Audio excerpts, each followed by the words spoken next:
Profesor, izvolite. I am here in this moment or after?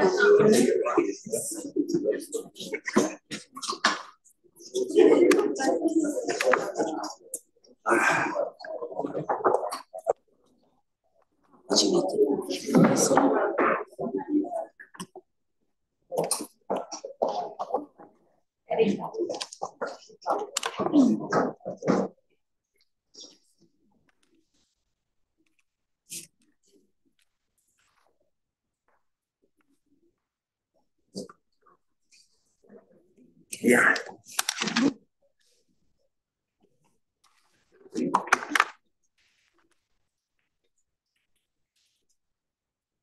Ladies and gentlemen, respected colleagues and guests, I wish you warmly welcome to the University of Criminal Investigation and Police Studies in Belgrade to the 14th Annual International Scientific Conference, Archibald Reiss. It's a special pleasure for me to have this opportunity to greet you all, both personally, both on the behalf of the University of Criminal Investigation and Police Studies, and to have this opportunity to introduce myself briefly. My name is Ivana Bodrožić. I'm Associate Professor of Criminal Law at the University of Criminal Investigation and Police Studies, President of the Scientific Committee of the conference. Both persons, we have a little technical problem, sorry. And I had that opportunity to be the editor-in-chief of the conferencing hall of the conference proceedings.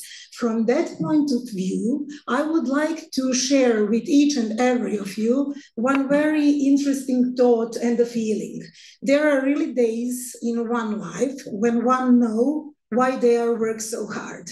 This is that kind of a day for the University of Criminal Investigation and Police Studies. We have created, launched, and developed Archibald Reiss Days Conference as a specific academic and scientific brand in the academic area of the Republic of Serbia, in region, and worldwide, if I can say freely now. And that's why I want to thank to all the authors, reviewers, representatives of the partner institution, above all the Ministry of Interior of the Republic of Serbia, Ministry of Education and Science of the Republic of Serbia, to our distinguished guests of honor, our keynote speaker, Professor Zoran Stojanovic, Professor Pablo Antonio Fernandez Sanchez, and dear Professoressa Teresa Rousseau, I hope she's with us online. Of course, to say great thank you to His Excellency, Ambassador of Spain in the Republic of Serbia, Mr. Juan Jose Sansaparicio, and the last, but certainly not the least, to the whole team of the professors and organizers that stands behind the curtains of this conference. Thank you very much for being with us today. Your presence and support is highly available and highly appreciable from our side. Thank you in that kind. So I would now like to ask Vice Rector for Science, Professor Darko Simovic, to make his introductory speech. Respected Vice Rector, the floor is yours.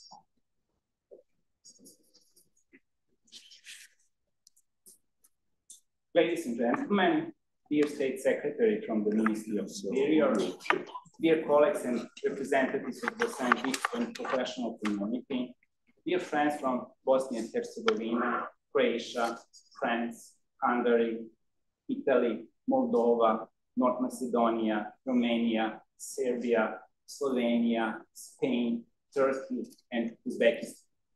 Welcome to the University of Criminal Investigation and Police Studies. Welcome to the Archibald Reiss Days Conference.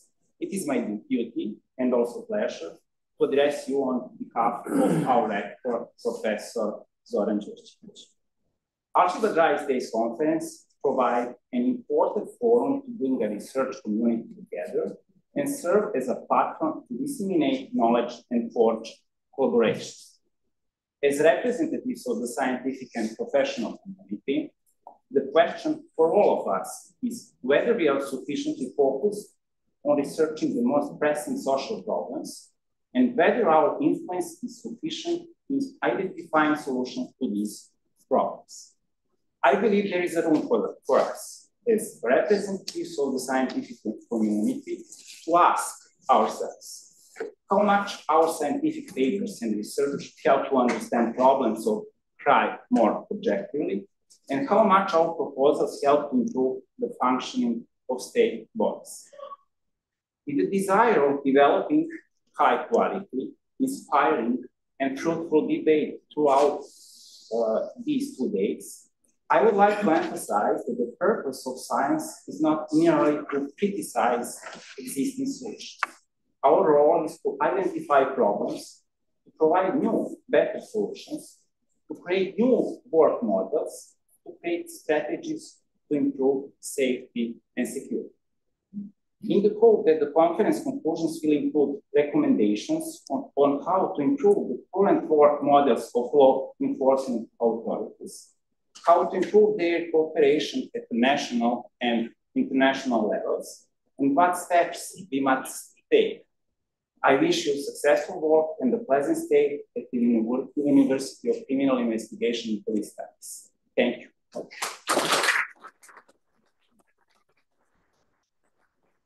Thank you, Vice Rector, once again for your warm and inspiring welcoming address. Now I can officially open the plenary session, and I want to introduce you briefly with the working presidency of our plenary session, which consists of our keynote speakers. The first keynote speaker is Professor Zoran Stojanović, the most eminent academician and author in the field of substantive criminal law and criminal policy in the Republic of Serbia and in the region, retired full professor of criminal law at the Faculty of Law, University of Belgrade, and former professor of criminal law here at the UCIPS. Dear Professor, thank you so much for being with us.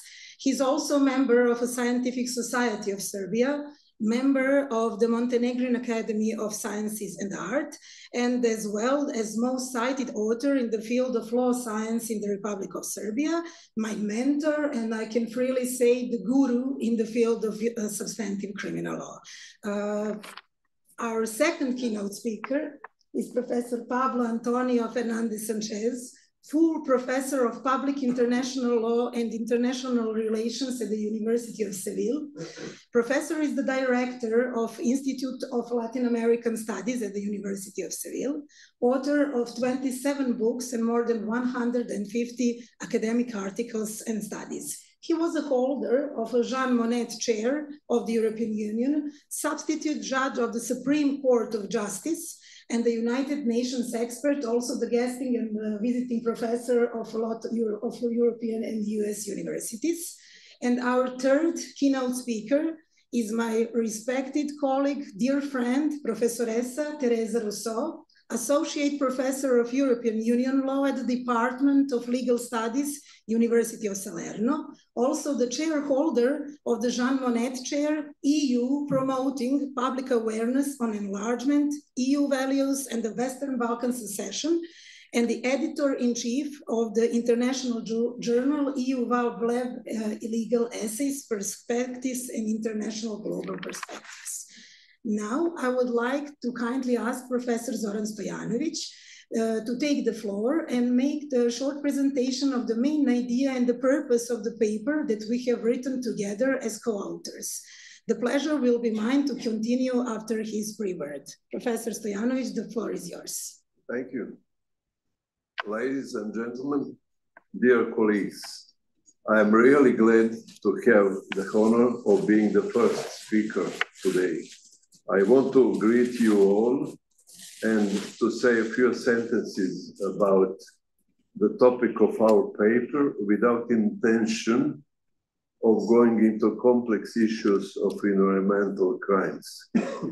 That will be done by colleague Bodrožić, to which after this my introductory words I shall give the floor.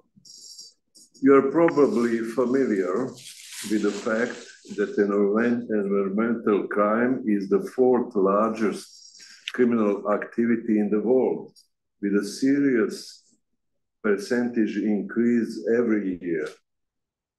This increase, combined with the organized transnational nature of environmental crime, requires law enforcement and judicial authorities to adopt a coordinated approach at both national and international level. Pretty common are skeptical opinions about the possibilities of criminal law in this area. This goes so far as to claim that criminal law is completely ineffective. Although such a view is exaggerated, it is not without grounds and has a warning effect. Non-application of criminal law norms, even when they are adequate and appropriate, is a fairly universal phenomenon. We already know that a legal norm is not enough to fulfill the function of criminal law. More important is whether and how it is applied. This is especially true in the area of environmental protection. Previous efforts to protect the environment through criminal law have not had any particular success. Therefore, whether criminal law can have significant results in environmental protection is a question that arises by itself. The new directive of the European Union gives real hope that criminal law will make its own, even if limited, contribution to the complex task of environmental protection. New directive introduced numerous new environmental crimes, including the marketing of harmful products, the manufacture of and use of hazardous substances, illegal use of mercury and other restricted materials, non-compliance with environmental impact assessments, illegal waste management and recycling, ship source pollution, and illegal water abstraction. It also covers breaches of regulations concerning deforestation, invasive species, ozone depleting substances, and serious breaches related to dealing with fluorinated greenhouse gases. Both crimes committed intentionally or negligently are punishable. In addition, states will be obliged to establish qualified offenses, subject to more severe penalties, where one of the offenses defined in the directive leads to serious, widespread, and substantial damage of or destruction of the environment. The number of conducts that constitute a criminal offense increased from 9 in directive from 2008 to 20 in new directive. Serbia has not even transposed the old directive from 2008, so an even bigger job awaits it when transposing the new directive from May of this year. That work has already been started within the European Union IPA project, and this time Serbia will not be late in this area but will be among the first countries to transpose the new directive into its legislation. Thank you very much, and now I take the floor, Professor Podržić.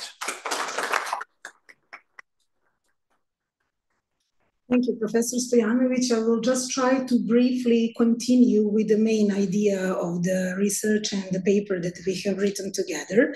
Our research is divided into two separate chapters. One that deals with some general problematic issues of a criminal law protection of the environment, and the second one, which deals with the structure, aims, and goals of the new Environmental Crime Directive, in particular with the brand new illicit behaviors as a form of a new environmental crime offenses. In order to respect the given time for the keynote speaking, and we are divided into two parts, I will just start with the numbers. Environmental crime is the fourth largest organized crime activity, the 5 to 7% annual growth rate, and between 80 and 230 billion euros lost annually due to the environmental crime. Above mentioned explain why the environmental crimes is a growing concern of the EU, which addresses serious environmental crimes through criminal law and, of course, supports the national enforcement capacities. This type of criminality causes significant and contains a high level of general social dangerousness to the environment, citizens' health, and the economy. Environmental crimes are infringements of the relevant legal obligations, and the professor mentioned which kind and types of the behavior they are. These crimes often have cross-border nature. They are highly lucrative and hard to detect, prosecute, and punish. After evaluation that the European Commission made in 2019, it was found that the former prior directive from the 2008 didn't have sufficient effect. The number of environmental crime cases that were successfully investigated and sentenced remained very low. Sanctions were also found too low to be dissuasive, so the European Commission proposed the new directive to achieve 6 main objectives. Those are, first of all, clarifying the terms used in the definitions of the environmental crimes and criminal offenses, updating the list of the environmental crimes, defining precisely types and levels of penalties, fostering the cross-border investigation and prosecution with the overall objective to improve the effectiveness of criminal law provisions of the national enforcement agencies and chains. That's why the new environmental crime was adopted in April 2024, entered into the force in May 2024, and that's why the Republic of Serbia will try to harmonize the national criminal law provisions with the imperatives of this directive. I won't take too much time to make the list of offenses. I will just try to enhance those changes in our article, scientific article made for the purpose of this conference, are qualified as an important contribution of the criminal law protection of the environment in general, and we consider them as useful only as a last instrument of the state reaction to this type of criminal activity. In findings, we underlined and conclude that the brand new Environmental Crime Directive presents the significant improvement of the so far criminal law protection of the environment, but it has to have a balance between the fundamental principles of criminal law in general, principles of legality, legitimacy, and guilty, and that the needs of the contemporary criminal policy have to be in line with the environmental needs and transnational character of the criminal offenses in this category of criminality. I hope we made this very interesting for you, at least as an author, I have that hope. So I hope that after we have the conference proceedings, you will be in the position to read the article in whole. Thank you very much from my side for the intention, and really I do have a pleasure to announce that our second keynote speaker is distinguished Professor Pablo Antonio Fernandez Sanchez from the University of Seville. Dear Professor, the floor is yours. Thank you. Thank you so much.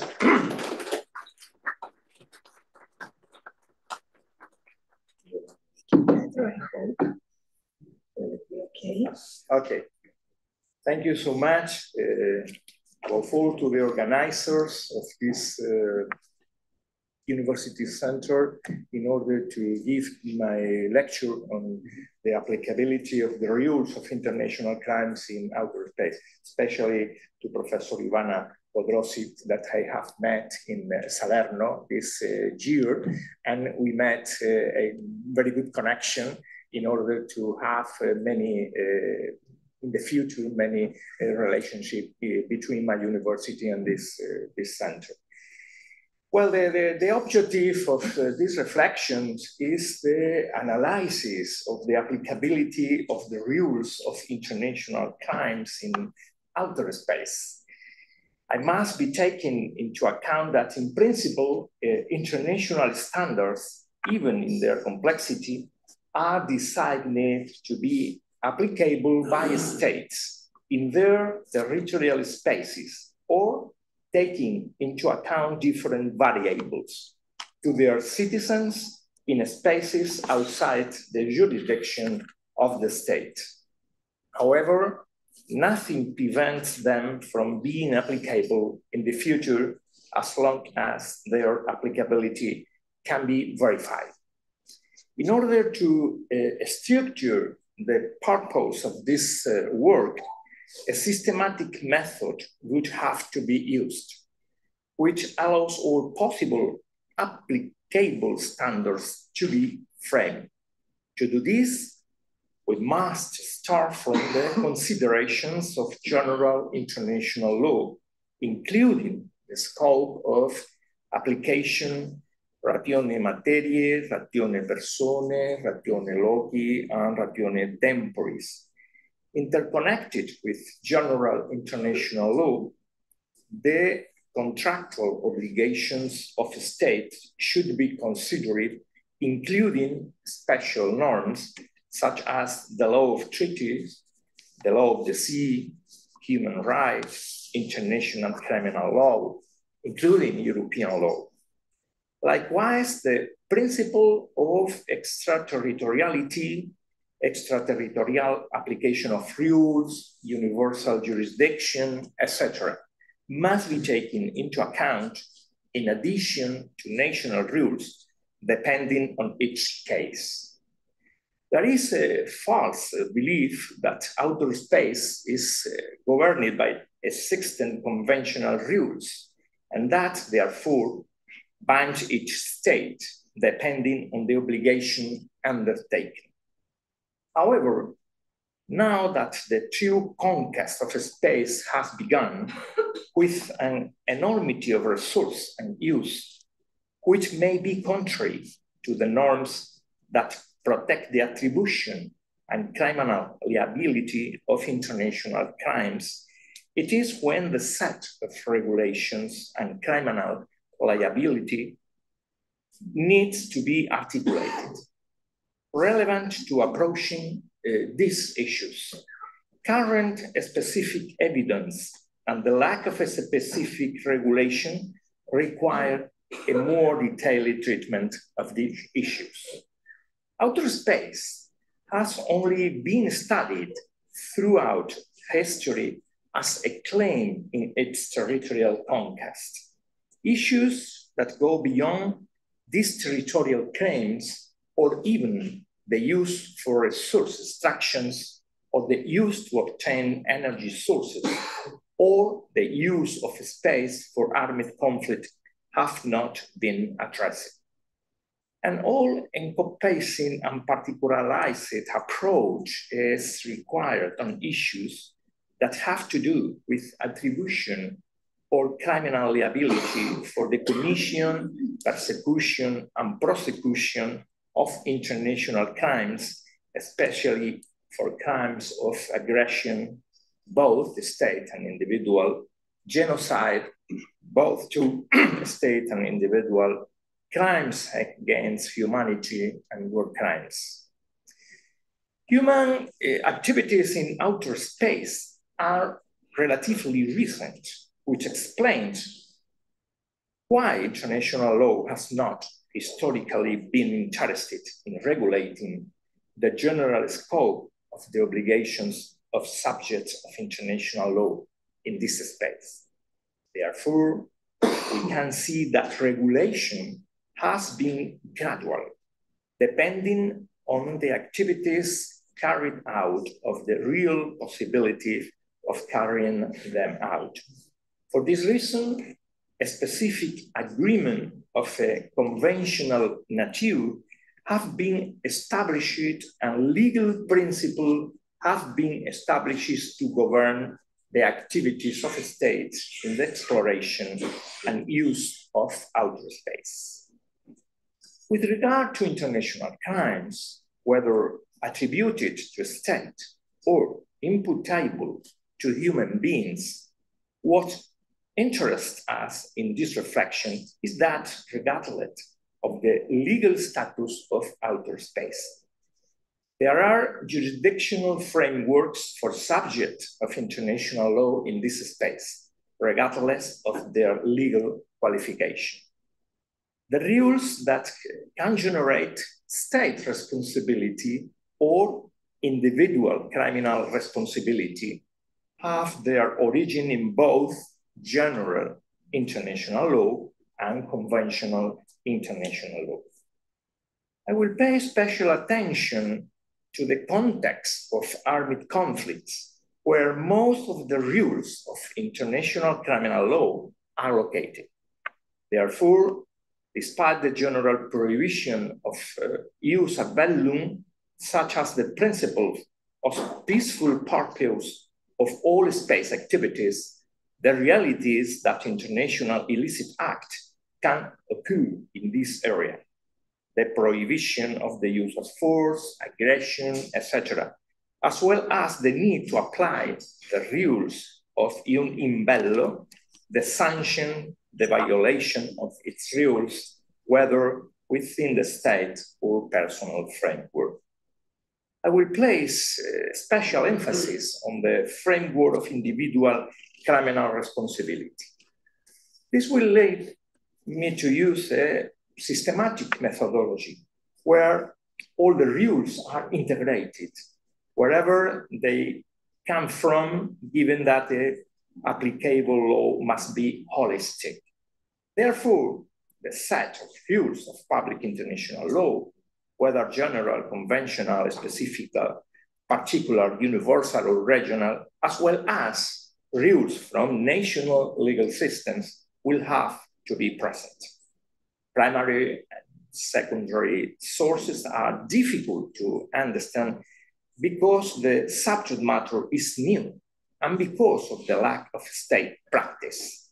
However, the justification for the existence of the rules, as well as the justification for the opinions, will have as many references as possible within the framework of the direct and indirect rules, as well as in specialized and updated bibliography. The scope of application ratione loci refers to the territorial scope of the rules of international law. In principle, international law arises as a consequence of regulating legal relations between states. So uniquely, it is an interstate law to regulate the common interests of states. The key to the international order that was generated in Westphalia had to do with territorial aspects because three major principles were established: respect to territorial limits, territorial and not personal jurisdiction, and the sovereign equality of states. These spatial concepts, born in 17th century Europe, would spread to the rest of the world when the geographical horizons were broadened without altering the system of territorial states. This way, medieval European entities became territorial states with a national base, such as Russia, Austria, or Turkey, and not European societies accepted the hegemony of the prevailing political system. In this way, In the East, Western political practice displays ancient customs and cultures. This is what justified why Japan in the 19th century took only 20 years to dismantle its traditional feudal system and assimilate the techniques of Western diplomacy, international negotiation, and forms of territorial defense.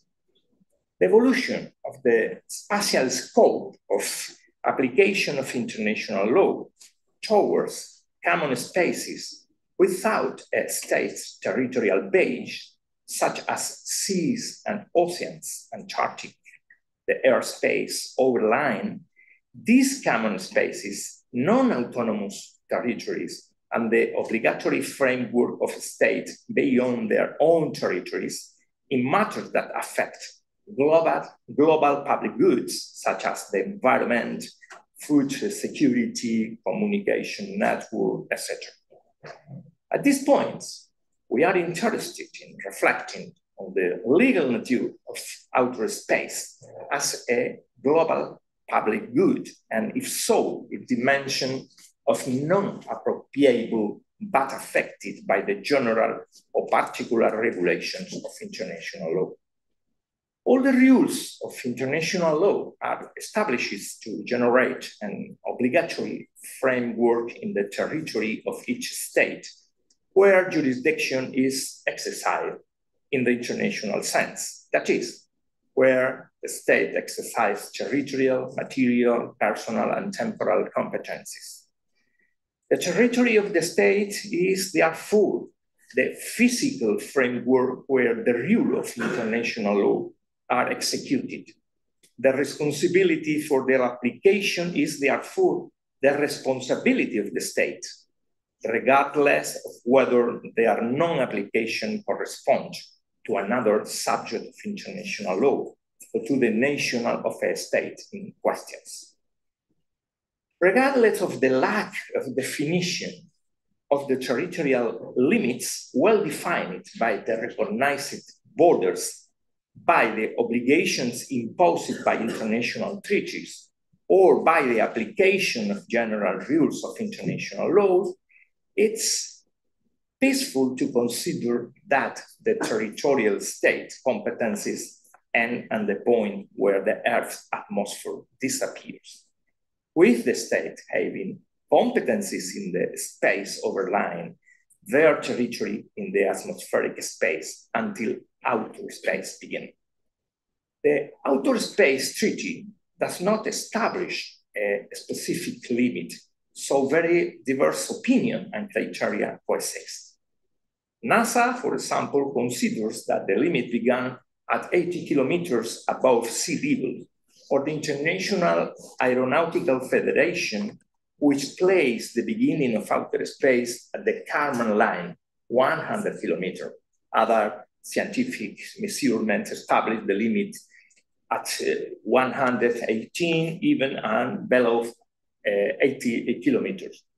However, regardless of the exact measurements, the reality is that in outer space, states, as primary subject of an international order, no longer have territorial competencies to their own norms and international law. In this way, this is no scope of application ratione loci within the framework of outer space, beyond the fiction of space objects and space of the flag states, as already exists within the framework of the law of the sea. This is a part of the doctrine that qualifies this ratione loci, referring to outer space, as ratione geographiae. However, this denomination, which could be useful when we speak of outer space in general as a stellar mass, is not useful when we speak of space objects where most of the current legal controversies arise. For this reason, I will continue to use the Latin denomination of this competence as ratione loci. This will be relevant in the analysis of the commission of international crimes, whether attributed to a state or imputed to individuals, whether within the framework of the jus ad bellum or in the framework of the jus in bellum.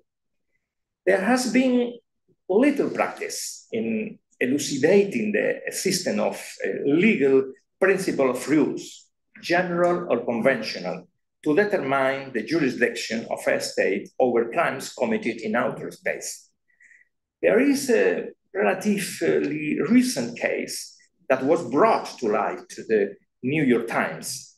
It was the case of astronaut Anne McClain, who, while physically on the International Space Station between December 2018 and June 2019, allegedly committed a federal crime classified in the United States Criminal Code by accessing her ex-partner's bank account without his consent, for which she is accused of identity theft and irregular access to financial records.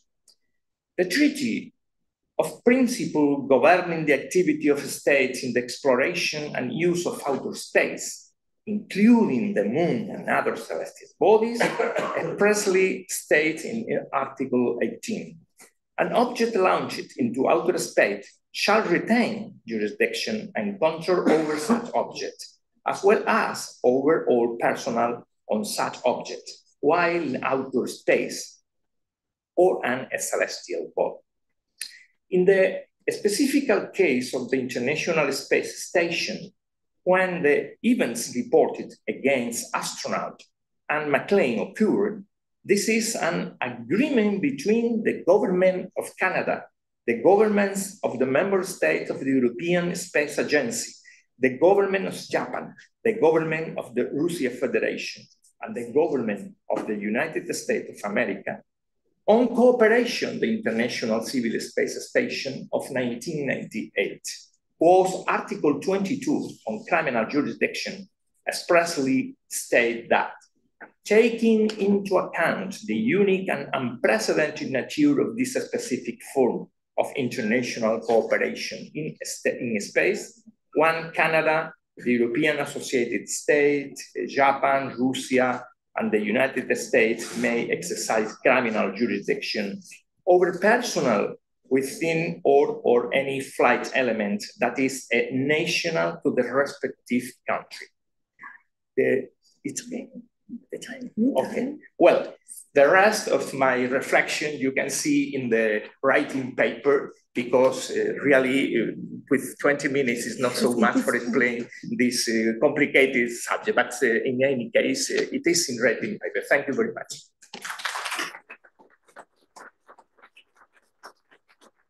Thank you, Professor. Thank you very much for opening this very interesting and contemporary subject that makes a connection between the criminal law provisions, international public law, and international criminal law. It is very important for our students, for us as academicians and practitioners, to read about the future regulations at the international level in this kind of problem. And now I really do have a pleasure to announce that our third keynote speaker is my respected colleague and dear friend, Professor Teresa Rousseau. Teresa, I hope you hear us well. We can hear you and see you, I hope, quite well. So the online floor is yours. Welcome. Thank you. I hope you hear me. It's okay, you hear me? We cannot hear you right now. Do you hear him? Technical support, please. Huh? Just a second.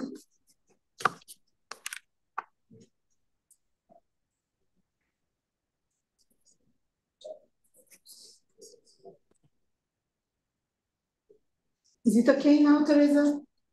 Do you hear me? Yes, excellent, thank you. Okay. First of all, let me thank Professoressa, my dear colleague and friends, Professoressa Ivana Bodoji, for inviting me as a keynote speaker in this very interesting, important, and well-established conference. I would like to thank also the organized committee for its support, as well as the rector, vice rector, and all colleagues of the University of Criminal Investigation and Police Studies. I'm very happy to share with you some brief research. Wait, I would like to share my presentation. I don't know if you can read it. Sorry. Yeah. Yes, we can see it. Okay. And I'm very pleased to share the result of our research carried out in the German Nature web according to these main points. So moving very quickly to the first point, because the time is running. As you well know, the fight against transnational crime is considered a global issue that needs collaboration between nations and domestic judicial and law enforcement authorities. Various international organizations have developed the universal and regional regulatory answer response to the problem.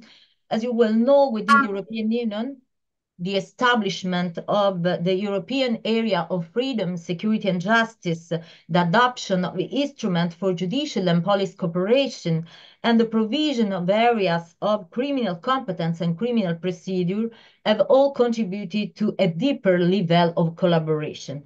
Nevertheless, we can say that there is a lack of a more comprehensive conceptualization of crime that extends behind the guidelines of criminal law, and implementation and procedural challenges continue to exist at the national level because member states, as you well know, are primarily responsible for both criminal law and criminal procedure. Several years ago, exactly when with the entry into force of the Lisbon Treaty, I wrote an essay in which I pointed out that the Lisbon Treaty, better known as the Reform Treaty, did not bring about a real reform, but a kind of integrated cooperation. In fact, the wording cooperation remain in the judicial and police cooperation.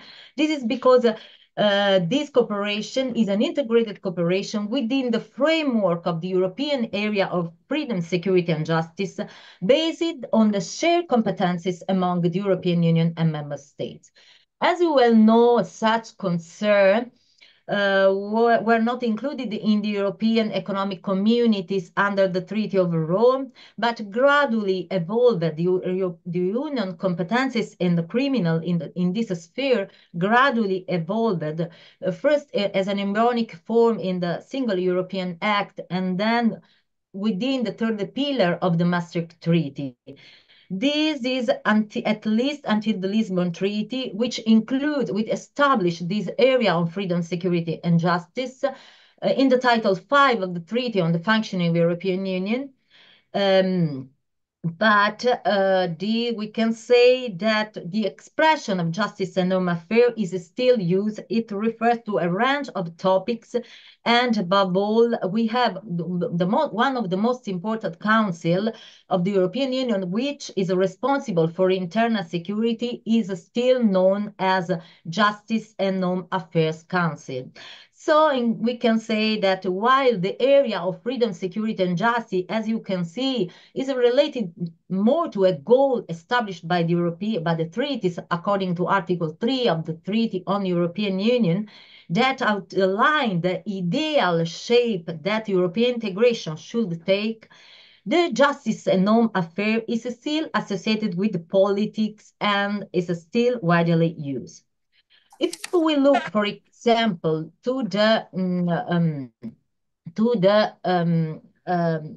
in our research, trends which have emerged from the research of the German Nature web have shown a broadening of criminal offenses as a result of the impact of the European but also international law on national legal system. The Union criminal competences is provided in Article 83 of the Treaty on the Functioning of the European Union. but it is closely linked to the judicial cooperation, which is, as you well know, based on the principle of mutual recognition of judgments and judicial decision. Therefore, judicial cooperation requires a certain degree of compatibility of cases in order to be able to be exercised. In fact, the Court of Justice emphasized that mutual recognition is based on mutual trust, and this means that each state recognizes the criminal law in force in another member state, even when the outcome would be different if its own national law were applicable.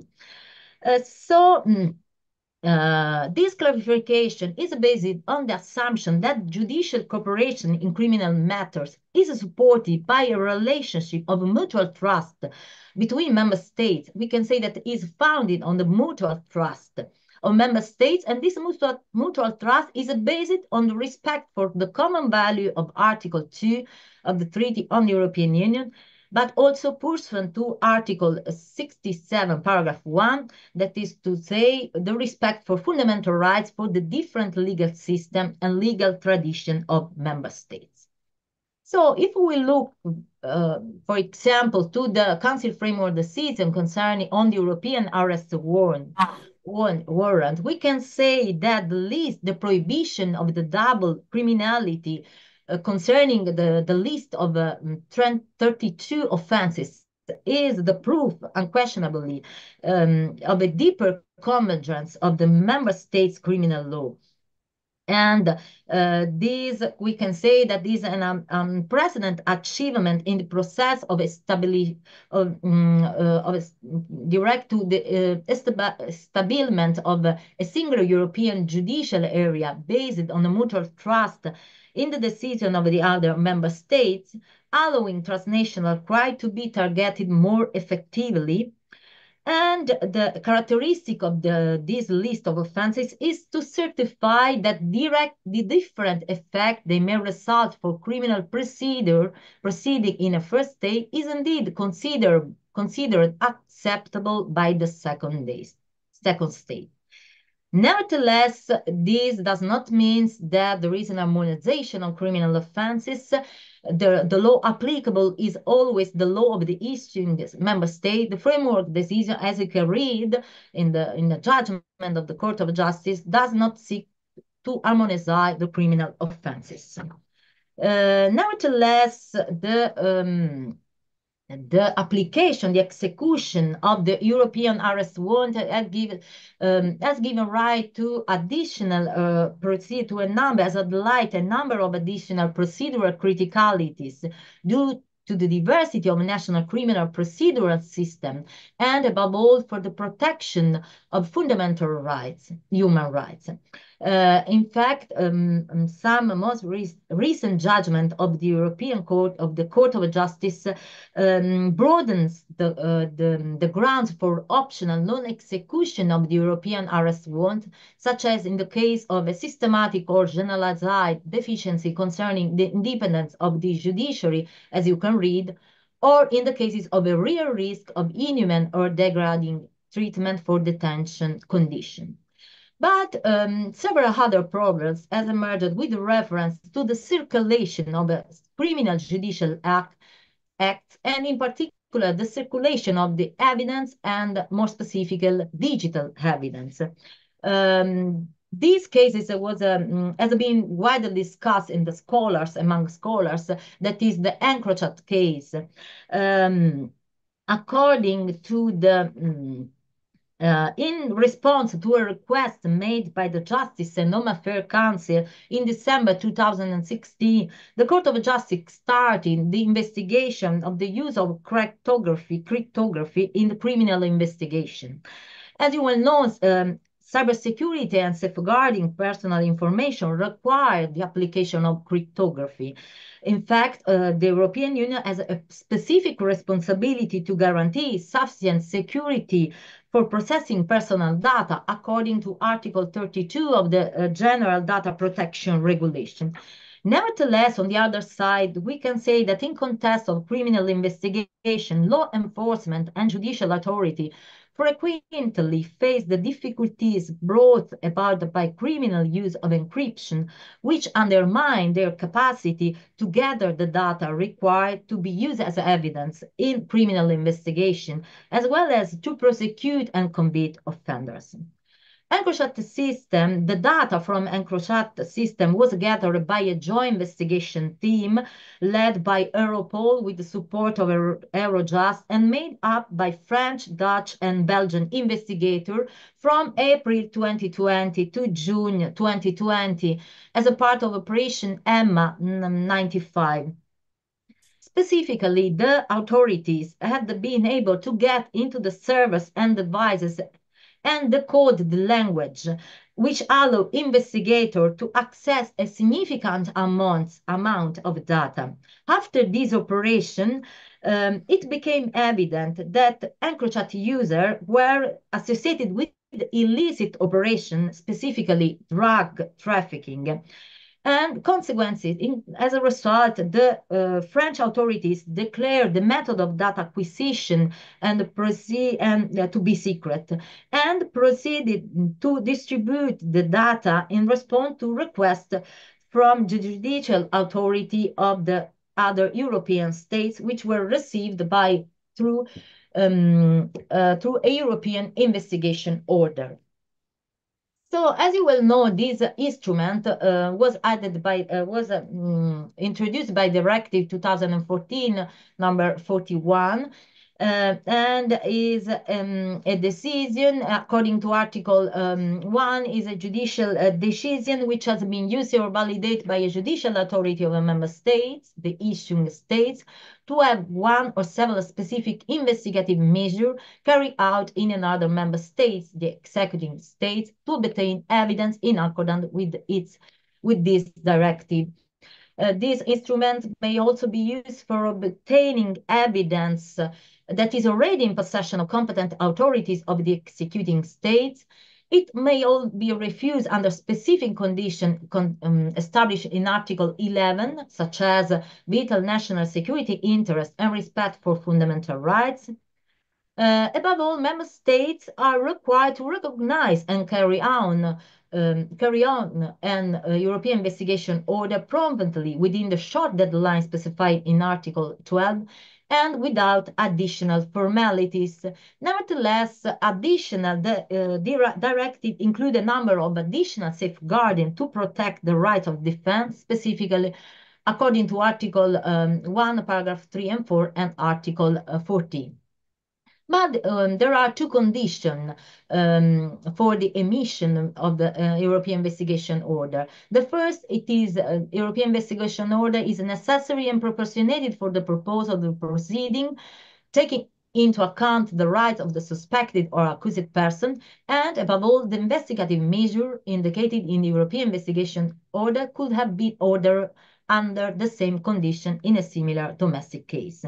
This is the so-called test of proportionality and equivalency requirement. But the directive does not explain, and this is not clear, whether this verification must only pertain to the investigative measure that was requested or also taking into account the specific investigative procedure that the executing state has already completed or will need to complete after the receiving of the European Investigation Order. The issue is significant because mutual recognition needs that the issuing authority accept these evidential results without having the option of concluding that the acquisition process used in the executive state was illegal. In other words, the issuing state is forbidden from examining whether the process of acquiring evidence in the executing state was valid. However, this not equate to granting it the authority to disregard the procedural protection established by its own system and meant to uphold the fundamental rights of those who are suspected of crime or charged of it. So, as a consequence of this EncroChat case, the validity of the processes for gathering preserving, interpreting, and disseminating this evidence was called into question by numerous solicitors, lawyers, for individuals who had ended up in prison in a number of European states. And the most critical issues were the trustworthiness and integrity of the evidence and the respect of due process, and in particular, the right to full defense. Which are the results? According to some decision of National Court, I just recall some of them. The Netherlands Supreme Court concluded that this evidence could be used because and focusing on the absent clear indication in contrary indication. And above all, consider that the right to know about evidence is not an absolute right. This aspect was often widely criticized above all among scholars. On the basis of Article 6 of the European Convention of Human Rights. And above all, because the restriction of the right to defend must be compensated by the legal authority in order to guarantee that the accused is given a fair trial. This second case before the regional German court that was confirmed also by the federal court considered that the aspect of respect of a formal procedure is the most important thing to take in consideration. And a more elaborated reasoning was conducted by the Hamburg Regional Court, which applied the proportionality test, the seriousness of the crime test, the equivalency, and above all, the legality of Forage Act. In summary, there wasn't any less intrusive means. The seriousness of the crime, that is the drug trafficking, needs a very give a preemption to the investigation needs. This was possible according to the German Code of Criminal Procedure, and above all, the legality of Forage Act and decision cannot be does not fall within the German criminal procedural law, because this body of law does not apply to forage matters. So, in conclusion, we can say that according to different reasoning, the National Court conclude that the crypted data obtained through European investigation order was usable in the ongoing national trial. The aforementioned cases highlight the adherence to the principle, a strict adherence to the principle of necessity and proportionality of criminal proceedings, as well as the principle of equivalency of national criminal procedural law. This case was brought also before Italian Court of Cassation. The first period, the different section of the Italian Court of Cassation concluded in different way until the decision, the judgment of the United Section that established that this case fall under the rules of circulation of evidence between criminal proceedings, that there wasn't a breach of fundamental rights because, as you can read, the content of each message is closely tied to its encryption key, and an incorrect key has no prospect of decrypting it even partially, unless there are specific accusations to the contrary. The possibility of data tampering must be ruled out. And above all, that there is a responsibility of the court, or the issuing of the judge of the state issuing the European investigation order to carry on an evaluating ex post test in order to guarantee the observance of fundamental rights, the right to defend, and the right to a fair trial. This conclusion were confirmed also by a judgment, a recent judgment of the Court of Justice of April 2024. But we can say that as a result, the challenge associated with the disparities in country procedural system affect a methodological approach to combating transnational crime. The basis for the Union action to guarantee a system of cross-border evidence collection and to ease the flow of evidence throughout the European judicial system has taken the form of an adaptability of national procedural law.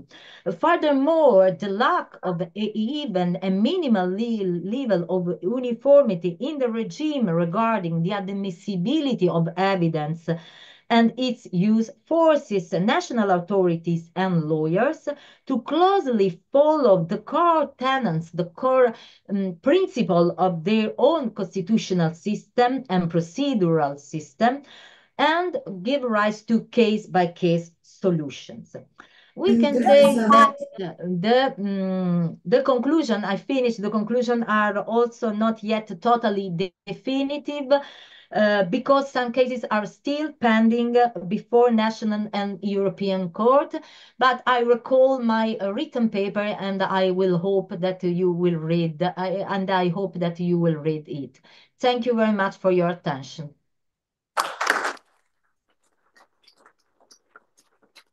Thank you very much, Teresa, and just let me know how to express my gratitude to three of you for being with us. First of all, I would like to personally thank you for accepting my invitation to be the keynote speakers at the conference Archibald Reiss Days and for taking your time to be with us. Now I would like to announce that the formal plenary session is over and to ask all of you to take your time to hear a very important presentation of Professor Zvonimir Ivanovic about the project that he is involved and that he's chair from the University of Criminal Investigation and Police Studies. Dear Zvonko, the floor is yours.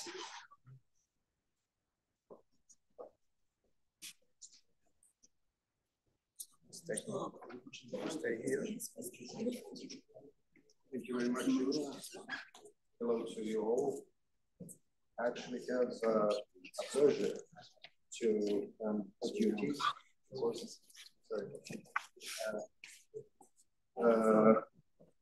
Work group for presentation group to present a project which is actually a project that is not only my involvement. There are a few people from this institution involved in the project, but generally it's an institutional project. It's called Implemented. Yeah, and it has its own signature cost action 22128. When you see these numbers, you can see a lot of things which are connected just with their own coding, nothing else. But this means that we are actually very, very lucky to have that connection. It's the lower level financing European project, but it's very, very important because, yeah, it commenced on the 5th of October 2023, and it works, it will be for 4 years project that will be involved. It's funded by the European Cooperation in Science and Technology, what means this cost.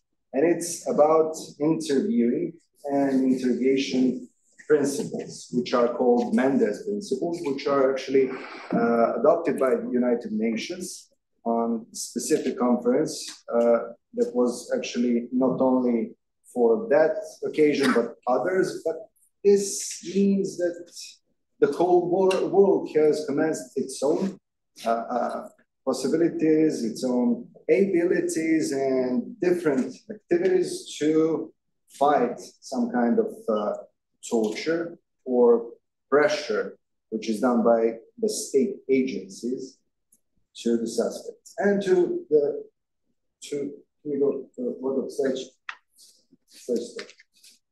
Can I move over? Sorry, the technical part. It's working. Yes, it will move you through the presentation in 10 minutes. Excellent decision. Yeah, it's very, very hard to go when you speak to the panel, you know. Please don't mind that. I'll try to do these papers and everything that goes with this. So, 41 cost full countries. Serbia is a full cost country. We definitely have, duty to work with it. But then again, you need to know, I already said it's the lower level. For the next year, we have a budget which is 200,000 euros, which is a very small amount of money, but is for the networking and provides a lot of activities. And you could see, and you will see through the presentation, what is the main thing and why we are working with this. So we are going for a strategy for convening regional and in-country networks of researchers. I forgot that he's not involved with this anymore. So I work with this. To enable wider implementation of the Mendes principles. I already spoke about the Mendes principles. And when you think that the monitoring board is actually not only led, but it's one of our monitoring board persons, Paul Mendes, who is the one created these principles, you can see what are we commands to do and what is the reason and the thinking behind all of this. So what do? We do develop. We are striving to develop and promote strategic framework for investigation transformation, which is one of the public parts of this. I'm doing that kind of publicizing here, not only of the Mendes principles, but generally of the Implement This project. We also strive to fully, which is a bit tricky, adopt or adaptation of these principles. There are very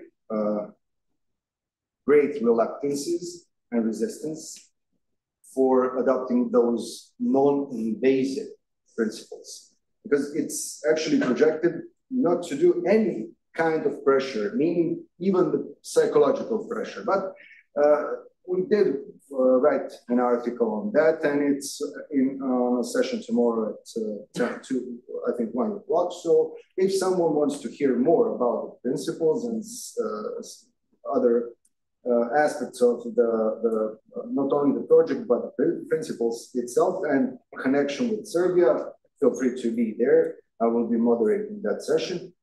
We also need to develop adaptive models of investigative interviewing development centers, which will be here in Serbia. I can guarantee that. Disseminate agreed methodologies and tools for it. And we are going to do the capacity building. So the capacity building will be an ecosystem for learning to implement those principles, to build and support regional and in-country networks, to developing capacity building skills, especially, and to promote, of course, Mendes centers and interviewing and excellence, which will be taught there. So it means that it has hub, repository, and sustainability. Target of these are young researchers, so-called near neighboring countries, of which I think that we now are missing. No, Bulgaria already has been there. I think just one, Luxembourg, and I think that we will get it. So that means that we have deliverables of this. So one of the deliverables is website. We need to design and begin training schools by month 12. We already had one in July of this year. The website is already ongoing. You can see the address of the website. We also need to begin press releases by month 18, which has been already done, not only by my institution, but others. And I can say that we already did some kind of law guidelines for countries. So we are already doing that, authoring of the law notes, policy briefings, action progress reports. We also did FITs, which were mentioned before. We did author publications for the professional audience, and this is one of those. And it was publicized not only by Taylor and Francis and Routledge International, but generally by me at a book fair on Belgrade, and my colleague Valentina, which is a part of our team for this project.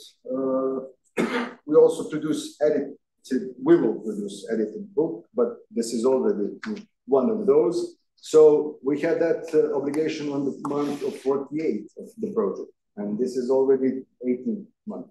So progress so far for this project is 52 countries, of which 34 are within the cost. Others are like, I don't know, Indonesia, United States of America, Australia, we're aiming China, etc., etc. So definitely we do have Brazil, sorry for not mentioning that.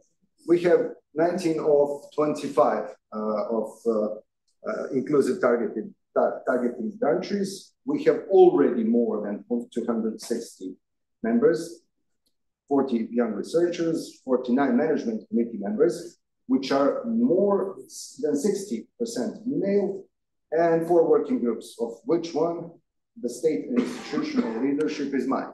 I'm leading this work group. The main accent is definitely on investigation, interviewing, and interrogation, which has 4 subgroups within itself. But generally, we aim to provide not only connection with international agencies, but generally interconnection of those, because I will speak a bit after this. Areas of expertise, you can see all the areas of the expertise. I will not go through all of them just because of the time. And this is actually interactive presentation, so you can click on whatever you want to. You will find a lot of amusing stuff there. This was from the presentation of the handbook of investigative interviewing, and this is the official seal of the project. You can see it always going there. And now I can present about my work group, which is not mine, I'm just leading, and co-leads with me are Olafur from Oroli from Iceland and Lorena from Albania. What did we do? We actually had 19 members from the start as a group. Now we have more than 40.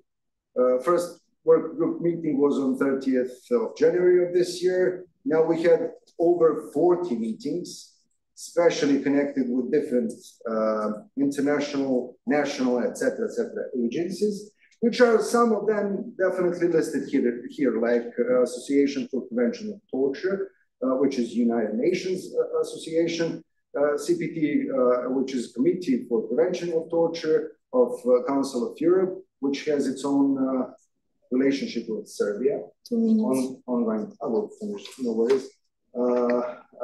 That kind of connection will be explained much more in the presentation with the next, not the next session, but the session of the next day that I already mentioned. So we are interconnecting with all of them. Pilot countries we plan where implementers need to be directly and fully engaged. My role is very important, they say. I really don't know. I'm trying my best, but I don't think that I'm capable of doing all of the things. So because of that, I have 2 colleagues and others involved. There's a way of measuring of the effects, and we are creating them. Short-term scientific missions, implemented schools roles, which already we had, and it will be implemented within the implemented centers.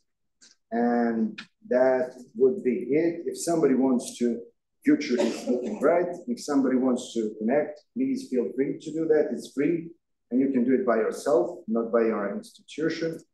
Hopefully, we will significantly provide more information and more activities to this goal. Thank you very much. Thank you very much, Professor Ivanovic. We're looking forward to hear more about the Implement-S project tomorrow at your session. I want to thank you all for your attention. Special thanks go to all keynote speakers for respecting the time, because you made me a good management within the time of our agenda. Now I wish you to enjoy in coffee and to start with the partial section of today's part of the conference. Thank you very much once again.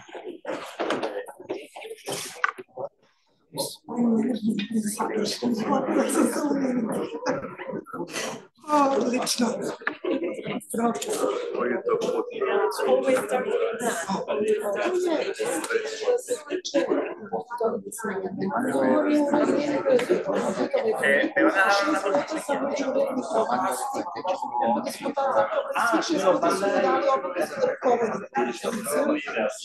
Ali molim da hoćete da pokažem, da vidite i da opet samo da pozdravim vas. Jeste za Vladim Dragom. Na trenutak sad je otišao Mladen, to nažavam. Vi morate da krećete. Moje oficijalne...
Možete da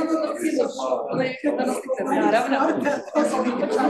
A može i sa vašim čisto bi mogu za maketu. Hvala vam.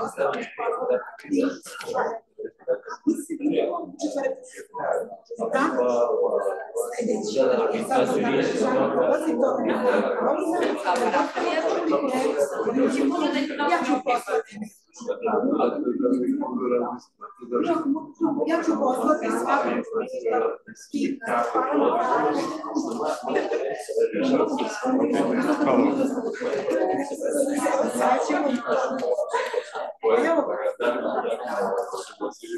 ima još ovo je naš master kandidat, student i na silu da se predstavljati, vidite kako smo u konkurenciji sa mladim damama koje žele da poznaju smiliti. Mislim, to nam je dobro došlo. Profesor je bio mentor ovom velikom broju mladih ljudi i polostarih koji su završili rektoru, prorektorima i vrhuncu. Tako da moje malenkosti, tako da za mene ovo je jedan velik dan, zato što je moj mentor, evo mi se nismo videli od 2016.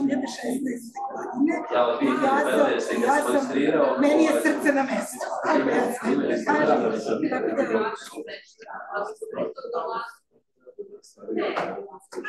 Kako je profesor u samom centru bio ceo život situiran. Dear professor, thank you very much. Hoćemo li tamo da prođemo, ja idem samo još da pozdravim. Vidite, vidimo se u uzorak i vidite što ste došli. Irvinca, welcome. Ciao. I don't know how to understand the Serbian language, but I'm always happy to see you here. Thank you very much for the consistency. I will hear you right now just to say hello to others. I know 6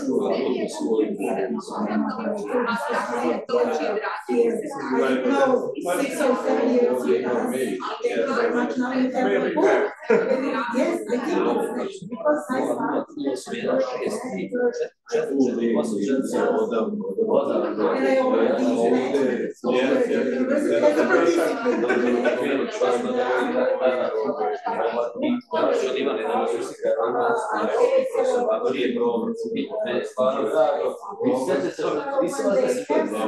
Pitao sam profesora Škulić, kada sam doktorirao kod profesora Branislava Simonovića u kodu postupno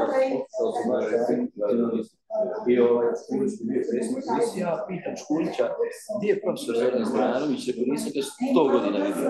Kaže, on je otišao u penziju, kaže, on se malo sad povukao, čovjek, godine su, to pojavi se tako s vremenom.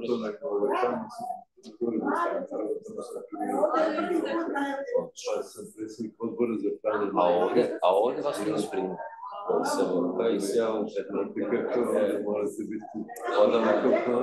Znam, to je žalostno. A vi ste ostavili.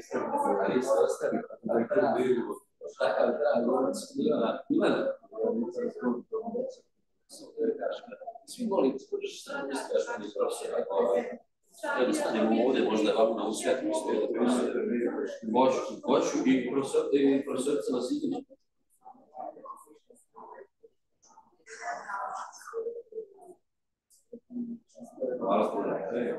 Ja ću se čuti s profesoricom. Ona želi vas upozna. Ajde na papiru. Da.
This is the education system at the Faculty of Law Enforcement.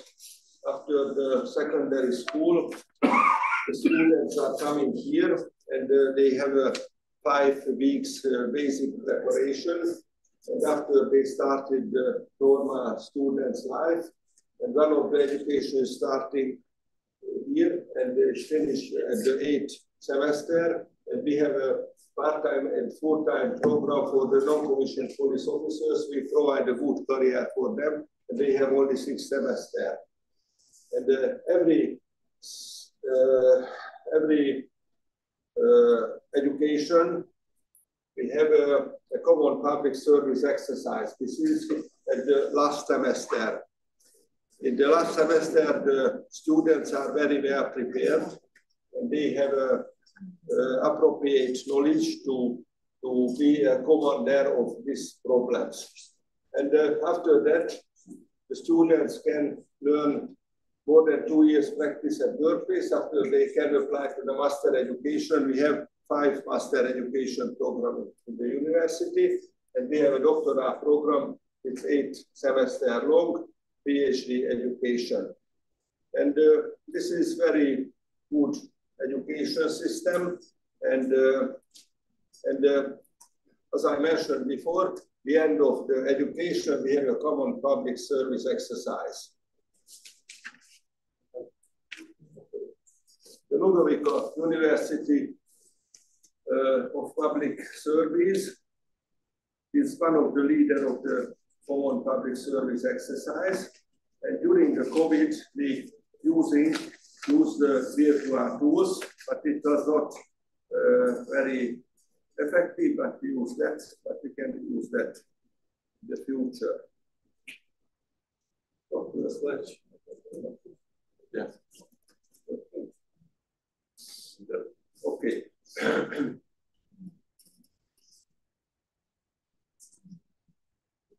And when we choose the topic, the common public exercise, this is very big problem, because we have to use that kind of topic that every faculty can use that problem. And for example, sometimes we use the epidemic and mass disease. Sometimes we use the accident causing massive damage, mass migration movements. We use the rescue situation and other extraordinary events. And we have to make a very big preparation, And after choosing the topic in October, the timing of the development and the basic and the startup task in February starting, and detailed and additional task, and we prepared the logistical provision, and after that we conduct the exercise. The exercise will be held in the early April, at 7th and 18th April, and we invite foreigner guests and we involve them to the exercise. And this is some picture of the exercise. I make a briefing, and the different group is working, and the students are working very hard. The first part of the exercise is very difficult, but after 2 hours, they are very well prepared and they are ready and they can work very effectively together. And this picture is the exercise during the COVID. It was very difficult. Everybody was at home and it was very, very noisy.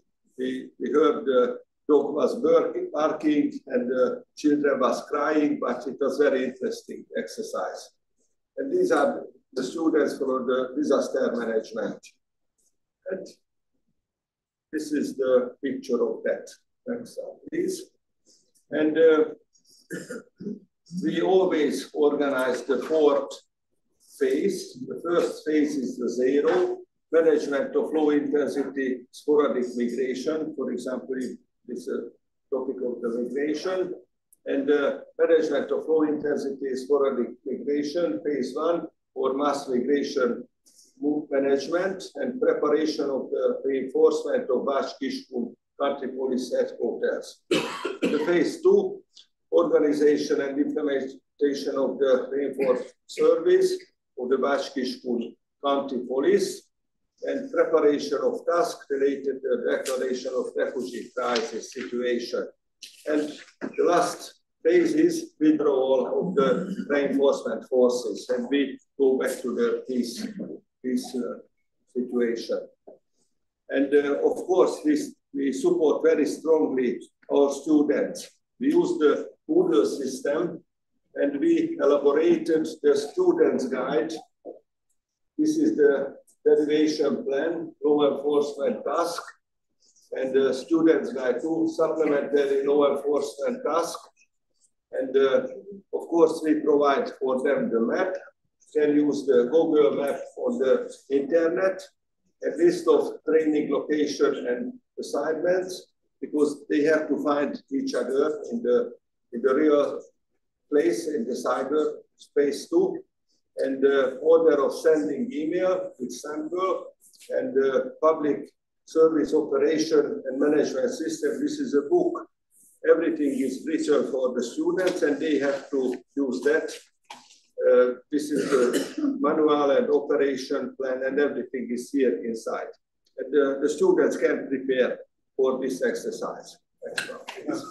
This is the overview table. And this is the strategic level, country level, and local level. Our students mostly working at the local level, and this is very interesting. And we have 3 different county and the strategic level, anti-terrorism center, Hungarian army, and we involved many participants of that.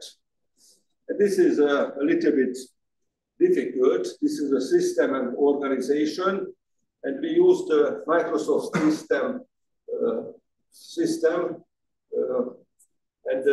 For example, these are the evaluation jury and suppliers as superior, and they are the leader organization. For example, HQ of the police here, and this is the different counties, and this is the local places, but where the students are working. And every number is 1 student. It means that. And the email connection system is very difficult too, but the organization is same, but the email connection is different. But everybody can find the appropriate position. And this is an email sending interface. We're sending the message for everybody, and they can read and they can work as a commander of the group. And this is the exercise in virtual web presence, and we have a web presence, and everybody is there. And we have a own home page. And this is the order for the deduction, and the number, main topic, real time, estimated time, practitioners' activities, and the activity of trainee management and the referees, and number of message, for example. And we can find it, and this is very well working in the real life. This is the messages, and they evaluate the exercise at the end, and we have always continuous feedback, and we measure what we can measure in the practice. And this is the picture of that, and this is the number of emails. You can see that, for example, 52, 62. This is only one location, one reading organization. 48, 57. This is too much. You can say that, and these are the different groups. And at the end, we count the emails. For example, the first day they received 2,454 received email, and sent email 395 during the 2 days. This is very big amount. And the second day is the number, you can see that. In summary, this is very difficult to organize this exercise, but we can combine the electric format and the present format. And we invite every year foreigners. For example, we invite on the next year the Serbian partners, and maybe we can invite the Croatian partners, but you are not very far. And thank you very much for your attention. We recognize the modernization is very important. We have to use the modern tools, and we have to prepare our students to be a very good commander in the future. And this is the inauguration ceremony. This is the Minister of Interior. This is the rector, and this is the polychrome. The students take oath before the polychrome, and the Serbian rector is very welcome guest was in this event. Thank you very much for that.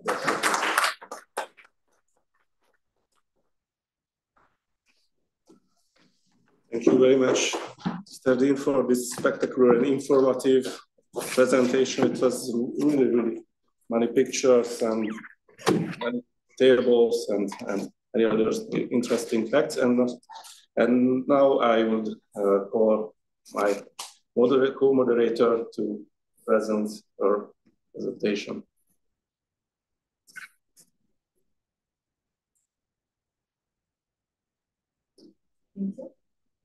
Yo, I'm a pleasure to participate this year with our presentation of my paper in the 14th International Scientific Conference, Archibald Reiss Days. The papers are titled Corruption and Money Laundering in the Republic of North Macedonia. For many years, I have been researching economic and financial crime and corrupt criminal act, a copy on signification part of its structures. Since the preparators acquired illegal financial gains from this act, there is a connection to money laundering. The idea behind this paper is to investigate the relationship between corruption and money laundering as two criminal phenomena that have their specification, but intertwined in the area of trading in influence.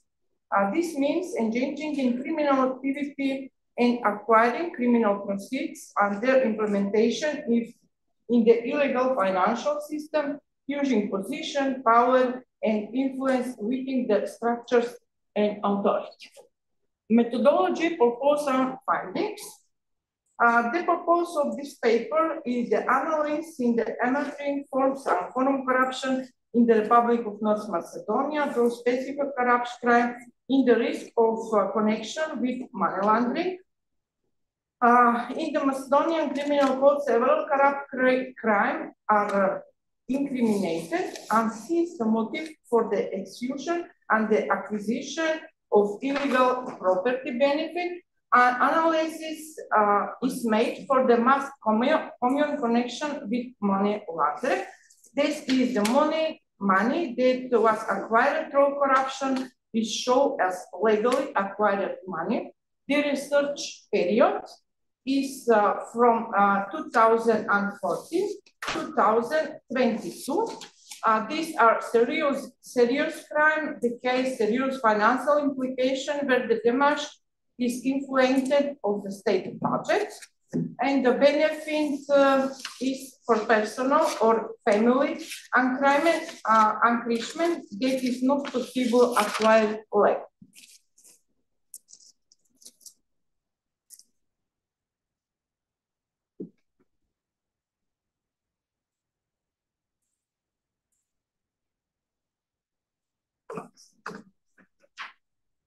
Corruption and money laundering, existing characteristic of organized crime and economic financial crime, also known as white-collar crime. The motive of the preparators is acquire criminal money, a present it illegally obtained funds through the process of money laundering.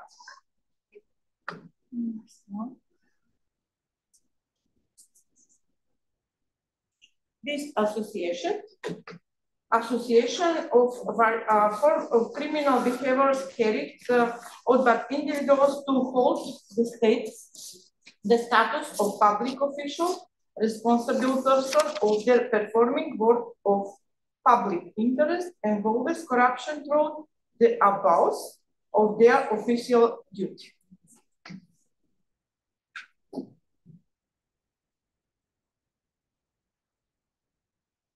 This is situation of corruption and money laundering of North Republic of Macedonia. That is a report of Transparency International Macedonia of research period.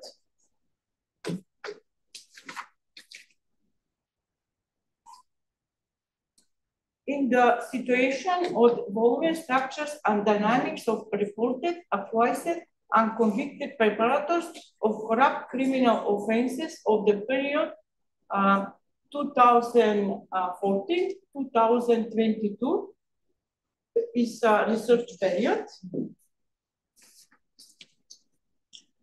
Is this research data of the total reported 13.8% were charged and 88 points and percent of them were convicted.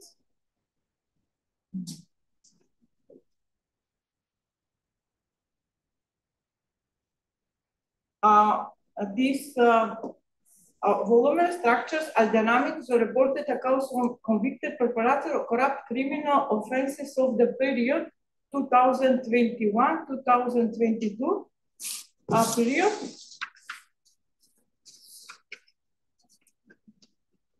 The criminal offenses, money laundering in the proceeds of crime, in criminal cases occur of secondary criminal offenses for which is expended by opinion in the investigation by the public prosecutor's office.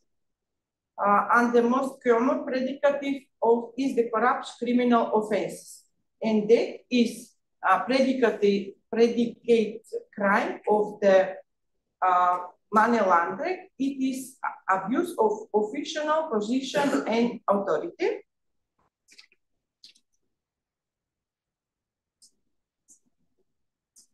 Money laundering is a second-degree crime that is most often associated with first-degree corruption crime, namely the following crimes: abuse of official position and authority, and tax evasion.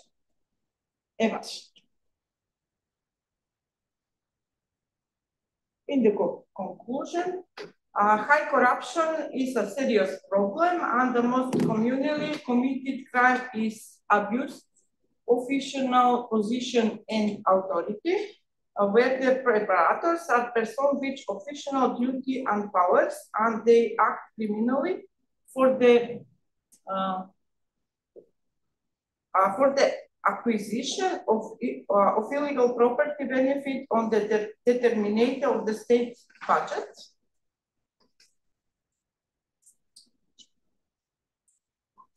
The low numbers of conviction point of the problem of corruption in the judiciary, which are very serious problems. The previous points out is this report, but also other research indicating that the citizen trust in the judiciary, in quiet law and death law truth, and due to the subsections of the corruption and convicting proceedings according to the principle of selective justice. Thank you. Thank you very much.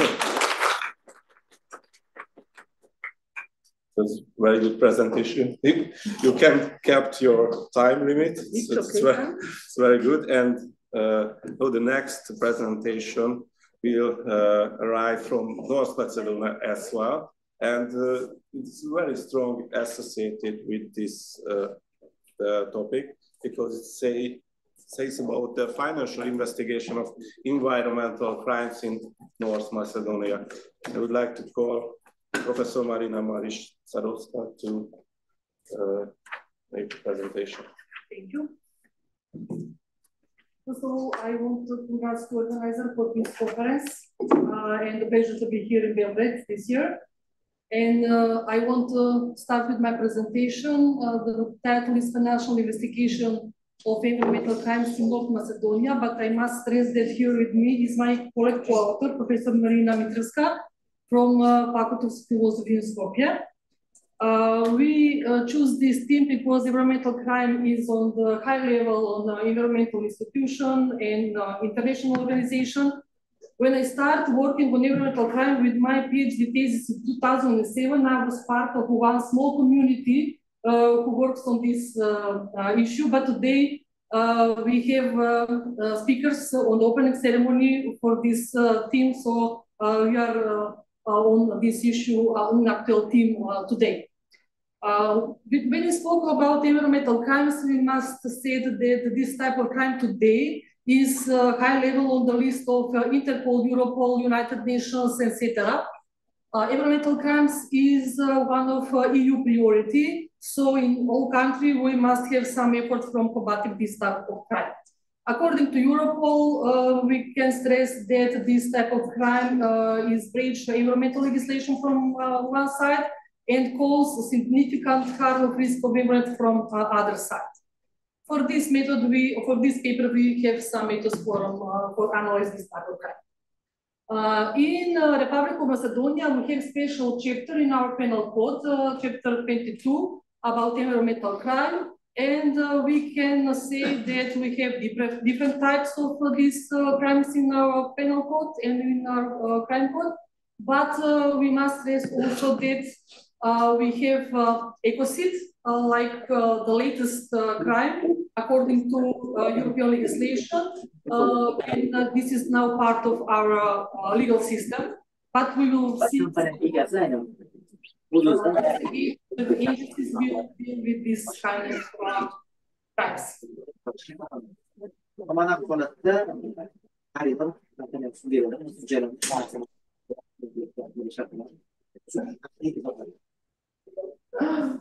Some technical issue, as we just told that immediately.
Thank you very much, Professor Marina Parish. Now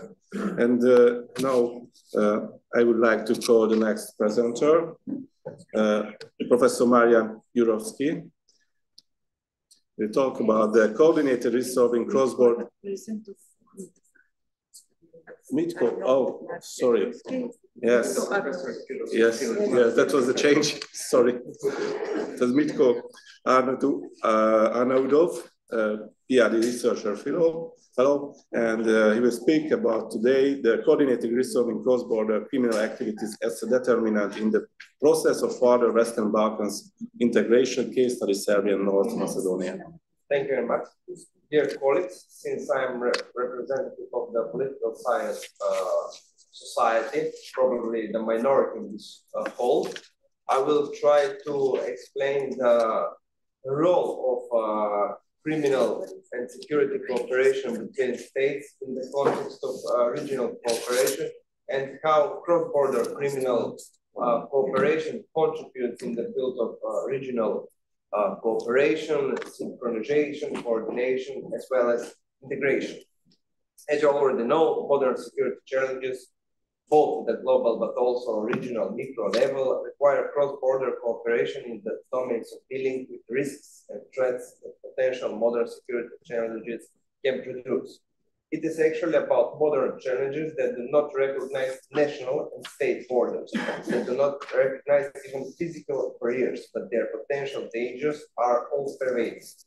When we talk about the phenomenon of integration at the regional or bilateral level, such as economic or political, we're talking about the directions of development of interstate relations that are mostly very easily visible, such as creation of a common or single market, creation of a single labor market, abolition of mutual economic and customs tariff, joint positioning on creation foreign policy issues, frequent and cordial meetings of political leaders. On the other hand, when we talk about cooperation in the areas of dealing with cross-border crime and the integration potential of this cooperation, we must establish that it is a matter of bilateral and multilateral regional cooperation, which is more difficult to recognize, unlike the previously mentioned integration mechanisms.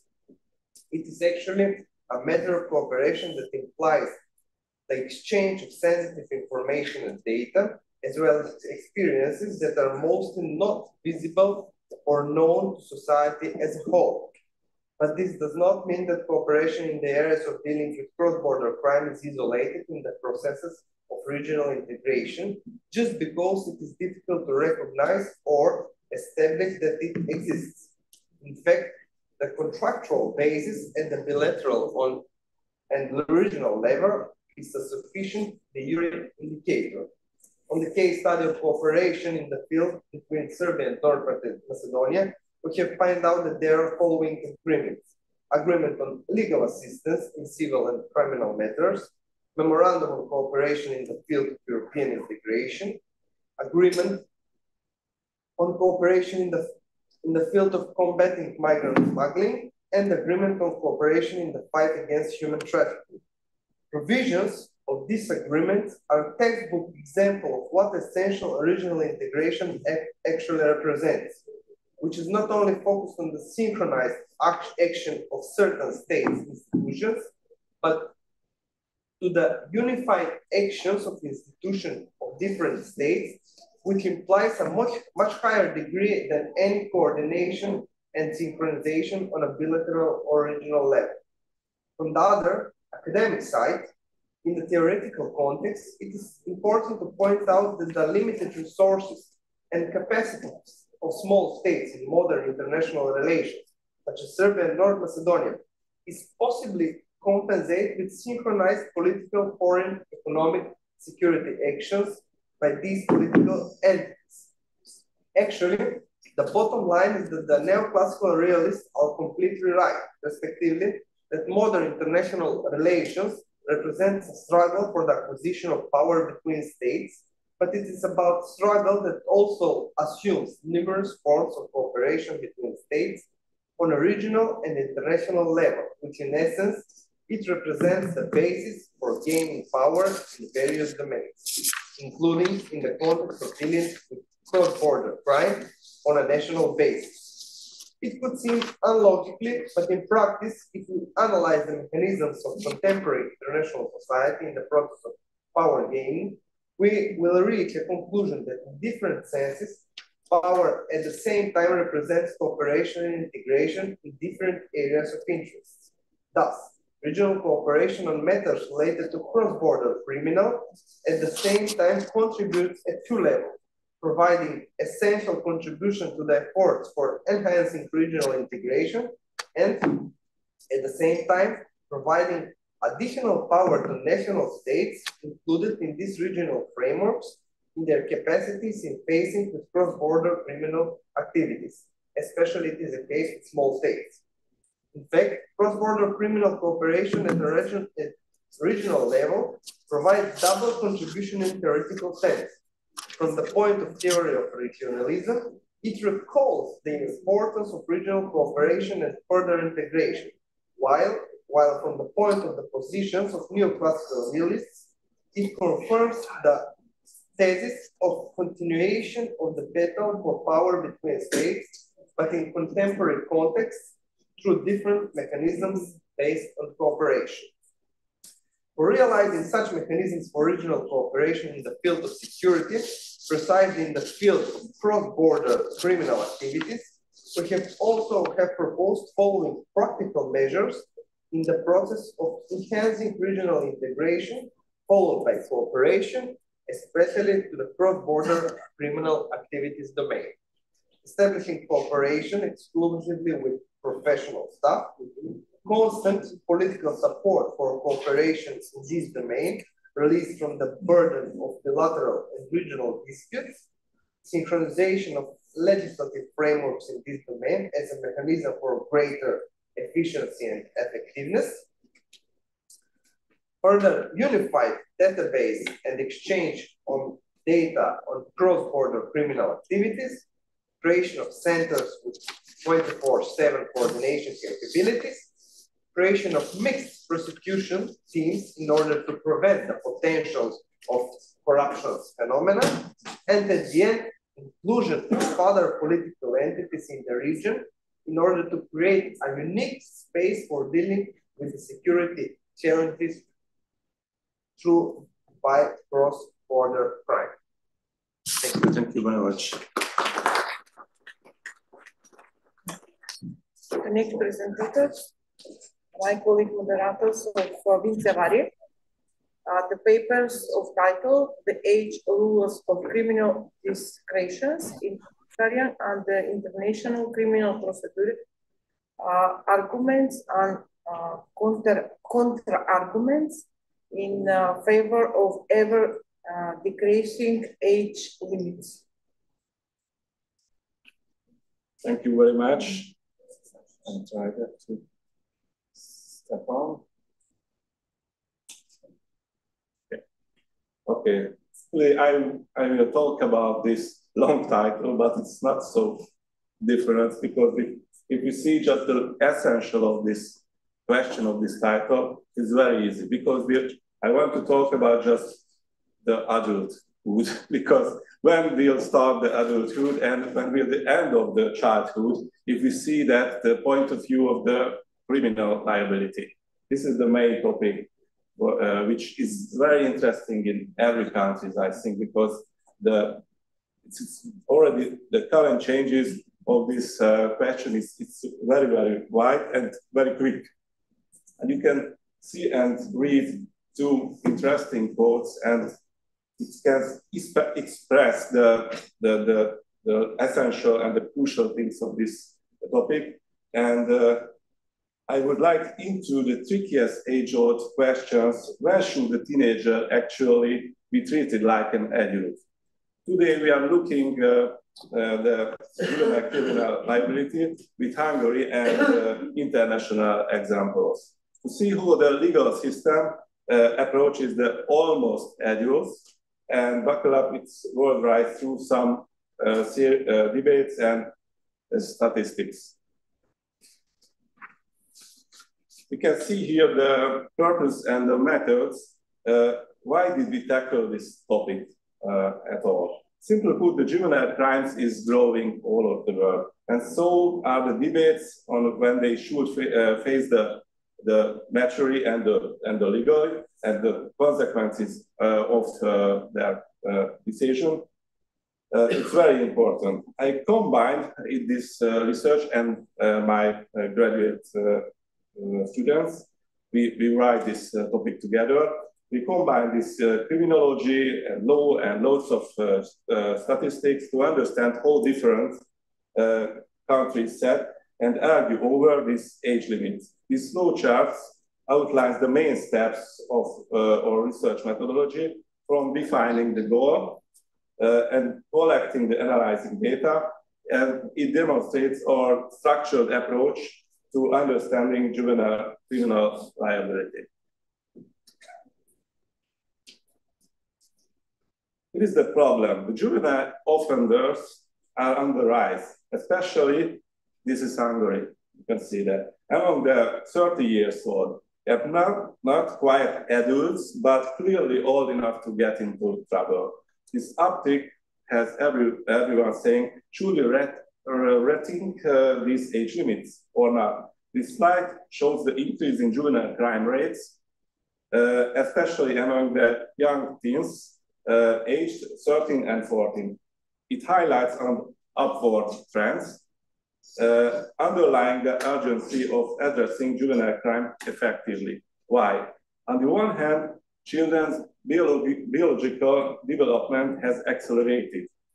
Children are maturing earlier, and due to the information revolution, they are affected by social influences sooner. A quick world tour you can see on this big table, but there is no all of countries, but I try to get more countries on this slide, but we can distinguish the age of criminal responsibility from the age from which adult criminal law apply the provisions of the criminal law, and the civil law age of majority. Age limits for criminal responsibility, it's wide variety all of the world. For instance, in England, kids can face charge at age 10.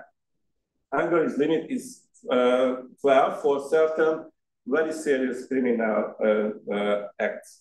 Seems to rest the world can agree on when kids turn criminal mature. When examining the table, it can be concluded that most European countries agree on the definition of the civil legal age for the majority. However, this does not mean that all countries apply the provisions concerning minors only up to this age. In many cases, for example, in England, Denmark, or even Spain, some juvenile provisions apply up to the age of 21. It can be observed that the age limit in Anglo-Saxon countries is lower than in the continental legal system.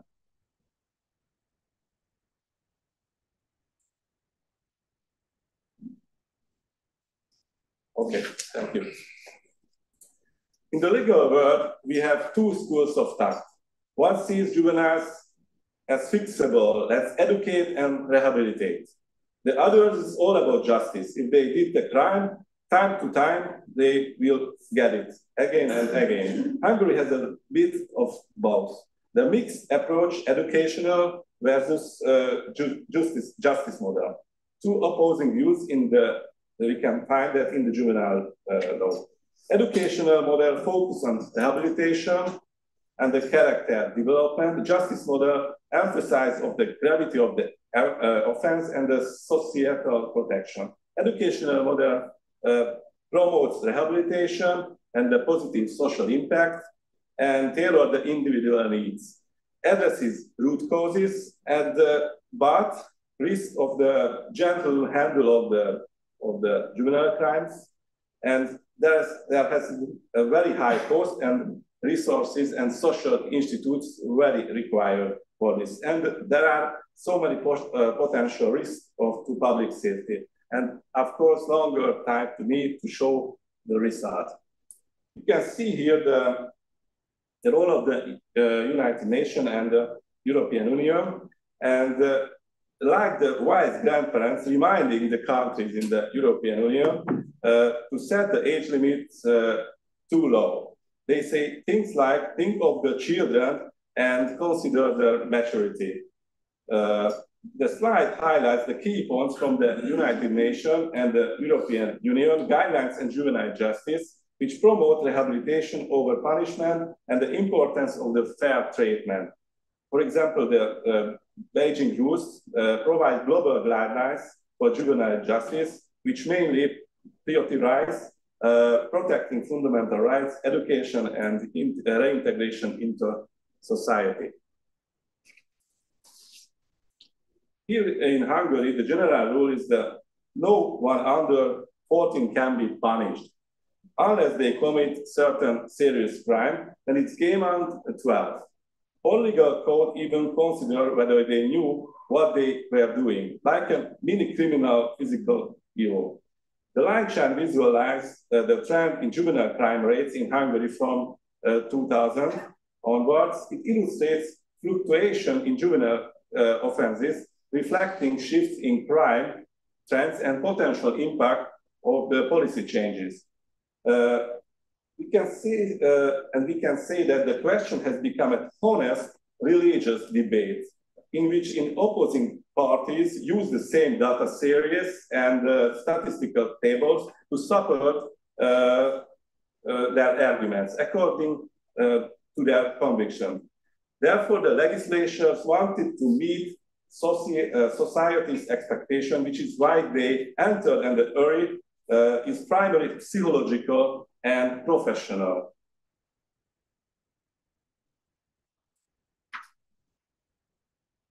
Juvenile crime isn't just about personality, it's often about environmental use. The data show that factors like economic hardship and family background and also very important, the family instability can set young people on a dangerous path. We are looking at a big picture issue here. The economic and the social conditions fundamentally influence juvenile delinquency. Financial hardship, family instability, limited educational opportunity, and hostile community influence all increases the risk of the crime. These factors often increase the chances of young people drifting toward crime instead of the right path. And the case study is Serbia and the media influence. A few incidents in Serbia put this issue in the media spotlight. Recent school shootings shocked the nation, and people pushed hard to the age limit, lower the age limit. So there is a real debate on whether a young age limit will make society any safer.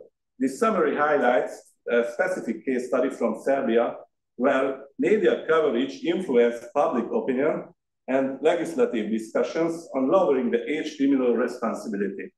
This example shows how media can shape both policy and society perceptions. Experts suggest Hungary might benefit from a law just for juveniles, one that really focuses on the rehabilitations right now, or low mixed age limits and punishment types, but a specialized approach could make a real difference. The main findings stressing the age limits alone won't resolve juvenile crime issues, and personalized approaches are essential. Lowering the age of criminal responsibility alone does not solve juvenile delinquency for several reasons. For example, complex causes of this problem, lack of effective rehabilitation, social stigmatizations, absence of alternative measures, and also important, the times of the crimes. Conclusions and takeaways. So what did we learn? Age limit alone don't solve the problem, as I mentioned before, as I discussed about this topic. We need a very gentle approach that takes each juvenile situation into account. And this isn't just theory, data backs it up. In conclusion, juvenile crimes are complex and growing. A single number won't fix it, but understanding why it happens and how to handle it responsibly, that's the future. Thanks for join me in exploration this useful presentation. And I hope I can get closer this topic, because I think it's very important, because everybody getting connection with youngs. And this is the future, and we have to understand this problem. Thank you very much. Thank you for your presentation. Very interesting. Yes.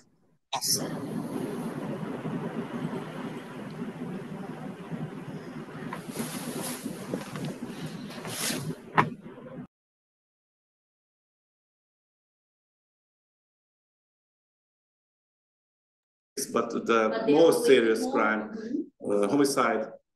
homicide, robbery, but just the serious robbery, for example. Yes, but not crimes against the property, for example, or maybe I am not sure there's a drug criminality. It's not belongs to the. If for example, for instance, they are dealing with the drugs. It's not important for under 12, but just the violence criminality. But it's okay, but sometimes we have in every year one or maybe more very serious crimes in Hungary, and the media is catch up this problem and dealing at everybody talking about this, because we have to make lower and lower this age limit, but almost we are in the kindergarten. But they are not, I'm sure, accommodated in classic prisons, penitentiaries. Yes. The conditions for kids are more. I work in a penal system. Yeah, yeah. And I know that educational measures have preference, and it's not comparable with conditions of living conditions in penitentiaries for adults. Yes. Because we know many things. I can talk about it 2 hours, but yeah. There is no reason in that way. But those kids, I worked as a therapist with adult prisoners. Chronologically speaking, they had 35 or 39. They were aged 39, but socially and emotionally, they are at the level of 15-year boys because they couldn't attain that level of maturity, socially and emotionally. And biologically. Maybe cognitively. Yeah? Yes. In cognitive way. So it is supposed to treat them as adolescents, even though they are 40 years age. It's very, very discutable. We can discuss about it, and there is a big difference. Yes. In treating, I think that they need therapy and psychiatric treatment. Unfortunately, my medicaments, pharmacopoeia and other, you know that. Yes, that's probably. It's really dangerous sometimes because the effects and the consequences. Yes. We tend to charge, criminally charge, his or her parents. Mm. Yes. It's interesting. For neglecting, it's in criminal code. Neglecting or abusing. And which crimes, if I know? For violent crimes with violent elements. Mm. So robbery, attacks, physical attacks, for murders or attempts murder. Okay, 6 of them is in facility, in a penal facility for murders and homicides. But the others are not. They are in other facilities. Yes. Okay, we can talk about, and we can continue this topic. We will have just two presenters in the online area, if I know well. And so we will continue. Hello, can we hear each other? Yes. At the beginning, I would like to greet you all and to express my apology that due to the active case, I cannot be present there at the conference to work with you together. But I hope that also this way, in such condition, will be also appropriate. So I will try to share the.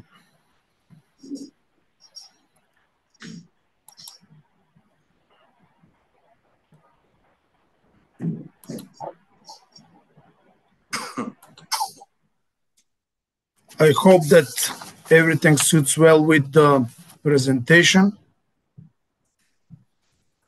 So I will divide the presentation in two parts, which means this paper is contained by two small researches concerning the international cooperation and also concerning of the use of the special investigative measure, both dealing with the crime.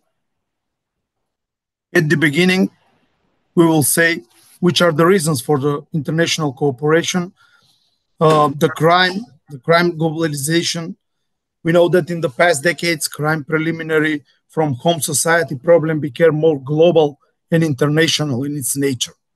So crime is no longer limited at the geographical borders in the frame of a specific country, but it becomes universal, and it can be said that there is no country in which crime is not known, or the country without crime. Having in mind that all negative consequences that he caused of the whole society development in political, economical, or social meaning, the efforts of the international community for its suspension, in that case, is very clear. Based on the fact that crime represents an international threat, dealing with the crime should take a place, of course, at all levels and should be global. Why the international cooperation, or why the cooperation at all? Dealing with the threats implies the elimination of all activities that can be threatened or may threaten people, public order and peace, material and spiritual goods, facilities, space, and even more. The biggest role in this fight should be played by the cooperation between the institutions, and of course, not only on local, regional, but also on international level. Accordingly, it can be said that cooperation will have a key role dealing with the crime, and it will always be in the middle between the crime and security. At the end, sense of successful and high quality cooperation would result at the end with fewer threats and those with greater security. The efforts of the cooperation in dealing with the transnational crime basically requires formal or informal agreements and international instruments. These agreements will be further determined as rules for effective international cooperation and represent a cornerstone of international law and international criminal justice. The insufficient cooperation of the criminal justice authorities leads to the disruption of peace and security at the national or international level. The international instruments that are available to the criminal laws authorities are, at the beginning, mutual legal assistance, cooperation in conducting investigation, information and intelligence exchange, the recognition of the foreign judgment, extradition, and one of the oldest one, transfer of person, and new fast cases, which is a short acronym from fugitive active search cases. As long as the crime was regarded as a local or national issue, the criminal law remained almost entirely territorial. Offenses committed abroad were not their concern, and the authorities were not interested in assisting the authorities of another state dealing with the crime. Between the countries of the European Community, at the beginning, there was informal intergovernmental cooperation, which was later, of course, institutionalized by the Treaty of Maastricht. Within the European Union, in order to improve the cooperation and to more successful deal with the crime and asymmetrical tricks, several institutions were established at that time. The first one is European Judicial Network, Eurojust, and introducing of the European Arrest Warrant. All of these were established in order to more successful crime in the judicial cooperation. At the same time, not only in the parallel to the establishment of the institution of the area of justice, also at the area of internal affair institution for police cooperation, several institution was established. In this point of view, we will mention just Europol, then Sirene Bureau, Frontex, SELEC, and of course the biggest one, Interpol. All of them are just institutions that should help the authorities to deal with the crime at local, regional, and international level. All of our countries, they have one specialized coordinate unit, which is International Law Enforcement Coordination Unit. Within this unit are all departments like Interpol, Europol, SELEC, liaison officers, and all other entities which are involved in the international police cooperation. So in the most of the countries, such units exist, and they're in charge for the all coordination, cooperation between the entities, which means all requests are coming to this unit at national level, and then through this unit are continuing wider to the international level, and also opposite when something from abroad comes to the country. This is a part of a research for the 3 years concerning the international cooperation. As you can see on the slide, the Interpol is a leader in the exchanging of information. Then comes Europol or SELEC, depends of the year. What is important for SELEC, you know that it's an entity in which customs and the police are sitting on the same table and dealing with the cross-border crime. Also, there are cases which are opened and exchange information through the liaison officers, and you can see at the end that during the years they're going to increase or decrease concerning the cooperation, level of cooperation. The second part of the presentation will be concerning the special investigative measures, an analysis of the CCP, of the Code of Criminal Procedures, which means the basic analysis concerning the use of the special investigative measures. There are similarities in these countries. I took countries like Croatia, who is representative of the European Union, then Macedonia, Serbia, and Montenegro.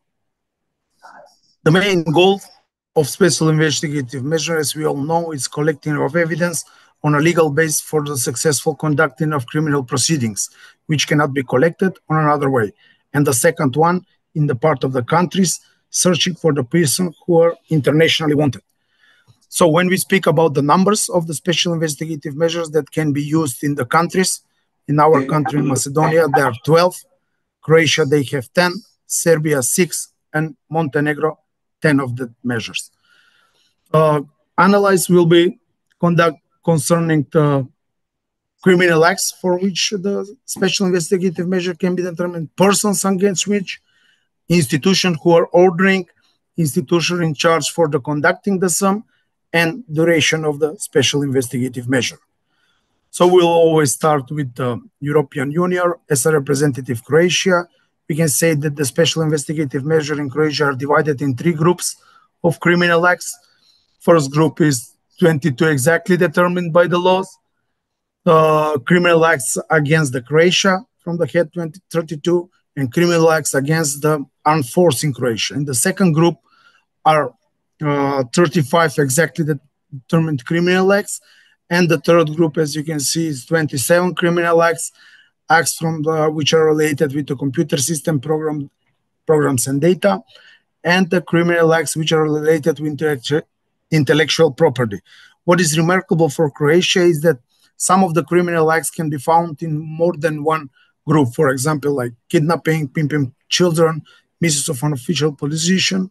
They can be found in the first or in the third group of the Code of Criminal Procedure of Croatia. In Serbia, acts for which the special investigative measure is used, which means the criminal acts which are based of the special prosecutor office in charge, then 34 exactly determined, and for the criminal acts preventing and obstructing proving if the crime was committed in connection with the aforementioned groups of crime. For the Montenegro, they have at the beginning 24 exactly determined criminal acts, then the criminal acts against the safety of the computer data, criminal acts for which 10 years of imprisonment is provided, in the bigger sense, against organized crimes with the organized crime element, and also crimes for which 8 years imprisonment is provided. In Macedonia, we have also, I would say, 3 groups. There is 27 exactly determined criminal acts against the state from the head 27, and criminal acts against the humanity and law head 34. When we speak about the persons against which special investigative measures, based of all 4 CCPs. Can you finish the presentation because of the time is over? Sorry? Can you summarize your presentation? Because okay, the cooperation, as a conclusion, the cooperation between the institution at all level, central, regional, international, and the use of the instrument for cooperation will have key role in the fight against crime. New form of organized crime required a new and modern approach by using new operative methods and tactics, which means that the use of the special investigative measure should be one of the instruments that should help law enforcement for more successful crime. And of course, this paper should be only one step for further discussion or elaboration of the topics to find a solution in order, for example, to unify the special investigative measure in the countries for easiest use at the international level. Thank you for your cooperation. Thank you very much. And today we remain just only one presenter in the online library. Ana Maria Cepestru. Yes. Republic of Moldova. Can you start? Or not?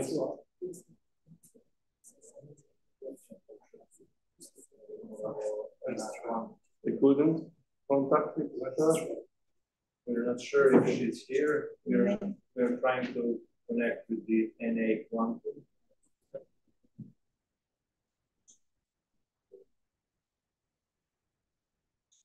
But I think doesn't work. Okay.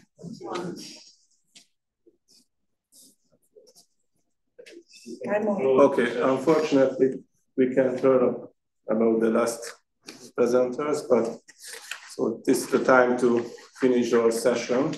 And if you have any questions, or we can, before we go to the lunch, it's very hard to asking anything because everybody want to go to lunch.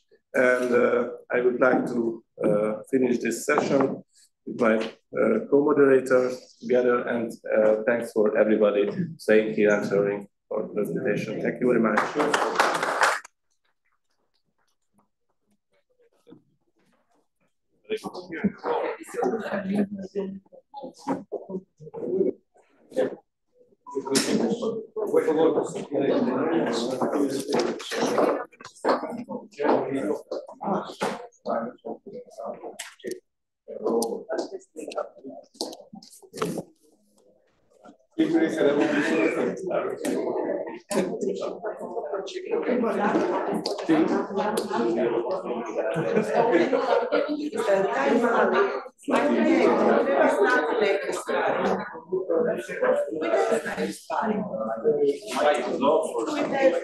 Meni je trebalo, ja sam školovala 10 godina, 10 godina da bi naučila da se sve stvara do trećeg godina.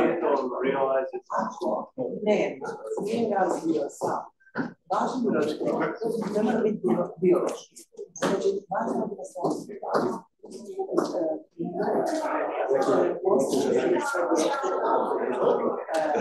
Ne znam da li imate vidjeti, znači, ako nema tačnosti, emocionalno, ako nema bondinga, znači, ako nema emotivno, znači, da kad budeš, prepoznaš i stvaraš, samo usmjeravati,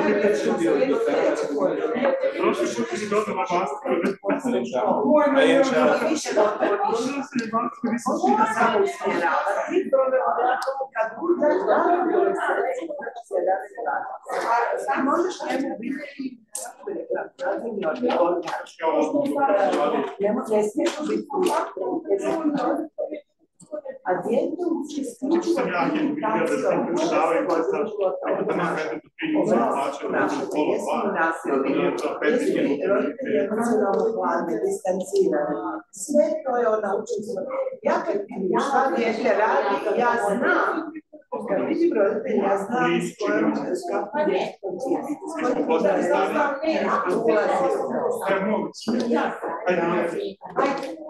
izvolite na ručak.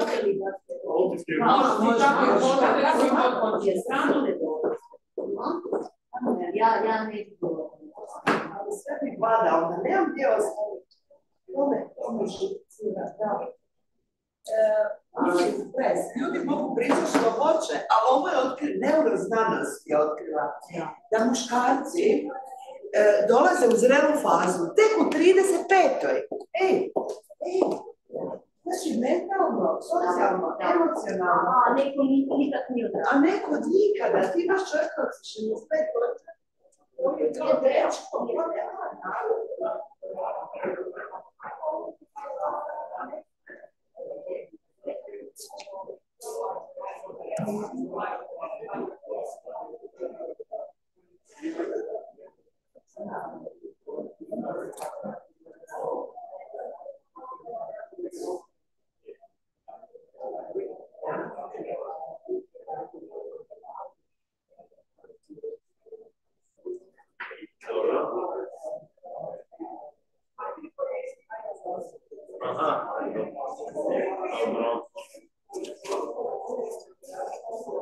Hvala.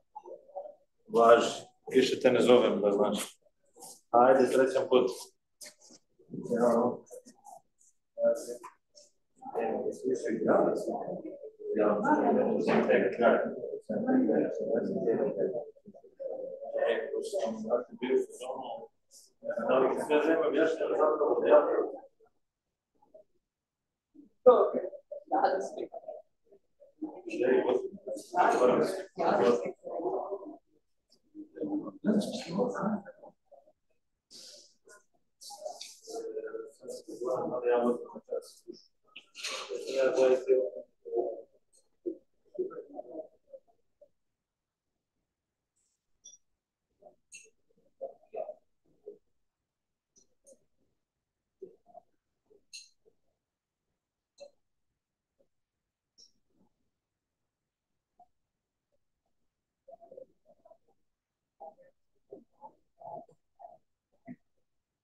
Jesu sve prebačeni.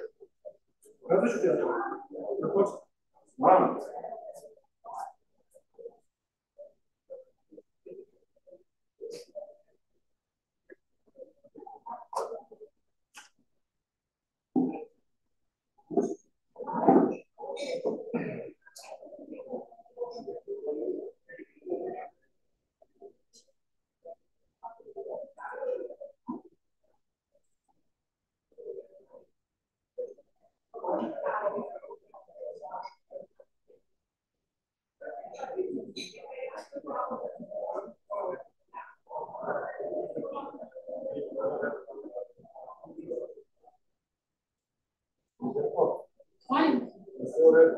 Da?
Recite mi, ova kolegica Branica Popović će još dolaziti?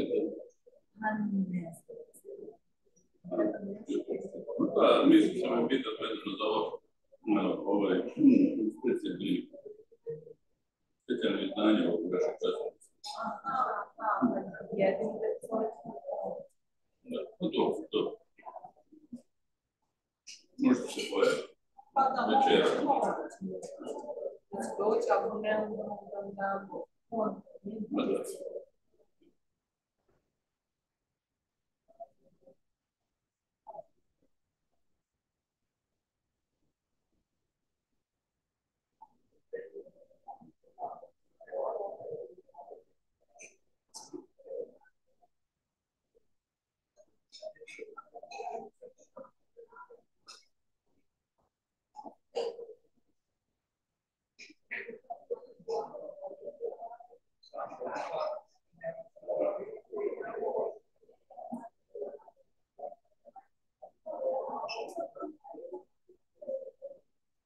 Jeste ove prezentacije za sutra, to ćemo sutra staviti.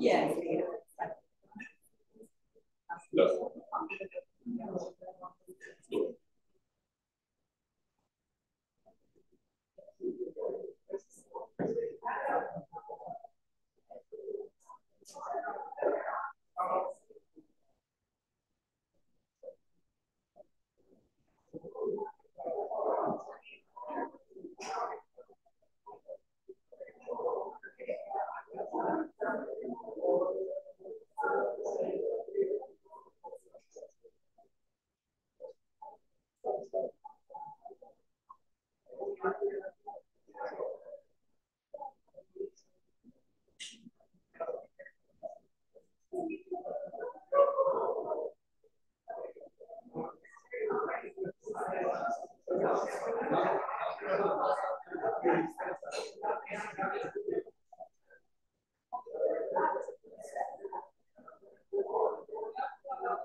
Sad ćemo da vidimo, ja ne vidim.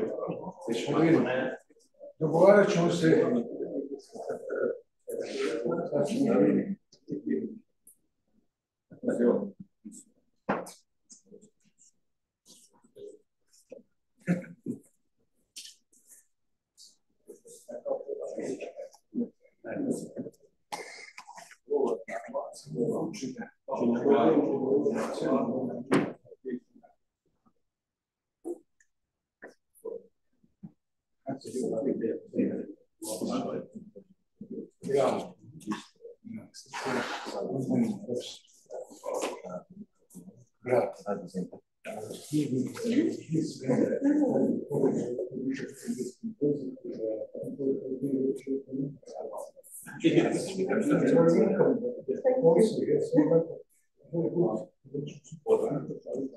This year, I think we signed some kind of agreement, yes. Cooperation. Yes. Thank you. Thank you. Excuse. We can see.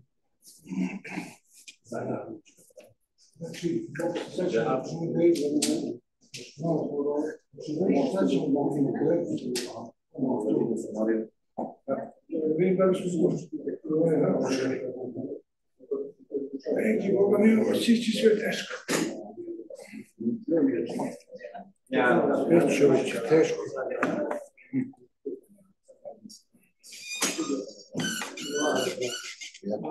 Mogli da idete večeras na mogu ja svakako ne govorim za prevozove, ali sve je to što se kažemo mi da se žrtvujemo.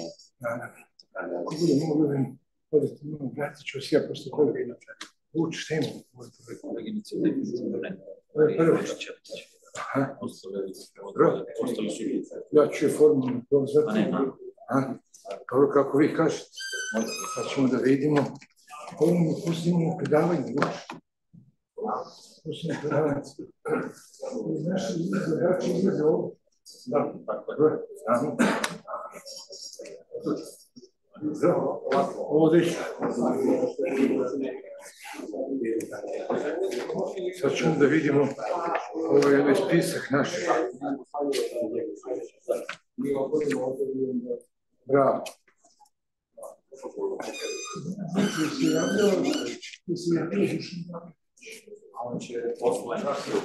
On mi nedostaje. Dosta, baš meni nedostaje.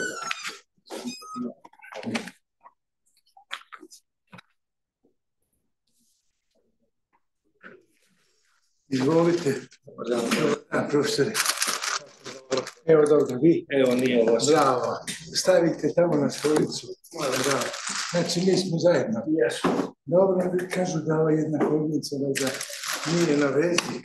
Sad ćemo da vidimo. Jedna kolegica nam valjda nije na vezi. Ova prva, gospođa Marija. Da nam nije na vezi. Posudit ću vašu ulovku. Od naši su je tražili. Imamo, mislim da je kolega iz Uzbekistana i on je online, čini mi se. Trebalo bi da i on online. Sad ćemo da vidimo. Ova nam nije sigurna. Profesor nam je tu. Kolega Branko Leštanić je naš rad. Vi ste tu. Koleginica Jovana nam je tu. Da, sad ćemo da vidimo. Eto, to je to, profesor. Znači, Radmila Trklja nam prva, jel? Mislim, sad ćemo da vidimo, da. Sad ćemo da vidimo zajednički snage. Dobro, kreće se nešto. Imamo neku nastavu, kolega Branko je. Ovo što je područeno, to su izlagači. Da. Znači, nije Radmila, nego je Boban Dašić. Kolega Boban Dašić, da. Izlagač. A za ovu prvu su nam rekli, Megi, rekli su ona nije tu, da je nema, znači, ne priključi. ovi su, evo, piše online i ovaj kolega iz Uzbekistana. Dobro. Dobro. Znači, zajednički snagama početi vidjeti kako god vi odlučite. Eto, danas sam stariji, ja ću možda da otvorim, onda vi da vodite, kad vi budete govorili, onda naravno ja ću vas predstaviti. Imamo, nemamo. Sad ne znam da li nam je da vidimo Vuček, da imamo kolegi iz Uzbekistana, Reiss. Kad kažete mi ćemo stati. Kad kažete mi ćemo stati.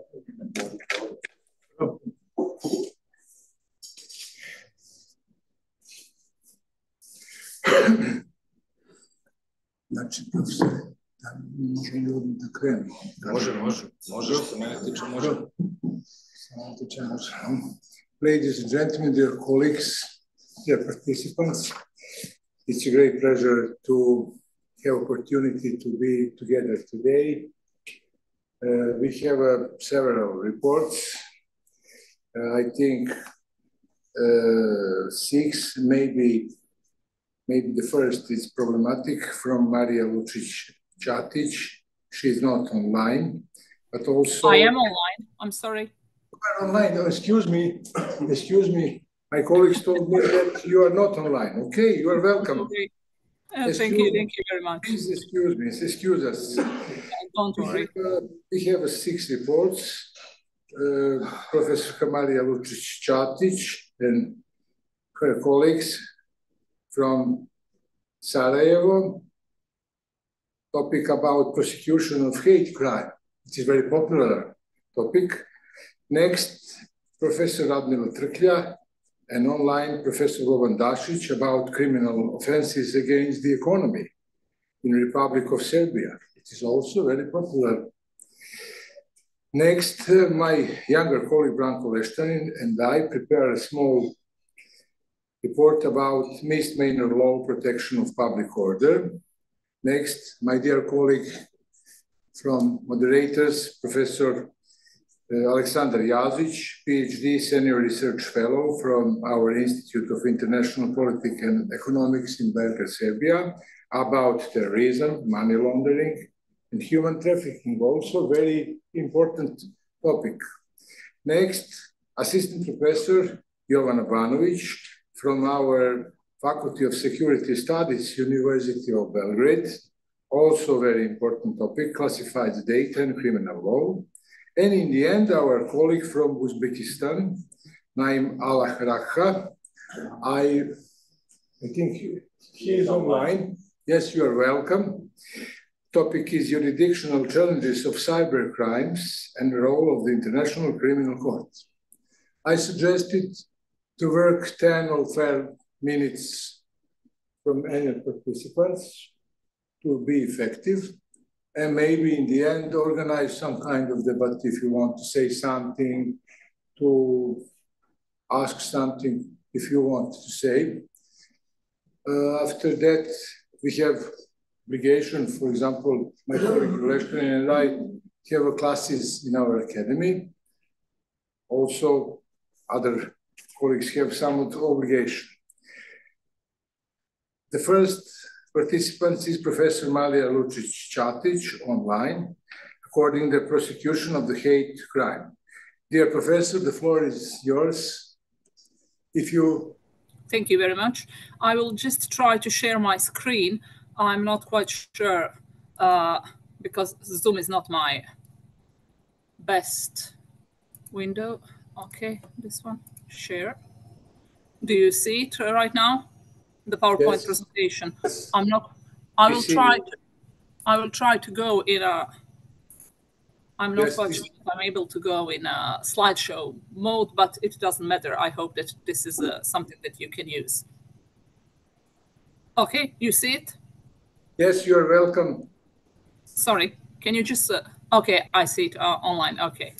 Well, hello everybody from sunny Sarajevo. I'm very honored to be here, and even though I was not able, and my team, my co-workers were not able to come to Belgrade, I'm happy to be in the opportunity to present our paper on the prosecution of hate crime and hate speech in Bosnia and Herzegovina.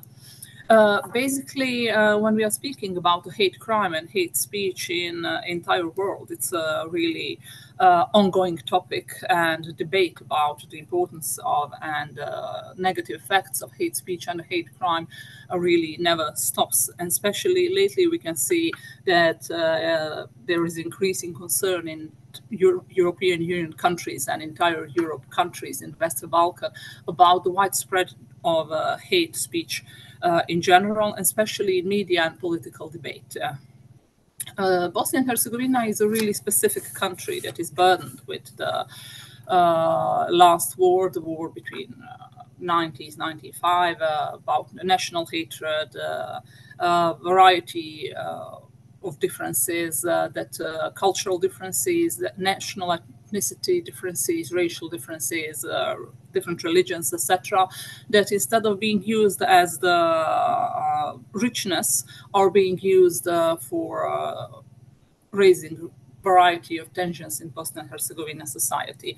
And therefore, the adequate prosecution and the adequate response of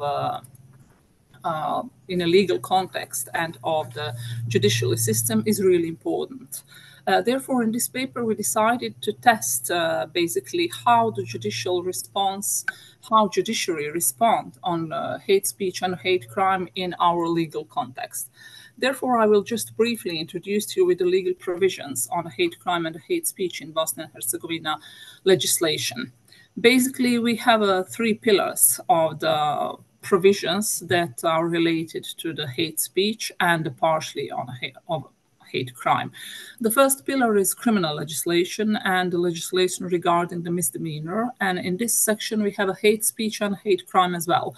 Basically, all criminal codes and all laws on protection of public order and peace, laws of information and laws of public assembly are prescribing hate speech, and the criminal codes are prescribing a hate crime as a criminal offense or misdemeanor offense.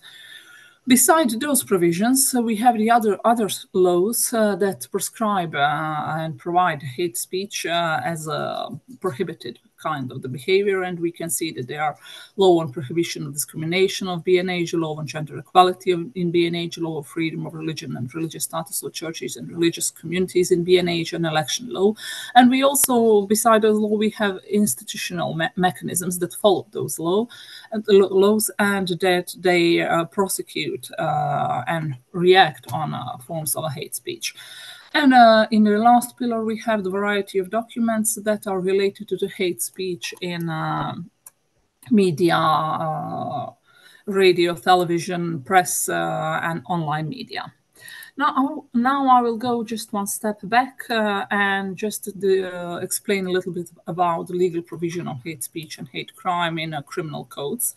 Basically, when we are speaking about hate speech in criminal codes, the main form of the hate speech is not criminalized. Just the incitement to hatred as aggravated form of the hate speech is prescribed in criminal codes in all 4 jurisdictions in Bosnia and Herzegovina, and state level entities and in the criminal code of District Brčko. The problem with those provisions are that that all of those provisions as a qualified form of the hate speech, incitement to hatred, basically prescribed that hate speech and or incitement can be committed by the committing the other criminal offense by itself, like the criminal offense of damaging of other people's property or desecrating monuments and graves.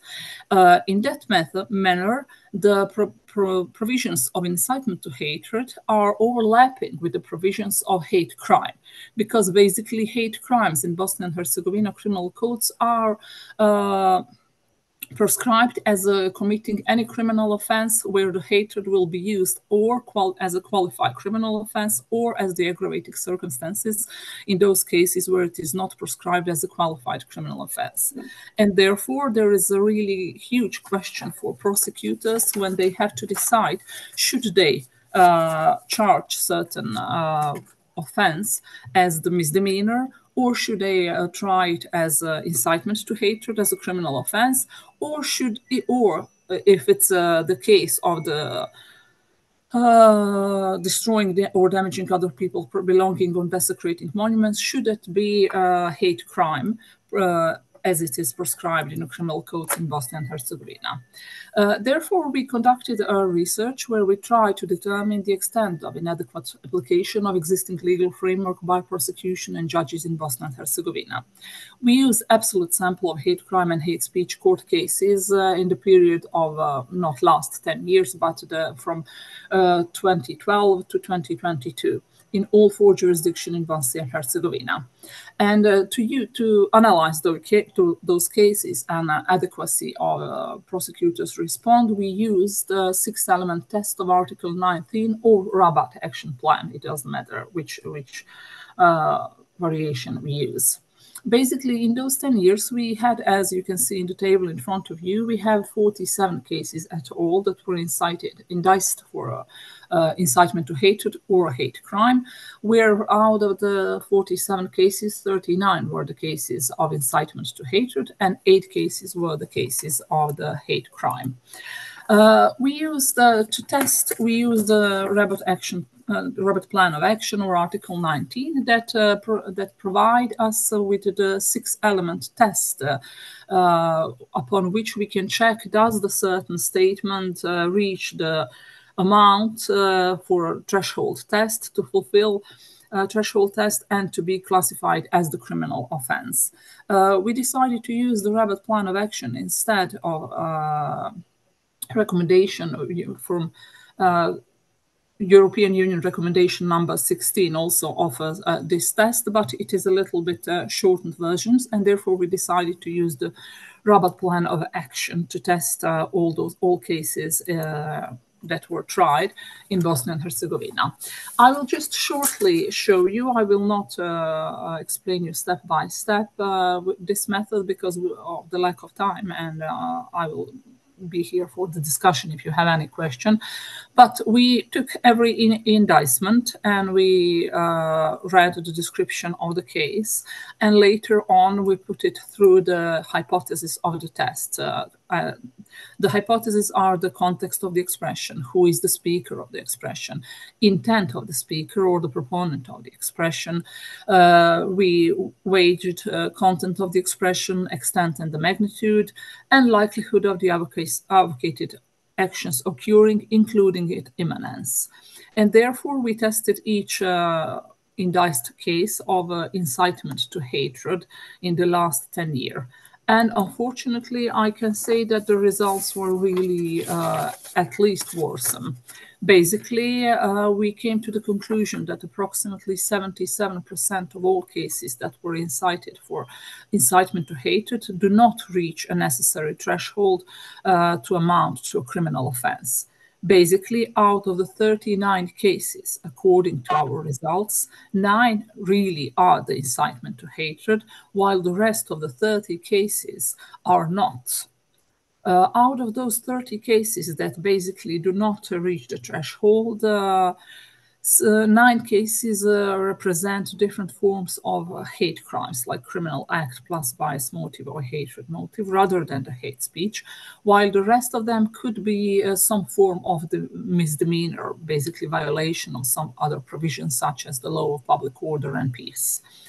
Regarding the verdicts of the cases that we found inadequately qualified as incitement to hatred, out of the 27 verdicts, because at the moment when we conducted this research, 3 cases were still in process, 20 resulted in the convictions and only 7 in the acquittal. Out of those 7 that resulted in the acquittal, 1 should be tried as a hate crime, and the rest of them represent violation of some previously mentioned regulation of hate speech, basically misdemeanor form. So as we can see from those results, the situation in prosecution of a hate crime and a hate speech in Bosnia and Herzegovina is really worrisome. Basically, we don't offer a legal security because it depends in which court will try for a criminal offense and how judge personally understand or the prosecutor personally understands those provisions or does not understand those provisions. So we drafted a couple of recommendations. We, of course, always propose education, further education, and inclusion of the education on robot action plan and recommendation of European Union number 16 on combating hate speech as a tools that prosecutors and judges should use every time when they need to decide does certain statement reach the threshold to amount to a criminal offense. Beside those education, we are advocating for including those tools as the obligatory tools when deciding on those matters. So I tried to stay in the time framework, and for all the question, I'm at your service, and all the detailed results you'll be able to read in the publication that will follow this conference. Thank you very much, and thank you very much, and nothing else.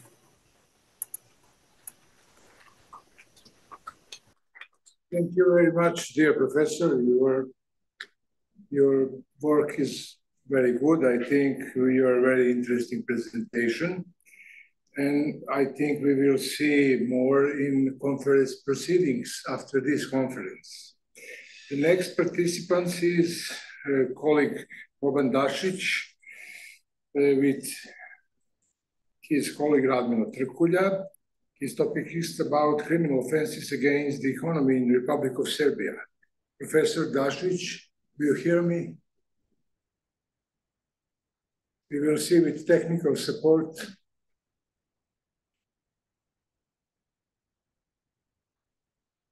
Sometimes we have a technical connection and problems. Professor Radmila Trkulja is here. Her microphone is on, so okay. I guess she can hear us. Professor Trkulja, do you hear us?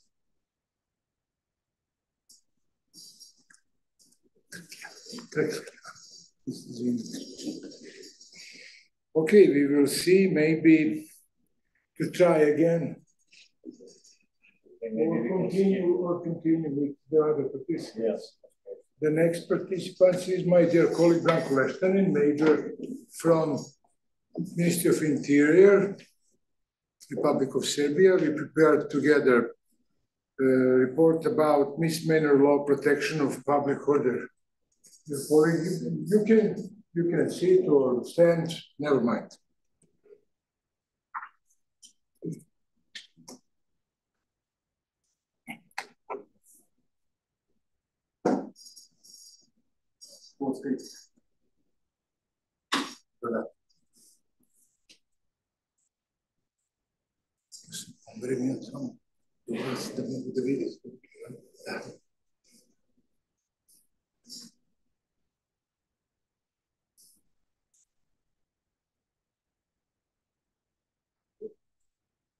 Dear colleagues and moderators, allow me at the beginning to express my gratitude to organizers for invitation to participate in this scientific gathering. Professor Nikac and myself want to present you a paper with title Misdemeanor Law Protection of Public Order, State and Trends in Serbia. The systematic of the paper you can see on this slide. So at the beginning, in Serbia, the basic function of police, not only in Serbia, in other countries also, is maintaining public order and peace. And in Serbia, this function is normatively realized through the police work maintenance of public order and peace, which is regulated by public order and peace law and police law. Our legislature decided to change the public order and peace law in 2006, and this is the main reason why we conduct this research. As you can see on this slide, misdemeanor in Serbia generally varies from year to year. The average number of misdemeanors in the observed period is more than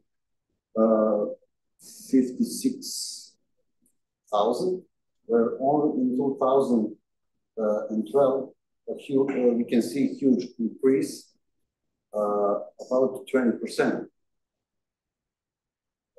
Then the situation is calm.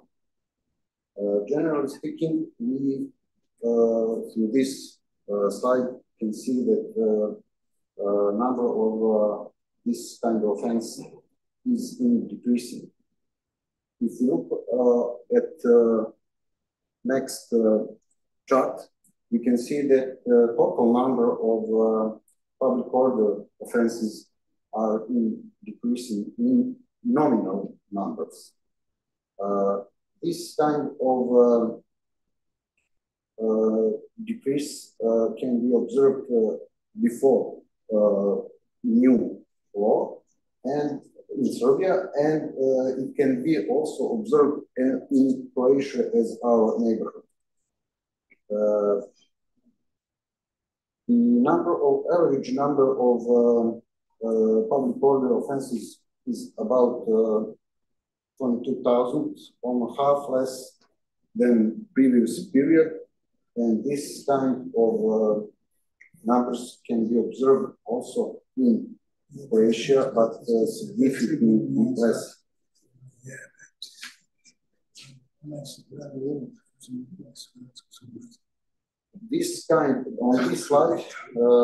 we can see the participation of public order violations or offenses in total number.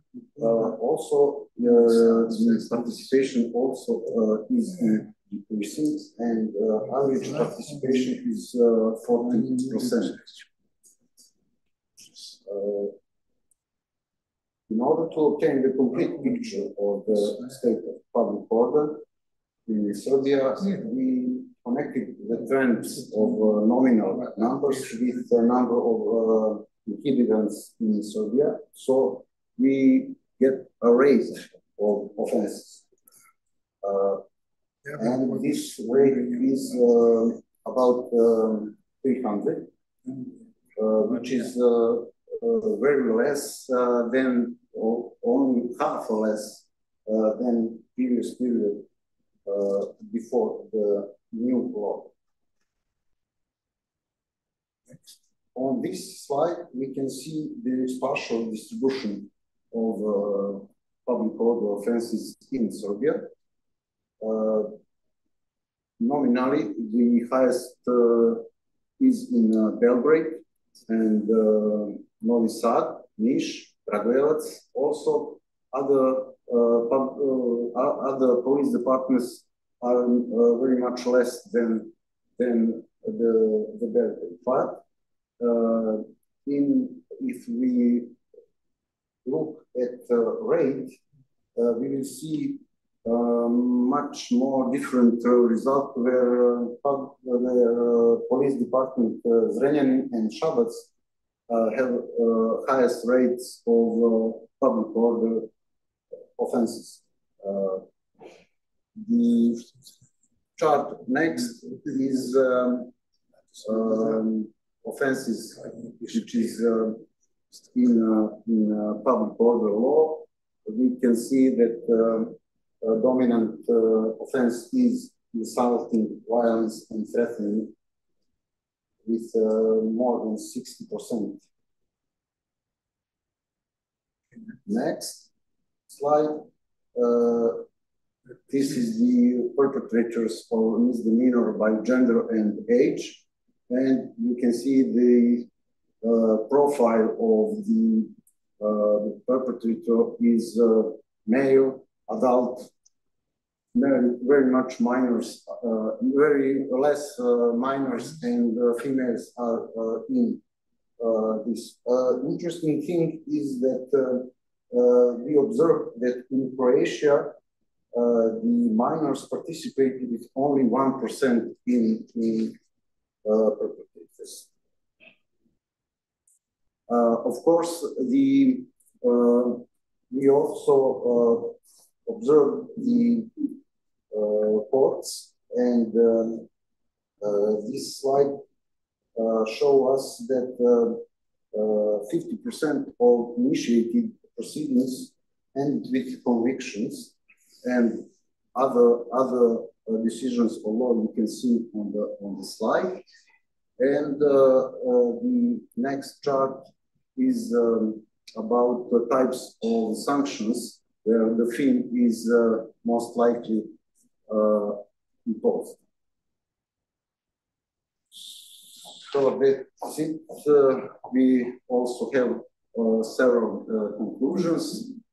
I don't want to explain it. You can see more in paper that will be in proceedings.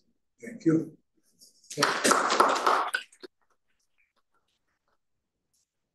Thank you, your colleagues, Major Leshtanin. Also very interested. The next is my dear colleagues, Professor Alexander Jazic, Senior Research Fellow from Institute of International Politics and Economics. Very interesting topic, terrorism, money laundering, and human trafficking in European Union. Professor, if you want to sit or to stay here, never mind. Okay, I will present it from here. Yes, you're welcome. So regarding this, good afternoon, everybody. Regarding this first part, thank you. Regarding this first part, also to note that I have just this starting screen. Everything else I will present here like with words. Regarding this first part, terrorism and counterterrorism, basic approach of the European Union is connected with EU strategies, counterterrorism strategies. Until now, several of them were published or created, and in every one of them, there are three key points. It's prevention, protection, pursue, and response. So regarding prevention, it is the key is to prevent individuals to join to terrorist groups, which lead to stopping the creation of new generations of terrorists. This is the main subject in this combat is individual state of European Union, which conducts that combat on a state, regional, and local level. It is the main problem is that that combat is overwhelming for individual state capacities. So countries of European Union are forced to cooperate and to have joint teams, activities, tasks, and similar. Also, it is the one way to strengthen this combat. So the European Union goal is to include whole population of European Union in this combat and wider in some other countries, for example, Serbia, which is not in the European Union. Protection means that European Union try to lower the vulnerability of most important targets and to make weaker effects of the conducted terrorist attacks. Also, member states are responsible for the protection of these most important targets. But European Union, in European Union, joint approach is very important because of interconnection between member states. So these joint activities are close connected with protection of borders, security of transport, and any other segment in which is present this cross-border element. In these areas, joint EU action is necessary. One of the most important targets or places are the places where people are making some protests or joint activities because of the vulnerability of just citizens individual. So you invest a lot of money and energy in pursuit of terrorists outside of the borders of the European Union and to cut their activities. So European Union countries first have in focus their own security, then the security of the European Union. In that sense, institutions of the European Union are strengthening the exchange of information and security information. The most important channels for that kind of cooperation and exchange of information is Europol and Eurojust. Response of the European Union must be strong within the territory of the European Union, but also outside the European Union, because some of the attacks can have cross-border effects. This response is similar to the response of the European Union to catastrophic events. And that's why, regarding terrorist attacks, European Union relies heavily on the European Union Civil Protection Mechanism. Also, we have this money laundering or anti-money laundering policies in the European Union, which are very close connected with this first subject. In that sense, Convention, Council of European Convention on Laundering, Search, Seizure and Confiscation of the proceeds from crime and on the financing of terrorism was adopted in 2005. In that, it was the basis for strengthening the local laws and institutions, especially courts, to have a much more jurisdiction over banks and financial subjects. And now state can force bank or financial subject to give adequate information regarding money laundering. And in extreme cases, state can make seizure of these documents.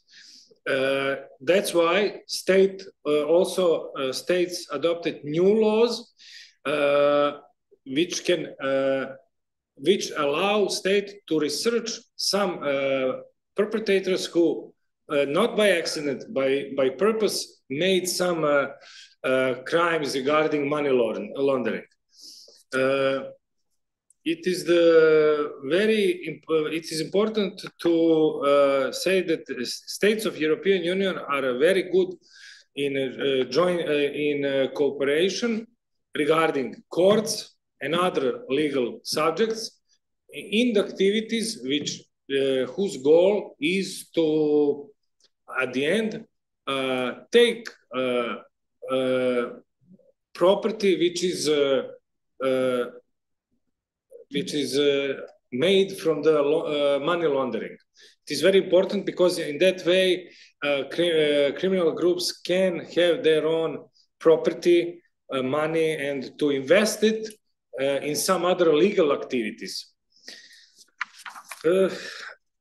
It is one problem regarding these laws is that every European country have its own law framework. And until today, we could see that it is weak coordination among European countries. So every country have its own legal framework, and that's why results are different. So maybe European Union could do more in cross coordination among different, for example, courts or some other legal subjects. Regarding trade of people, analysis shows that when in the areas where exist big differences in social status, and people are living close, it is the best situation for making human trafficking stronger. So human traffickers are trying to get people in poor countries and to transfer them in richer countries because they are counting on bigger profit. It is not always the case, but it is the basis of their behavior. They are not, today they take people in the European countries, but they have less opportunities for that because of higher living standards, developed country, more information, so people are not so much exposed.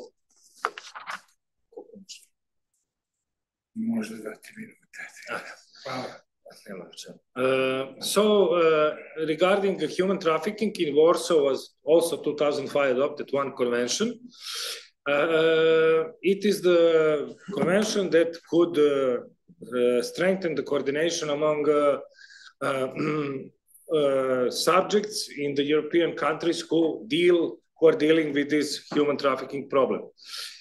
Key point was to make border control stronger, but without influencing to free moving of people.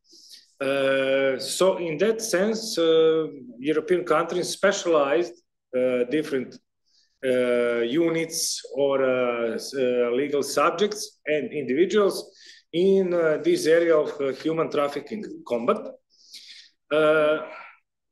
Also, convention put coordination among governments, departments, and other public agencies on the first place regarding stopping the human trafficking. And one more thing, and I will finish because our time is almost finished. In 2021, one more convention was strategy was adopted. It was European Union strategy on combat trafficking in human beings, and it is now on power, and it should be until 2025. Key goal of the strategy is to stop criminal model in the order to stop the exploitation of the victims. You have much more information in my paper. I'm sorry, maybe I was not enough. How can I say, concise, or give you some concrete information, but paper, I think it is good, a lot of information, so I hope you will find something that it will be useful for you. Thank you once again. Thank you, dear professor and colleague. You are so polite, and your report is also very interesting. Next participant is our younger colleague, Professor Jovana Banović, from Faculty of Security Studies. You are welcome. If you want to sit or to stay. I will stay. Thank you. Okay, okay, dear professor, you are welcome. Do you have presentation or? Yes. Yes, I changed my place. I don't like the studio. Thank you, Professor. Distinguished organizers, respected participants, dear colleagues, although I suspect many of us might prefer an after lunch power nap, I'm delighted to join a scientific conference for the second year in a row. So good afternoon to you all. As you have already heard, the topic of my presentation is classified data and criminal law amid certain changes. The dynamic nature applied, governed by law, is well reflected in my presentation today. I find myself in a bit unpleasant position of presenting a paper on legal solutions that have, since my research, begun to change. For this reason, I apologize in advance if I exceed my time limit slightly. Never mind, okay. I will do my best to keep things sufficient, so thank you again. The paper you will find in the conference proceedings is based on the regulation currently in force. However, recent developments have brought certain changes in this area. Just over a month ago, a draft proposal to amend to the Criminal Code of Serbia was published, including provisions of offenses relevant to my paper.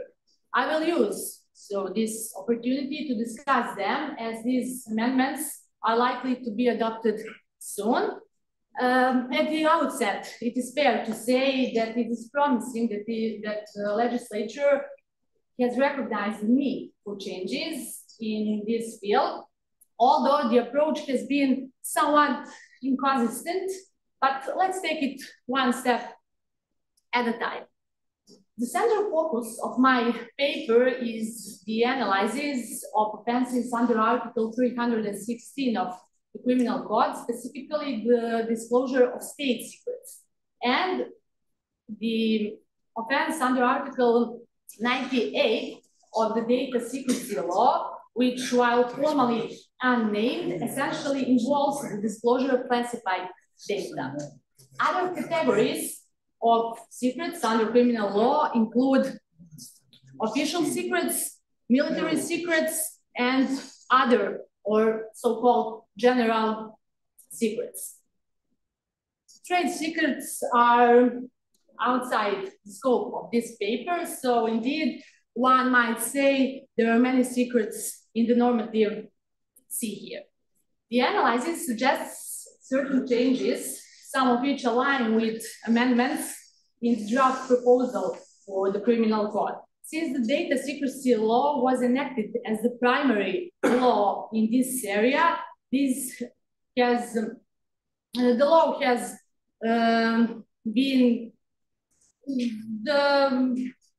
has been a need to redefine secrets in the criminal code to address the most serious breaches. One main reason for this is the parallel existence of two different criminal law protection regimes for classified data.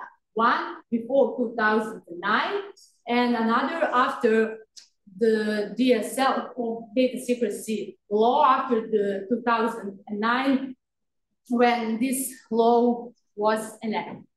The official explanation for this legislative proposal highlights points long noted in the relevant doctrine.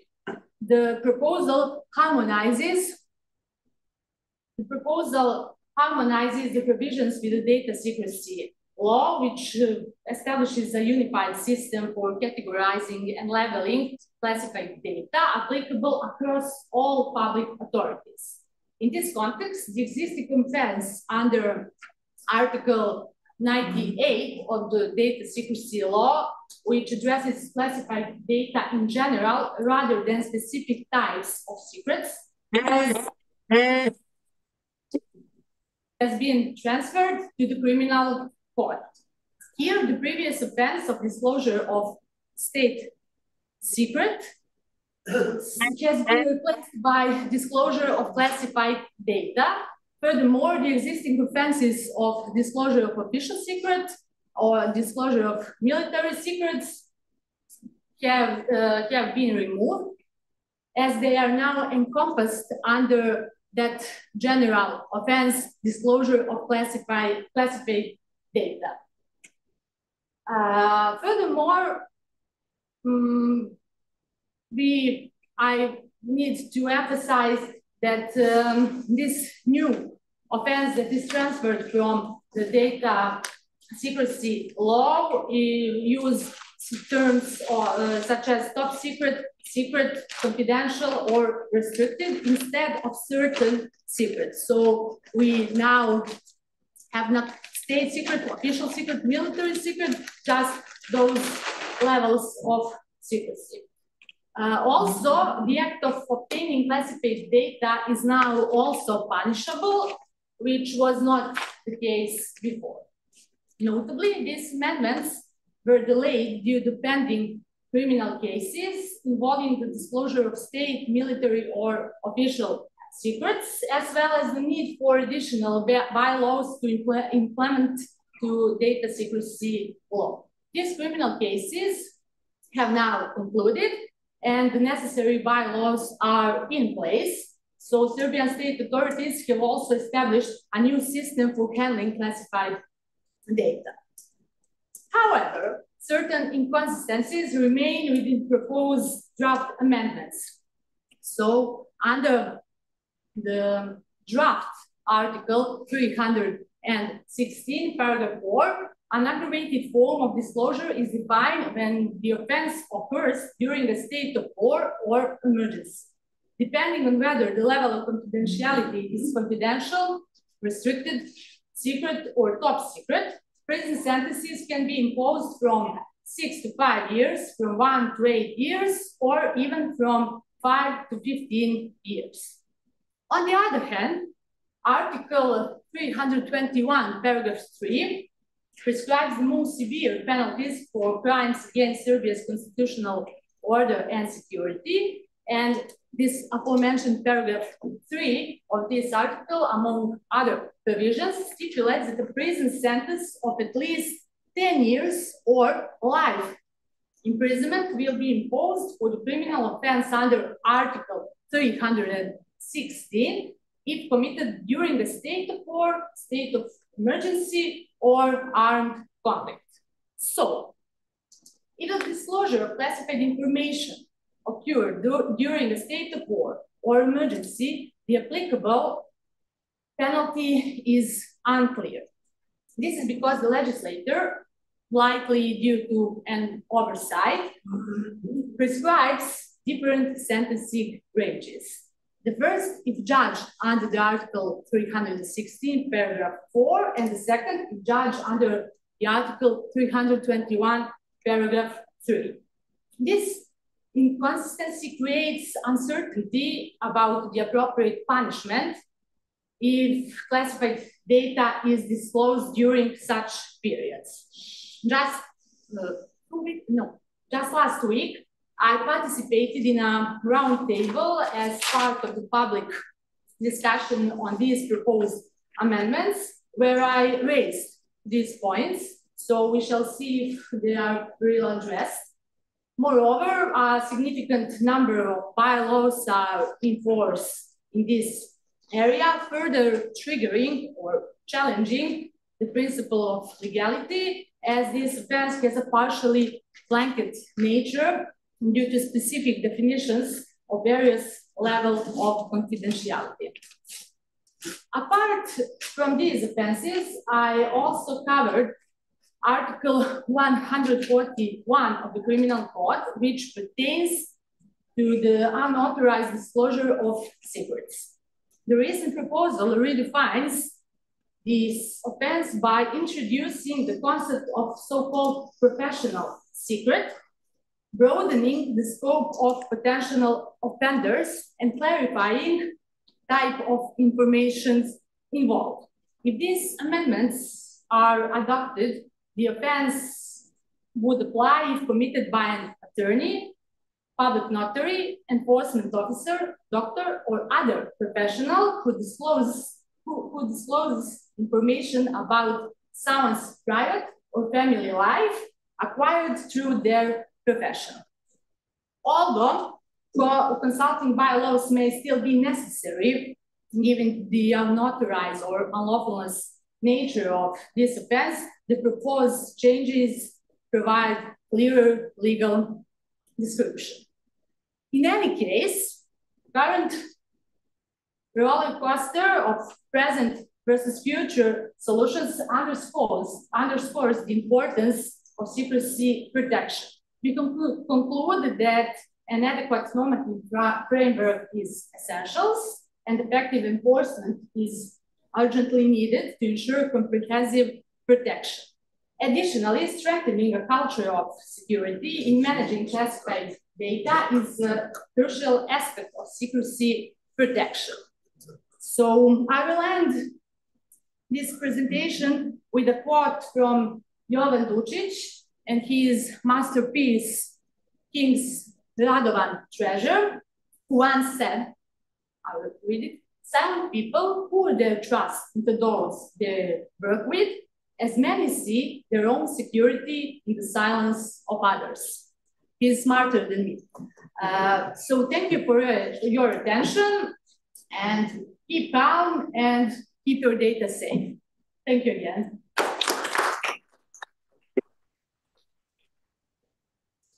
Thank you, dear colleagues. You're also excellent. You're so young, and it is very important for us and our scientific and research society. It is very important for us to have a good young people. The next in this list is our colleague from Uzbekistan, Professor Naim Al-Raka. Do you hear us, Professor? Yes. Yes. Thank you very much, and good evening from the Tashkent. Dear esteemed scholars. You're welcome to say something. You're welcome. Please, the floor is yours. Thank you. Thank you so much. Thank you so much, and good evening from the Tashkent. Dear esteemed scholars, respected experts, and honored participants. It's a great privilege to join you today in this conference. I would like to start by extending my heartfelt congratulations to the organizing team with such a remarkable gathering of the experts and scholars. I'm also particularly indebted to Professor Nicola, whose steadfast support and relentless dedication have been indispensable in facilitating and documentation process required for my participation. Actually, it is unfortunate due to some visa issue. I'm unable to be with you in Belgrade in person. So thank you once again. Ladies and gentlemen, regarding my today's speech and my research paper, which is jurisdiction, challenges, and the role of ICC, International Criminal Court. There is a significant announcement by ICC prosecutor in last year, 2023, that the International Criminal Court is exploring the potential for investigating cyber crimes that may fall under the Rome statutes. So it means ICC is going to emphasize the gravity of cyber-based threat. So this development signals a recognition of the potential for cyber crimes to cause harm on a scale previously associated with traditional international crimes. So if we go a little bit back to connect with the cyber crime, basically there are several definitions. However, we have not a unanimous definition. So the illegal activity that uses computers or the internet to commit a crime. Recently, I in UK, by National Cybersecurity Strategy 2022, according to that strategy, they divide the cyber crimes into two categories. The first one is cyber independent crime that can only be committed through information and communication technologies, like these devices. On the other hand, cyber-enabled crime that are traditionally offenses that can be amplified in scope of utilizing in some part of information technology devices and some part like fraud and data theft in a traditional way.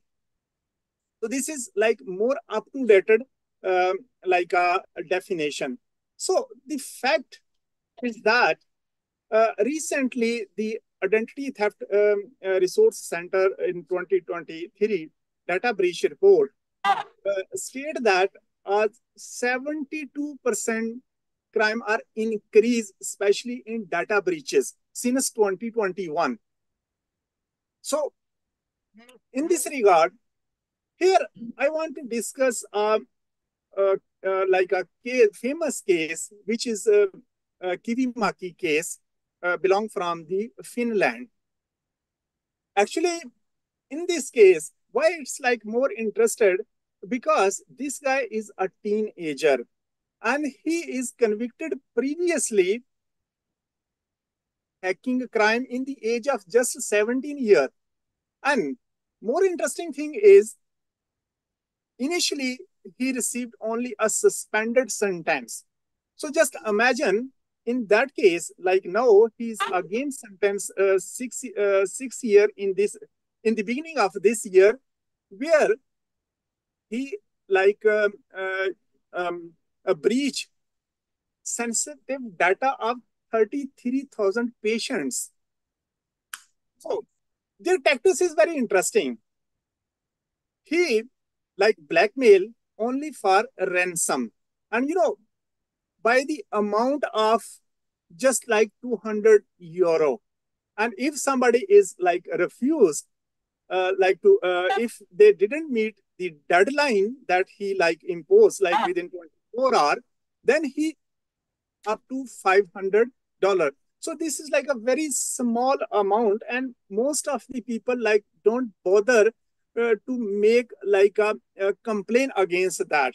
So there was like more than 33,000 like a patient that he used their data for their like these crimes.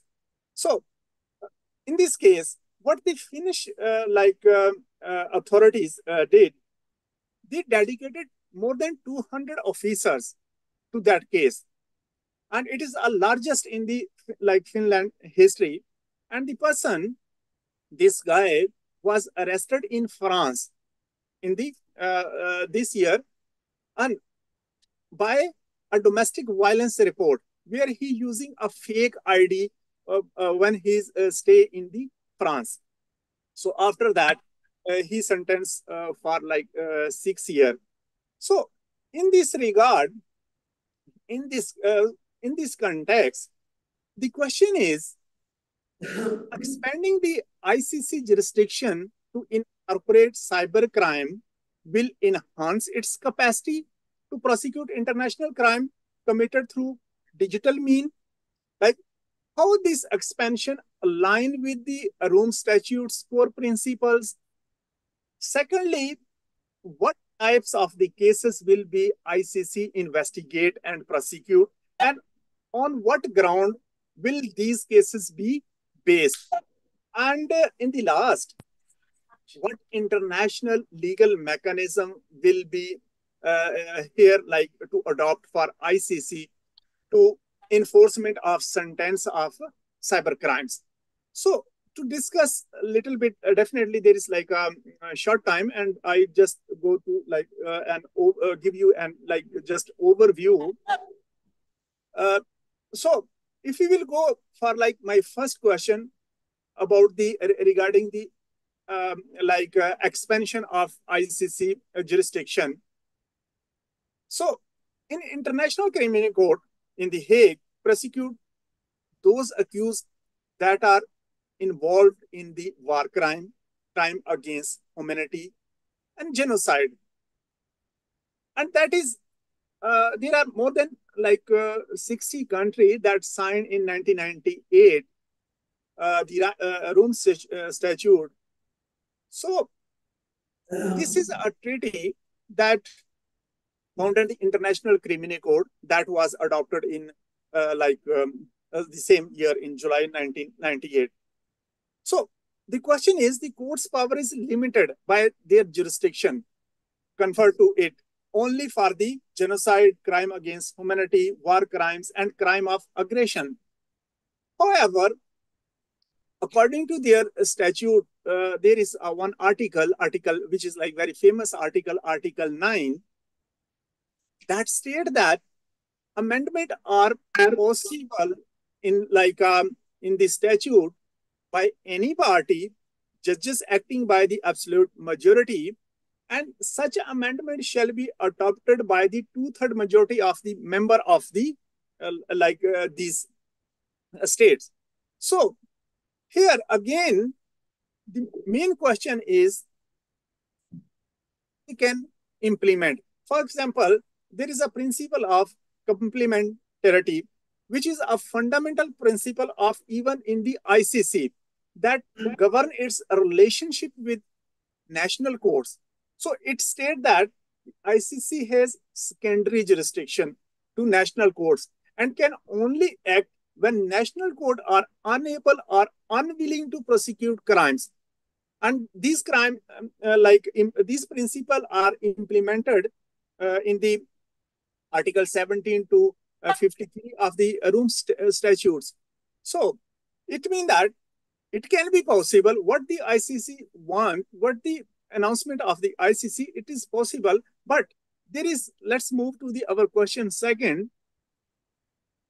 Criteria of initiating an investigation by the prosecutor of the ICC, who must determine whether there is a reasonable basis to proceed based on the crime's gravity, admissibility, and the intersect of justice. So the question is, right now, when I just go through about their history of the cases from 2002 to till now in 2024, the ICC has handled 34 cases. Highlight the relatively limited number of the cases brought before the ICC over more than 2 decades. So this means that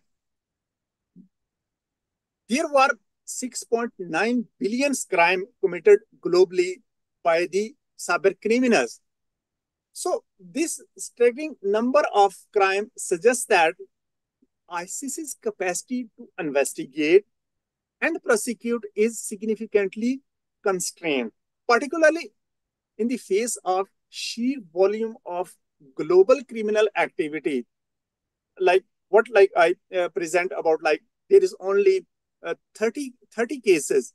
So it become evident that the ICC, with current resources and mandate, it is not equipped to handle the investigation and prosecution of widespread cyber crimes, which often involve complex transactional element and require substantial investigation sources. So the vast discrepancy between the number of global crime and the ICC's caseload provide the limitation to the ICC in addressing the full scale of the international criminal activity. So if I go little bit deep out of these 31 cases, so the conviction account of only 16%, while acquittal represent 6%. So cases pending due to the accused arrest from the largest category, and that is 25%. So just imagine 1/3 of the case which ICC is adjudicating in the past more than 20 years, there are 1/4 cases are just pending due to the accused arrest. So this is what highlighting the challenges in apprehending suspect.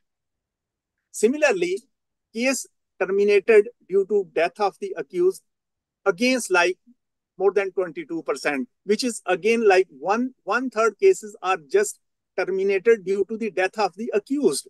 So it's also not conclude these cases.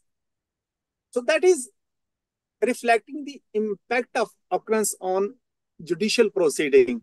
So this distribution explains the multi-factored nature of the international justice and bearing resolution of cases under the Rome Statute, which established by International Criminal Court.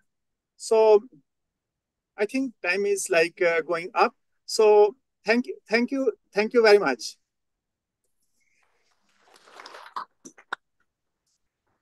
Yes, you are also interesting topics.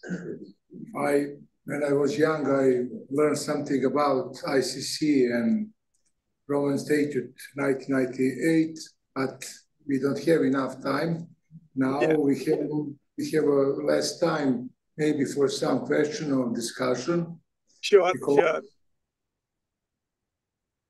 Thank you very much.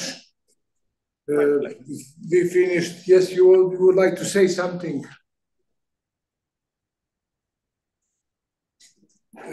If you have any question and if you want to say something about topics, you're welcome. Because we have our next session, I have opportunity to thank all colleagues for participating in this session of conference. Also, our vice rectors, Professor Simovic and Professor Radovic, and our chief of department, Professor Milošinović. It is very important for us. Also, I would like to thank our colleagues for technical support, scientific and our center for IT center, my colleague Goran and his colleagues. If you want to say something, you're welcome. We have maybe a few minutes because we break the time. If you don't have, maybe you are more tired because it is early in the morning when you will come. Professor Jazic and I like to thank you for your attention, and you are very polite, and it is a great honor to be together today. Thank you again.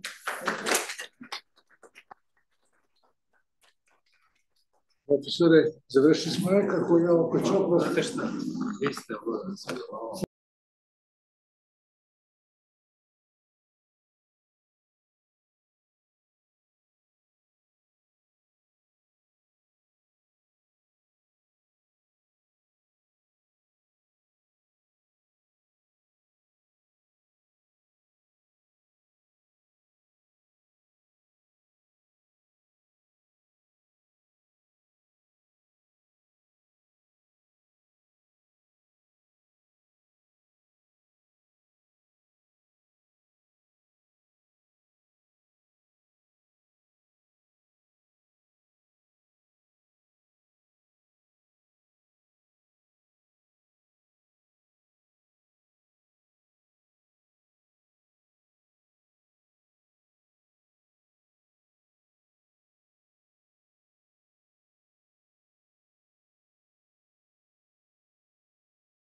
And you also, if you need something,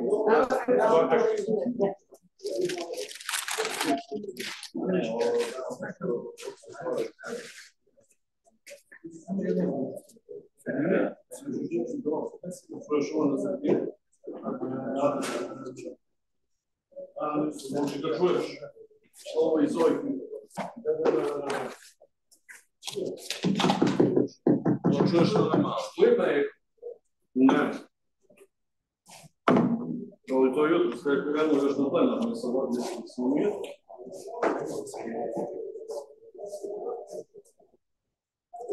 Kao slatka si, ja.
Okay,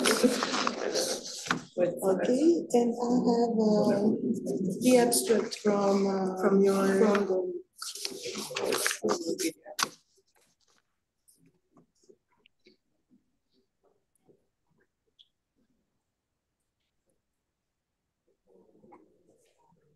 This is the last post.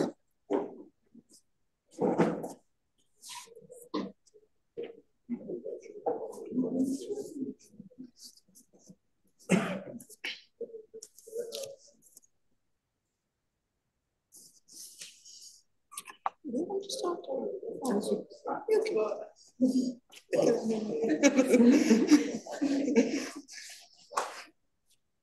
Small change. Yes.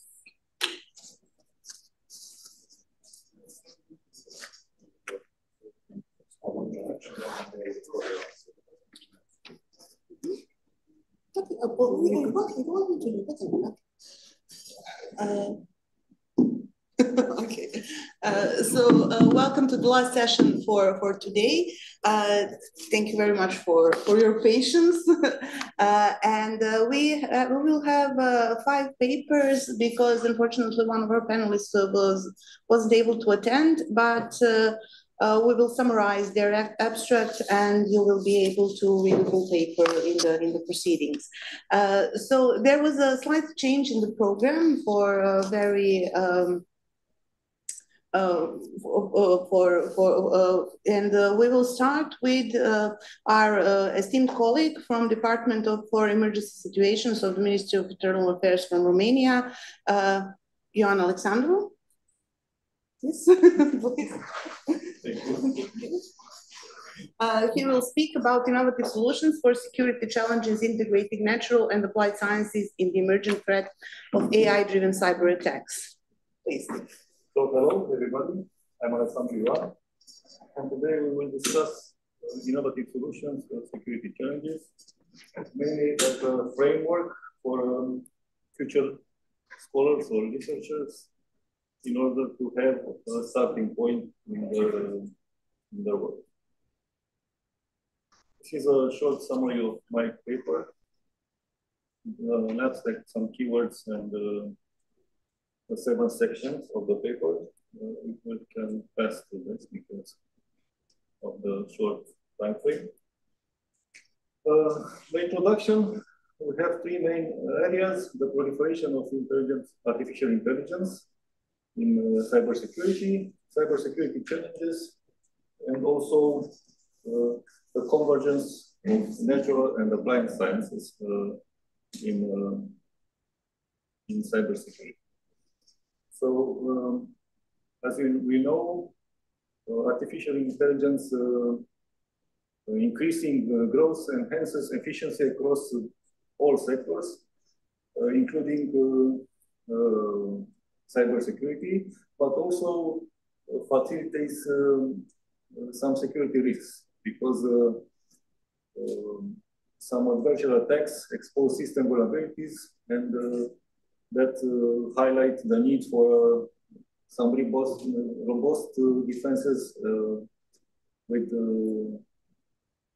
artificial intelligence integrated in them. So our main question is how can the interdisciplinary insights from natural and applied sciences reflected in leading topics, institutions, and authors advance solutions for cybersecurity, and also how our trends or gaps in the practical application and also in the existing literature are revealed.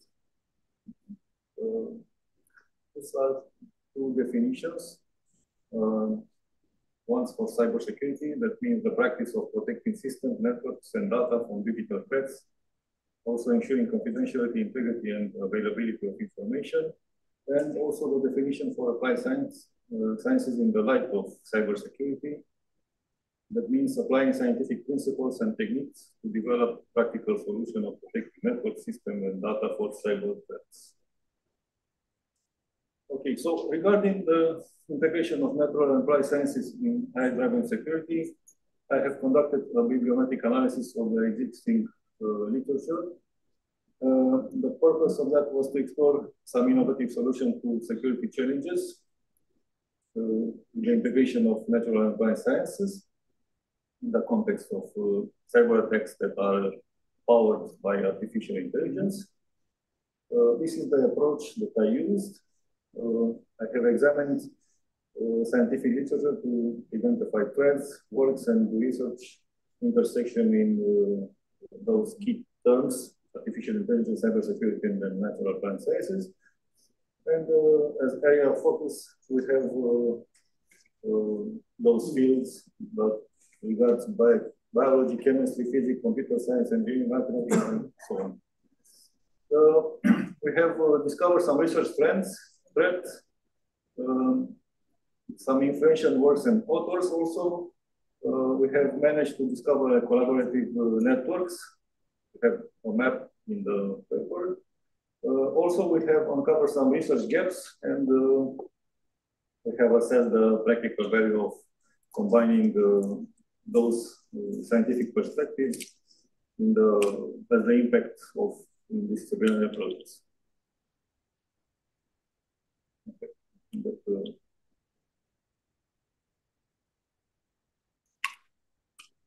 I have an issue. Okay, so the research methodology involves the Scopus database for mainly open access publications between 2014 and 2024, around 1,000 documents, having as keywords for research artificial intelligence, cybersecurity threats, and also natural and applied sciences. We have employed view analysis on bibliometric analysis. And the analysis was focused on the keyword citation patterns, also collaboration networks, and our main goal was to identify trends, influential contributors, and thematic connection within the literature, also in order to maybe discover some future perspectives. We have here a map of the top 10 shared references. We have discovered that this suggests a high level of similarity between the references cited by these authors that we have in the picture, in the map. We have four key aspects that were uncovered by this analysis. That there is a collaborative research trend. There is also a common body of literature. There are also some interdisciplinary collaboration between scholarly papers, and also there is a strong foundation for innovation. We have here the top 10 cited scholarly works in those fields. The main citing, the most cited paper is the role of artificial intelligence in achieving the sustainable development goals, with 1,063 citing. Also, we have here some insights that there is a high interest in artificial intelligence in deep learning. The most publication was span was between 2018 and 2022. Also, an open access trend in the publication. This is a co-citation analysis that shows the interconnectedness between authors in the field of cybersecurity, artificial intelligence, and applied sciences. We have seen here some data that are going to pass quickly.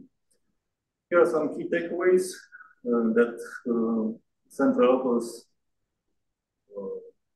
Iqbal and Anna are central figures. Also, this proves also the interdisciplinary collaboration that we have mentioned earlier. There is also a knowledge dissemination aspect, because the large number of open access publications highlight the trends towards accessible knowledge.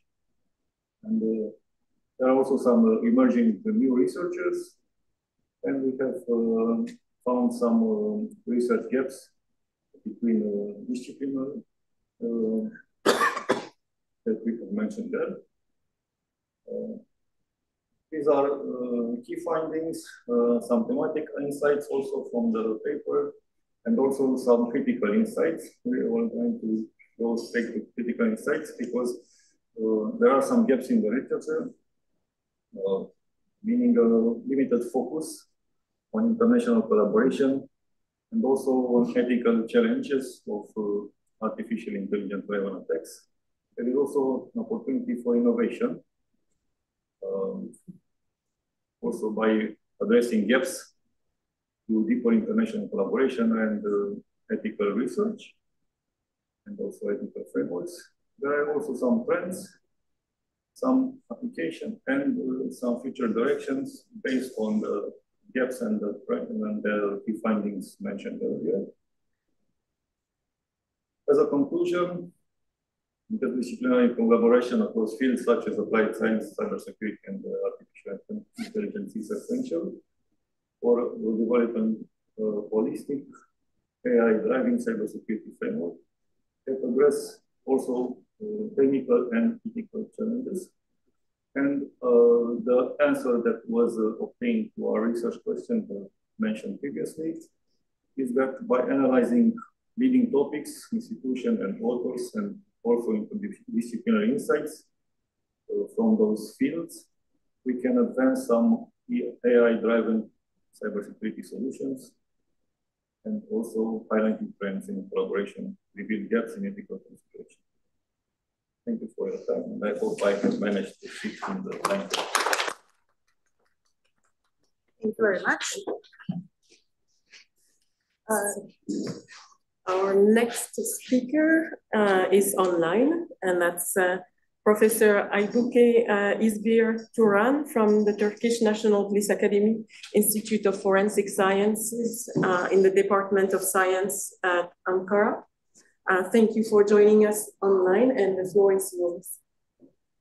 And thank you for your nice conference. Good afternoon, ladies and gentlemen. I'm very happy to be here. And it's a very, very wonderful conference. And so first of all, I would like to thank to Vice Rector, University of Criminal Investigation and Police Studies, and organizing committee and participants for being here. First of all, the reason I want to talk about this subject is that the CBRN issue is very much on the agenda, and the possibility of its use in war or terrorist events is always kept in mind.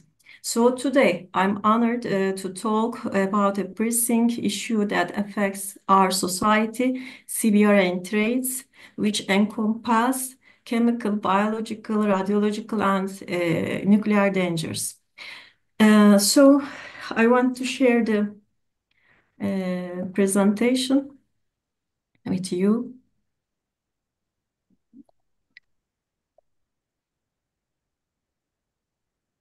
And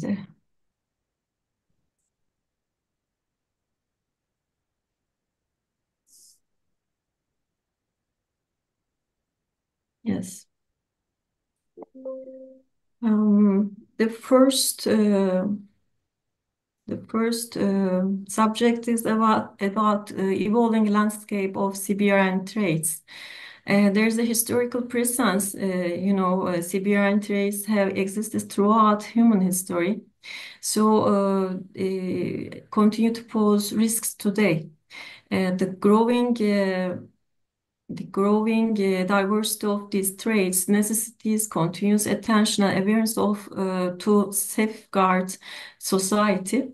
So growing diversity is important, increasing variety of CBRN-related threats in modern times. And when we look at technological shift, move towards LA and advanced technologies in security strategies. And the fourth one is scientific progress, and this is advancements in addressing both fundamental challenges and security measures. So first, I want to continue my speech with chemical hazards and weapons. Chemical hazards encompass a wide range of substances that permeate various aspects of human life. These include household chemicals, toxic industrial chemicals, and chemical weapons. Household chemicals, despite their everyday use, can pose significant risk if mishandled. Toxic industrial chemicals are hazardous substances used in industrial activities, and chemical weapons, classified into nerve agents, blood agents, caulking agents, and blister agents, are designed to incapacitate individuals and cause harm. The other subject is chemical warfare and terrorism. Chemical terrorism involves the use or treat of toxic chemicals by non-state actors for political, religious, or ideological motives. So there is three part of this terrorism. And first of all, agent selection is important. Terrorists choose and obtain a chemical warfare agent, and then creation of basic advanced munition is important. Then a delivery system will cause deployment method ranging from improvised to sophisticated. So we can say that the complexity of chemical attacks varies based on the chosen agent, munitions, and delivery system, while terrorists can create improvised explosive devices with chemical components. Sophisticated delivery systems like missiles present significant challenges. The second subject is biological hazards. There is an overview.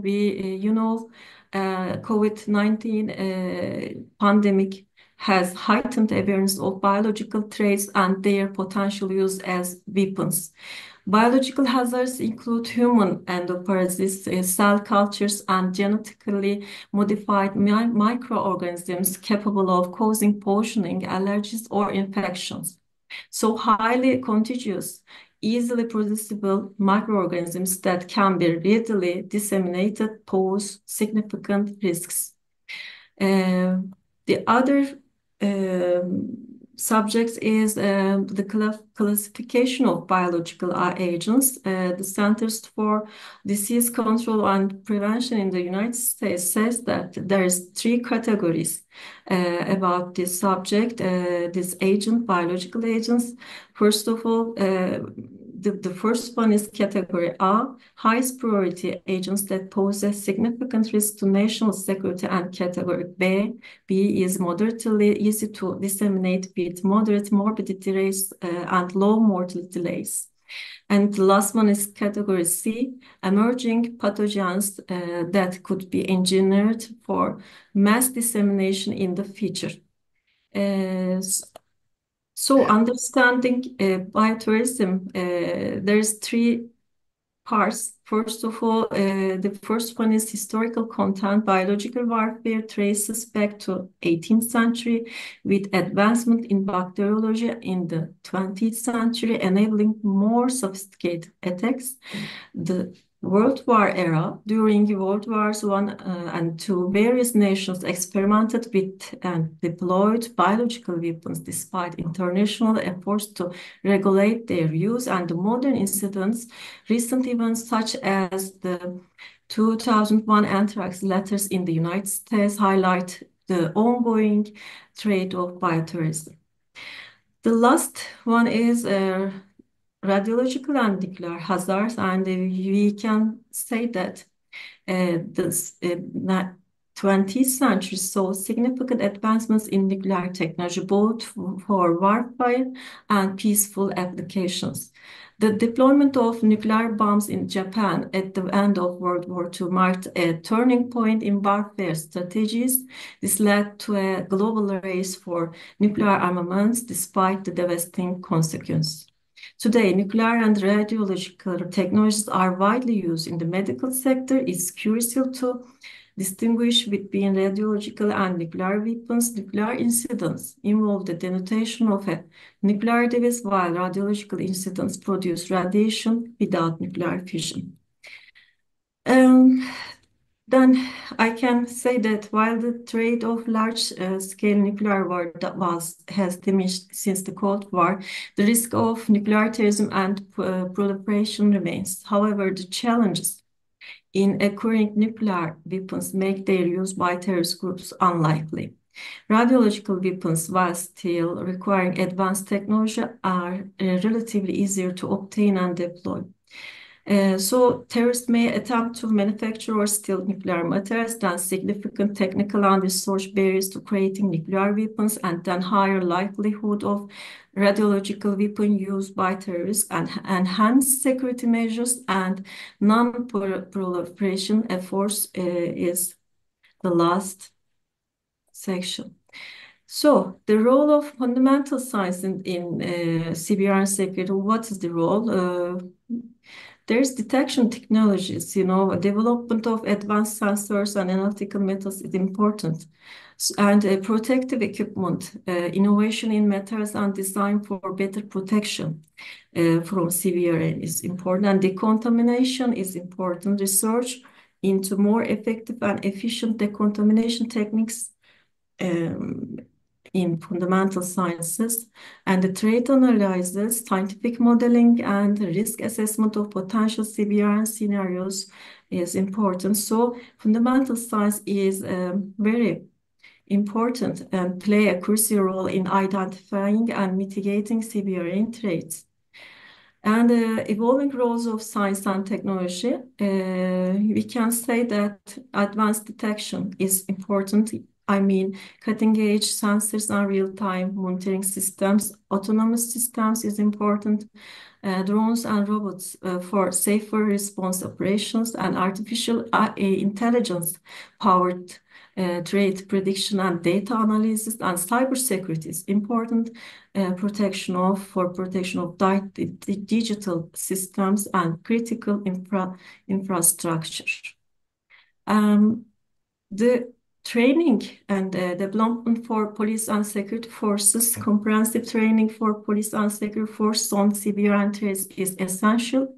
This training should cover threat awareness, emergency management, protection and decontamination procedures, and collaboration skills. So threat perception means training to identify and recognize various CBRN threats and their symptoms, and emergency response, what sets skills for effective management during and after CBRN incidents, and protective measures. I mean, use of protective equipment and decontamination procedures, and interagency collaboration mean coordination with other first responders and civilian authorities is important for police and security forces.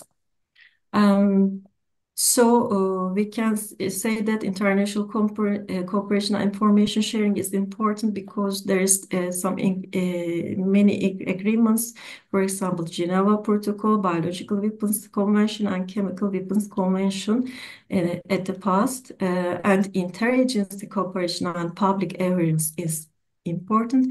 I mean that interagency collaboration representatives from various agencies working together on CBRN security and public education is important.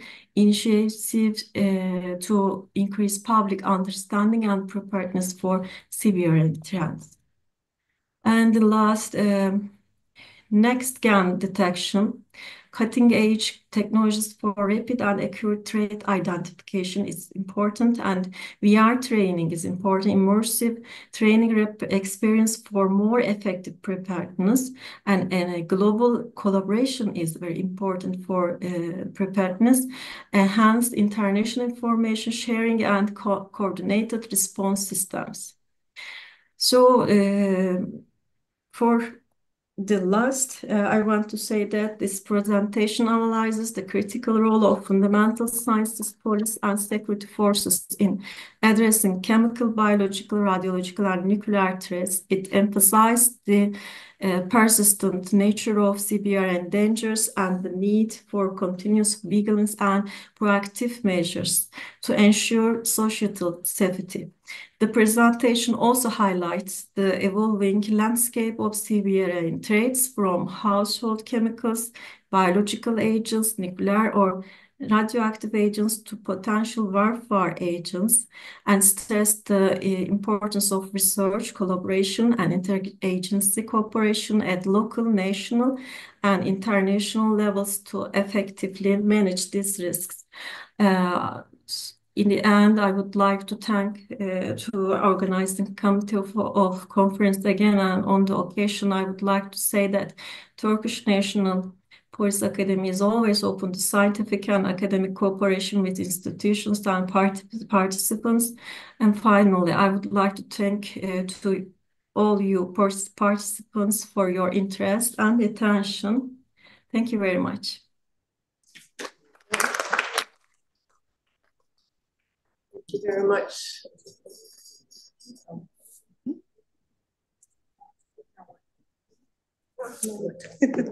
So our next speaker is my colleague moderator, Professor Ivana Damjanovic, who's going to present on cyber terrorism revisited, a paradigm shift. The floor is yours. Thank you.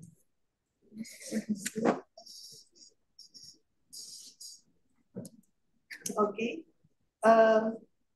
Until the presentation starts. Thank you very much for having me again for the second year in a row. I would like to thank the organizing committee and the colleagues from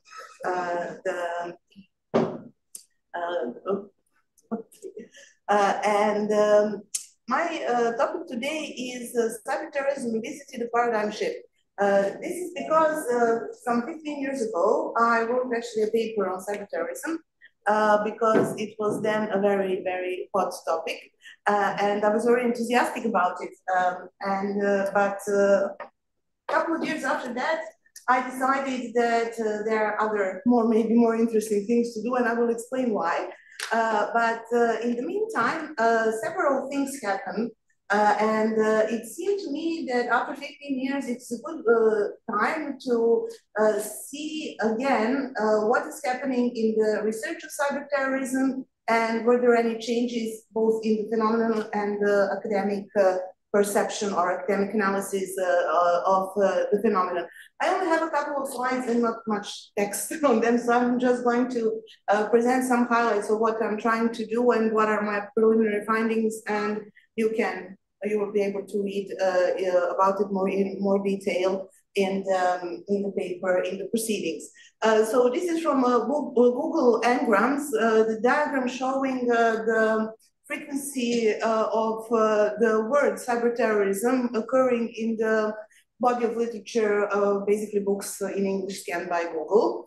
There are several interesting things that you can see from this diagram. One is that the interest in cyber terrorism starts to grow rapidly after 1995, which is the point when internet, it goes public, so it becomes available to the wider number of people. That the peaks of interest are after 9/11, which is right after year 2000, and again around 2016-17, maybe. You can also see that, if nothing, there is an emerging consensus on how to spell cyber terrorism. So that's one thing that scientists seem to have agreed on.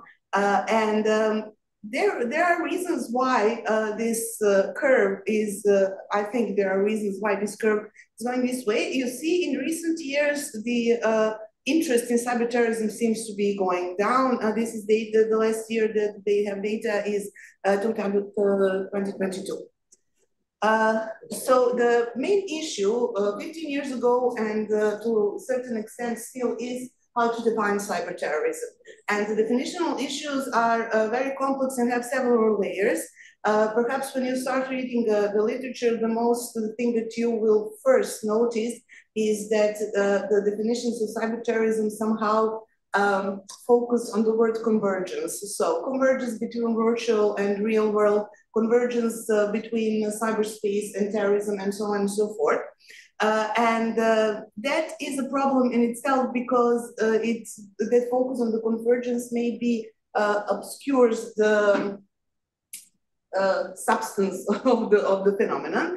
And also, when you're trying to define cyber terrorism, you have all the same definitional problems that you have with defining terrorism. And these problems are notorious. And I think probably the most famous things about terrorism research is there is no consensual definition of terrorism. So we don't really agree on that definition. Another problem is that the word cyber terrorism is very differently used in public discourse by journalists, by politicians, and by researchers who actually study the topic. The public is, and the term terrorism has become, as they say in the security studies, securitized. Also the term cyber terrorism, and in the public discourse, various things, various events are labeled as cyber terrorism, various types of behavior, while researchers are a little bit more skeptic and tend to write or discuss it in more specific terms. So their definitions tend to be more narrow.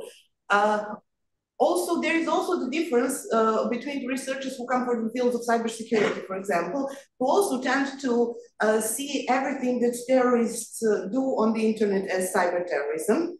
And the researchers from security studies and terrorism studies and political science who tend not to share that opinion and who are of the opinion that if something is to be called terrorism, it really has to have this component of violence or threat of violence or something else, at least massive property damage, something that would really induce terror in the wider population.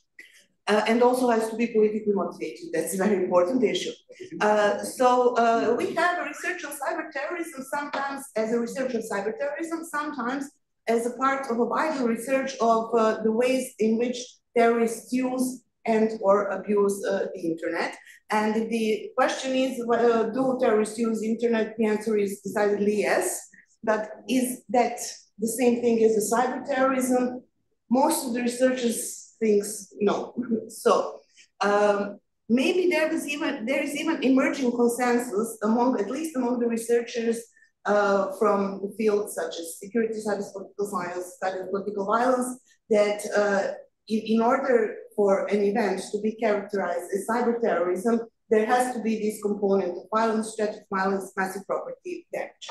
Which brings us obviously to the second question, which is, did cyber terrorism ever happen so far?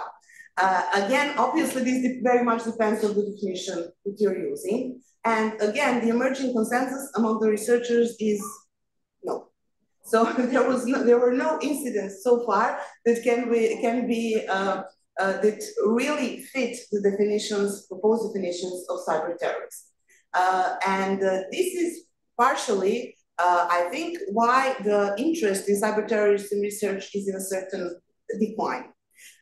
So what actually changed? There were obviously circumstances that have changed, and that led to the change of focus from cyber terrorism to cyber warfare, when you look at the body of literature. And why? I think there are two reasons. First reason is the discovery of the Stuxnet virus, which was discovered in 2010. The Stuxnet incident actually points out two very important things. One thing is that you can actually use digital means to inflict physical damage to, for example, industrial systems. But the other thing is that the level of resources that you need to successfully do it is something which is probably not available to terrorist organizations. So it is available to states. So this is why it changed from cyber terrorism to cyber warfare, which is something that states actually do. And the other thing, and it's related with the next change, is presidential elections in the United States in 2016, where you had at least two big scandals. One is Cambridge Analytica scandal, and the other is alleged Russian interference done by digital means. This other thing also obviously led to focus more on the cyber attacks perpetrated by the states, but also The change is, maybe this is the change in focus more among the practitioners than among the researchers, from the critical infrastructure protection, which was the really the dominant idea in the early 21st century, to countering the recruitment, radicalization, and propaganda online. So this is something that has led to a significant decrease of interest in cyber terrorism as such, as a cyber attack, the security agencies and also researchers are now much more interested in how terrorist organizations, or not necessarily terrorist organizations, but how internet is used for radicalization, for recruitment, for spreading extremist propaganda, which can, in some next step, lead to terrorist attacks. Why did that happen? That happened because of lots of reasons. Among them are interventions of wars in Iraq, which was probably the major factor in decrease of Islamic terrorism, for example. The other is the emergence after the Arab Spring and the turmoil in the Arab countries of Islamic State, which was very internet-savvy organization, where they were very good at using the internet, it became obvious that the tools that we use every day, such as social networks and so on, actually can be used very easily by terrorists for their own purposes, for recruiting, for spreading their own propaganda, and so on and so forth. So there was a change of focus. There is a certain decrease of interest in cyber terrorism research as such. But my question in the beginning was, is there a paradigm shift? Again, when we speak about paradigms and paradigm shifts, probably the most famous person who wrote about it is Thomas Kuhn in his book about the structure of scientific revolutions. The scientific revolution that he writes about is precisely this paradigm shift. After analyzing lots and lots of scholarly literature on cyber terrorism, I don't think there is really a paradigm shift. There is a change of focus, there is a change of interests of the researchers, but we are still dealing with the same models, with the same ideas, and with the same concepts that we were dealing with 15 years ago. So thank you very much for your attention.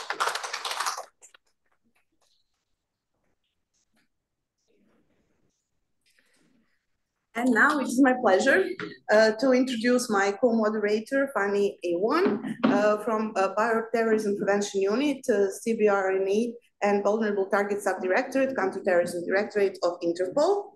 And she will present the paper, Challenges and Gaps in Bioterrorism Detection and Investigation. Please.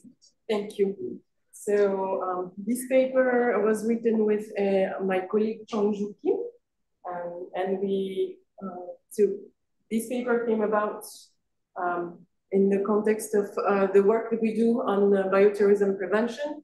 And as we heard from our colleague from Turkey, biological incidents are very disruptive, and we've seen it through COVID-19 in particular, but it's disruptive to societies, it's disruptive to economies, to governments at different levels. And it's even more the case when we talk about bioterrorism. Bioterrorism is made to, and we were talking about definition just after, so we don't have a definition for terrorism, but we do have a couple of agreed definitions for bioterrorism. And this one is from the definition from Interpol, but where we all agreed on is that it's made to intimidate, of course, governments or civilian population, and it's made to actually disrupt those societies. So, at Interpol, our job is to actually help countries to strengthen their capabilities to prevent, prepare, and respond to the bioterrorism incidents. And for that, we built our approaches on science, and what we realize is that there is very little published on bioterrorism crime scene investigation and handling of contaminated evidence. I'm not showing here, but it will be in the paper that will be issued at in the conference proceedings. But when you look at what is the 37 million publication of PubMed, you have about 1,000 papers on bioterrorism, and there is none on crime scene management. And the ones that are dealing with forensics are on microbial forensics. There are very few of them. If you look at Google Scholars on the hundreds of thousands paper there, you have about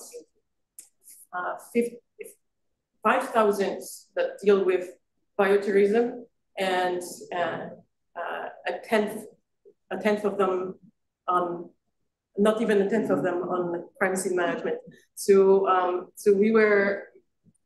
what we looked through in the paper are different aspects. So the first one is bioterrorism detection. We looked at what are the challenges of bioterrorism detection based on literature review, but also all the wealth of experience and information that we are gathering, working with the different countries and our network of experts. So challenge of bioterrorism detections, the status of bioterrorism detections, and then we looked at what are the challenges of bioterrorism evidence collection, the good practices and in evidence collection and examination, and then what are the supports from international partners. And we end the paper with some of the good practices, recommendation, potential solutions, and that's what I'm going to present today. So what are the challenges of bioterrorism detection? And our colleague from Turkey actually presented some of those, so it's going to help me go through fast some of those slides. So the diversity of those different biological agents, and we have pathogens, toxins, the targets all are very diverse as well. We are talking about humans, we are talking about various animal species, plants species.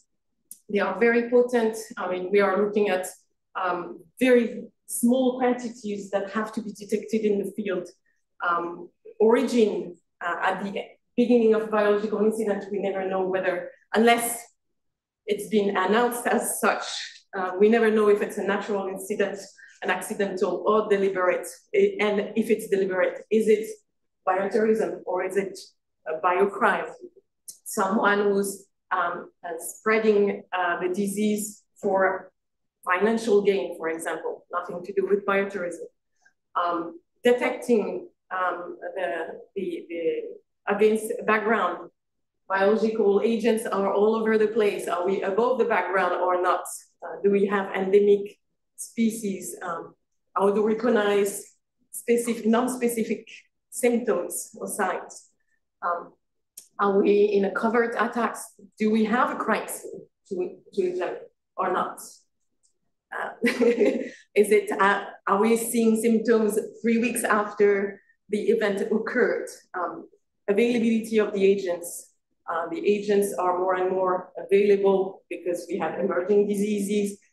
Climate change is making some diseases appearing in countries where they were not there before. Internet space, information and knowledge is making some of those agents and the manipulation of those agents easier than it was before.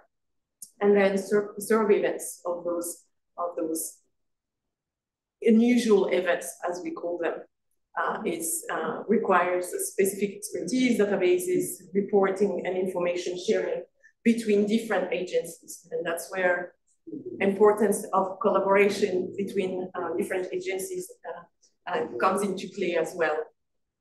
So the current status of bioterrorism detection really relates between mostly two different types of surveillance. population health surveillance, and I was talking about health in, sorry. Something magical happening. Population health surveillance, so in animal, human, plants. So we have indicator-based surveillance, and until and what big game changer has been is the implementation of event-based surveillance, because although it's been developed for public health perspective, it's actually done to detect unusual events, which bioterrorism would be. So that's a very big step for us. And then for biological incident surveillance, so site monitoring is one thing, so where you have continuous monitoring of specific sites, whether they are public gathering or your wastewater monitoring, like we started in COVID time. But field detection is still a big issue for bio. It's certainly very much improved in the rest of CBRN. For bio, it's still a very limited field, and you can see it in this table. We are very much stuck with one method, really, which is immunoassays, which is your COVID test, pretty much. So that's where we have a huge gap at the moment for field detection for bioterrorism. So in that table is really showing you why we still need to do most of our tests in laboratory when it comes to bioterrorism detection. When we go to the second part of the paper, which is about challenges in collection and examination of biocontaminated evidence, so there are lots of players that are involved in just the management of this crime scene, if there is a crime scene. So in that little schematic, in blue, you see what are the regular steps of a traditional or conventional crime scene. Orange are the additional steps. And for most of those, you have to involve specialized units and or other non-police units. So that's something that you cannot improvise. That's something that you need to train for. It requires additional coordination. You need to have different type of, and usually shifts in incident command structure, which for many of the countries we work with, they have it in place. So, and for which there is outside of NATO, which is not a forensic, which is not a police entity, there is no guidance. So, so Interpol is providing this guidance, but outside of that, there is no guidance on how you build that. So it's for many countries, they don't know how to start building this common structure and how to go about it, and which agency to bring into that. And it's not described anywhere in papers. Then comes forensics decisions. So when you go on the field, there are evidence that you can process on the scene. So you have to consider all the evidence as contaminated with a highly dangerous substance. And there are some that you can potentially decontaminate on the field, or that you can process without decontaminating on the field.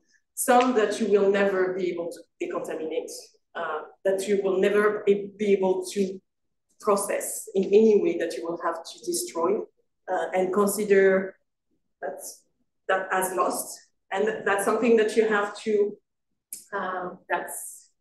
to consider with your prosecutors as well. You have to understand that they will never get to see this evidence presented in court ever. You have to know what is the material that you will have to bring on scene. So you have to really have that process ahead of time. You have to put in place those processes and decide what is going to be your forensics decisions. What are your capabilities in terms of microbial forensics processing and traditional forensics of biocontaminated evidence processing? And then where are those different types of evidence going to go? Because your biocontaminated evidence, if you are taking them out of the crime scene, well, they are contaminated. You are not going to process them in your regular forensic lab. So where do you take them? And your microbial forensics is not going to be your regular microbial analysis. So who's capable of doing it? In which way, and what are the resources that you will need for that? So currently there is a big gap and a lack of guidance and resources in that field as well. So what we've identified briefly as good practices in this field is mapping or the resources and partnerships needed, including within the magistrature for examinations, collection examinations of contaminated evidence, having trained and equipped personnel, identifying the right cooperation framework, producing joint SOPs, having joint training and joint exercises, and identifying the scientific reachback and creating lab networks that will be able to process both microbial forensics evidence and your biological contaminated evidence. So, and yeah, so that's the four main good practices. And then next is the existing support from international partners. So on information exchange, so we have both from public health and from law enforcement partners. I'll just talk about Interpol here. You can read the rest in the paper, but we launched this year BioTracker, which is a platform for information exchange of biological incidents. It's actually a criminal analytical file, so we can also incorporate information about nominal data about people who've been involved in biological incidents, not only terrorism, but any kinds of incidents linked to the misuse of biological agents or intent of using biological agents, also smuggling or anything. List of toxins and pathogens of concerns. So we updated our biological agents and toxins of concerns for animals and human populations this year as well. Then capability assessment frameworks. So there are different that are existing, some that are really looking at biosecurity and biothreats, and for which we have contributed. And then capacity building and training, and that includes biocontaminated crime scene management and simulation exercises, and then biological incident response. So those, well, the public health or animal health international organizations will provide support for the health side of things.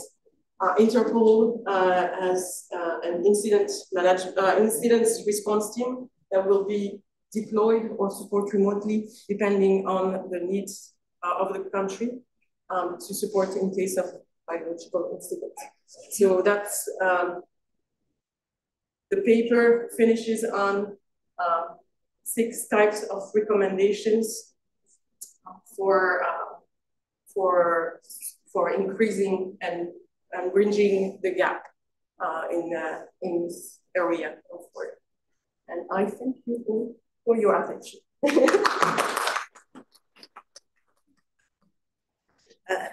Thank you very much. And our last presenter for today is Minja Blažić-Pavićević from the Ministry of Environmental Protection, Serbia.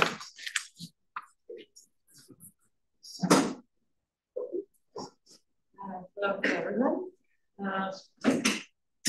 I'm very glad to be here, and I really enjoyed your presentation. So after the cyber criminal and the criminal, a little bit different topic, but also important for Interpol, in focus of Interpol. So there is some connection. When I wrote this paper, I were attorney at law, so now I'm in Ministry and of Environment Protection. So that is connection with this topic. I will say something about environmental DNA. Some basic things about that is that healthy environment and preserved environment is important for all the people all around the world, but also for future generations. When we talk about the criminal law in connection with environment and environmental law, it's really important to notice that it's the ultimate defense mechanism. It's the realization of a right to healthy environment. It should be flexible, recognize and adjust social changes, and of course have a need to identify and sanction different legal behavior. Some basic things about criminal acts and criminal procedures are that criminal acts against environment are established with the goal to protect the right to the environment. And of course, here we do not protect the environment, we protect human right to live in a healthy environment.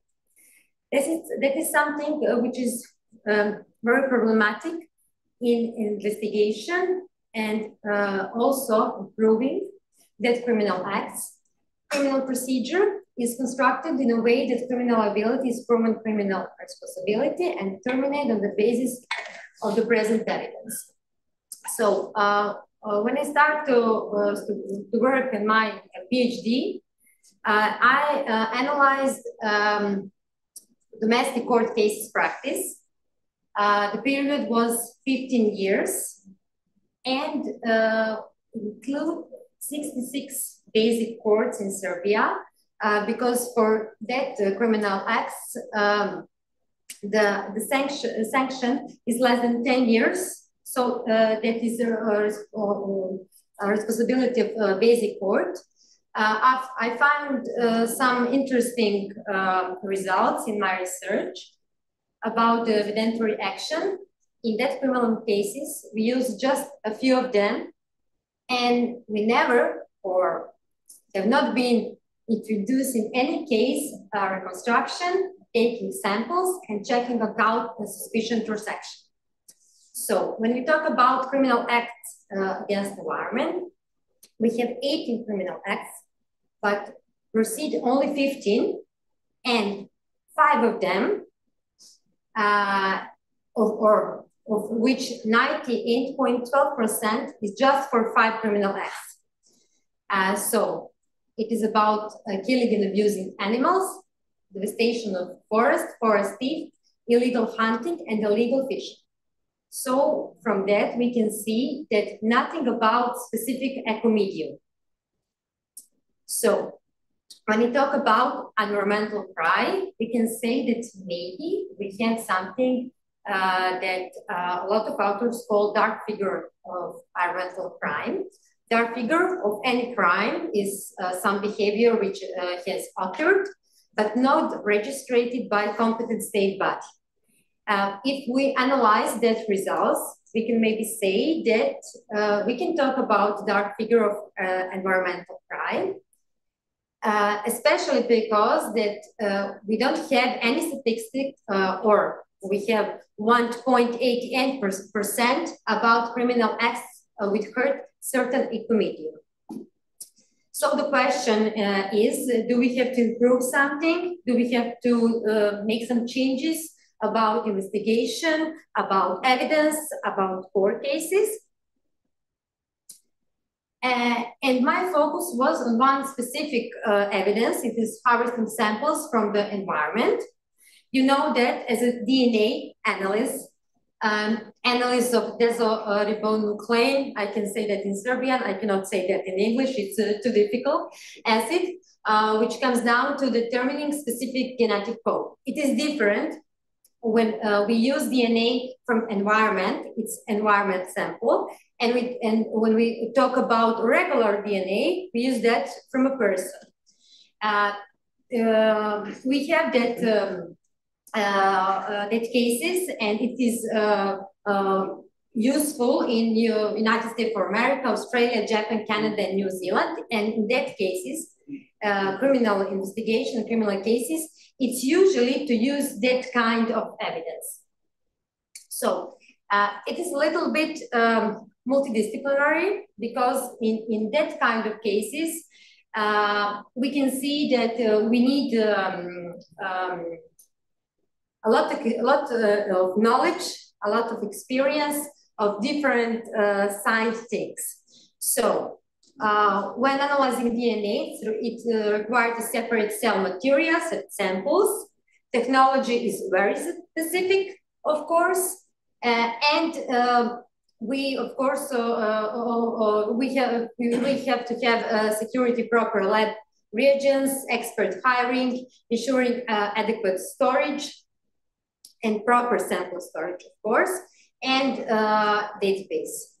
So you can find in paper, if you're interested in some cases in practice, that is important for environment, but it's also important, and we can use that when we want to solve some cases with murder or for drugs, to collect evidence and to compare evidence of environment and person DNA. So it's good for all criminal cases, not just the environment cases.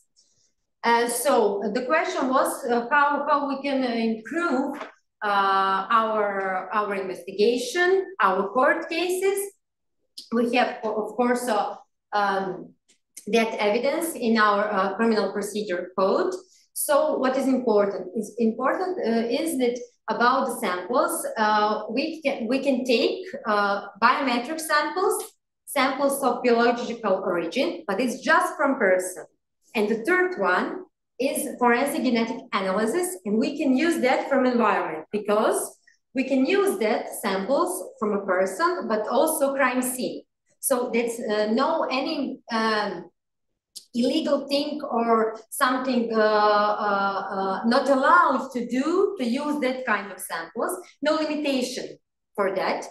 But of course, we need some laboratory experts and a lot of other things. So that's just some kind of suggestion how we can use that in or with about which criminal act against environment it will be useful.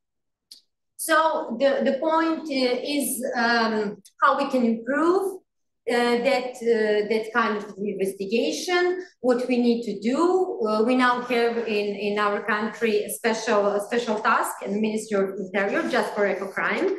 So we have a lot of things to improve in that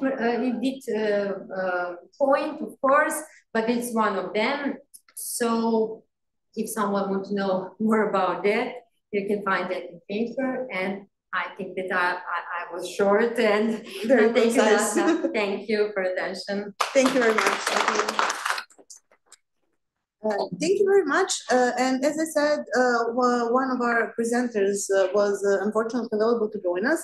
That was a paper written by Khadija Berisha from University of Defense, Katerina Jovan-Cirakovic from Faculty of Political Science, and Alexander Kirakovic, also Faculty of Political Science. And their paper, the title of their paper is Dark Web, Black Deep Web as a Global Challenge to Information Age. And you will be able to read their paper in the proceedings, but the main issue is this idea that the Black Deep Web is probably the last part of the internet that really allows for anonymity, and thus makes possible all sorts of criminal activities and arrangements, and can be very easily abused, but also used by not only non-state actors, but also by state actors. Thank you very much again for your patience. I hope you enjoyed today's sessions and have fun tonight on the conference dinner. Thank you.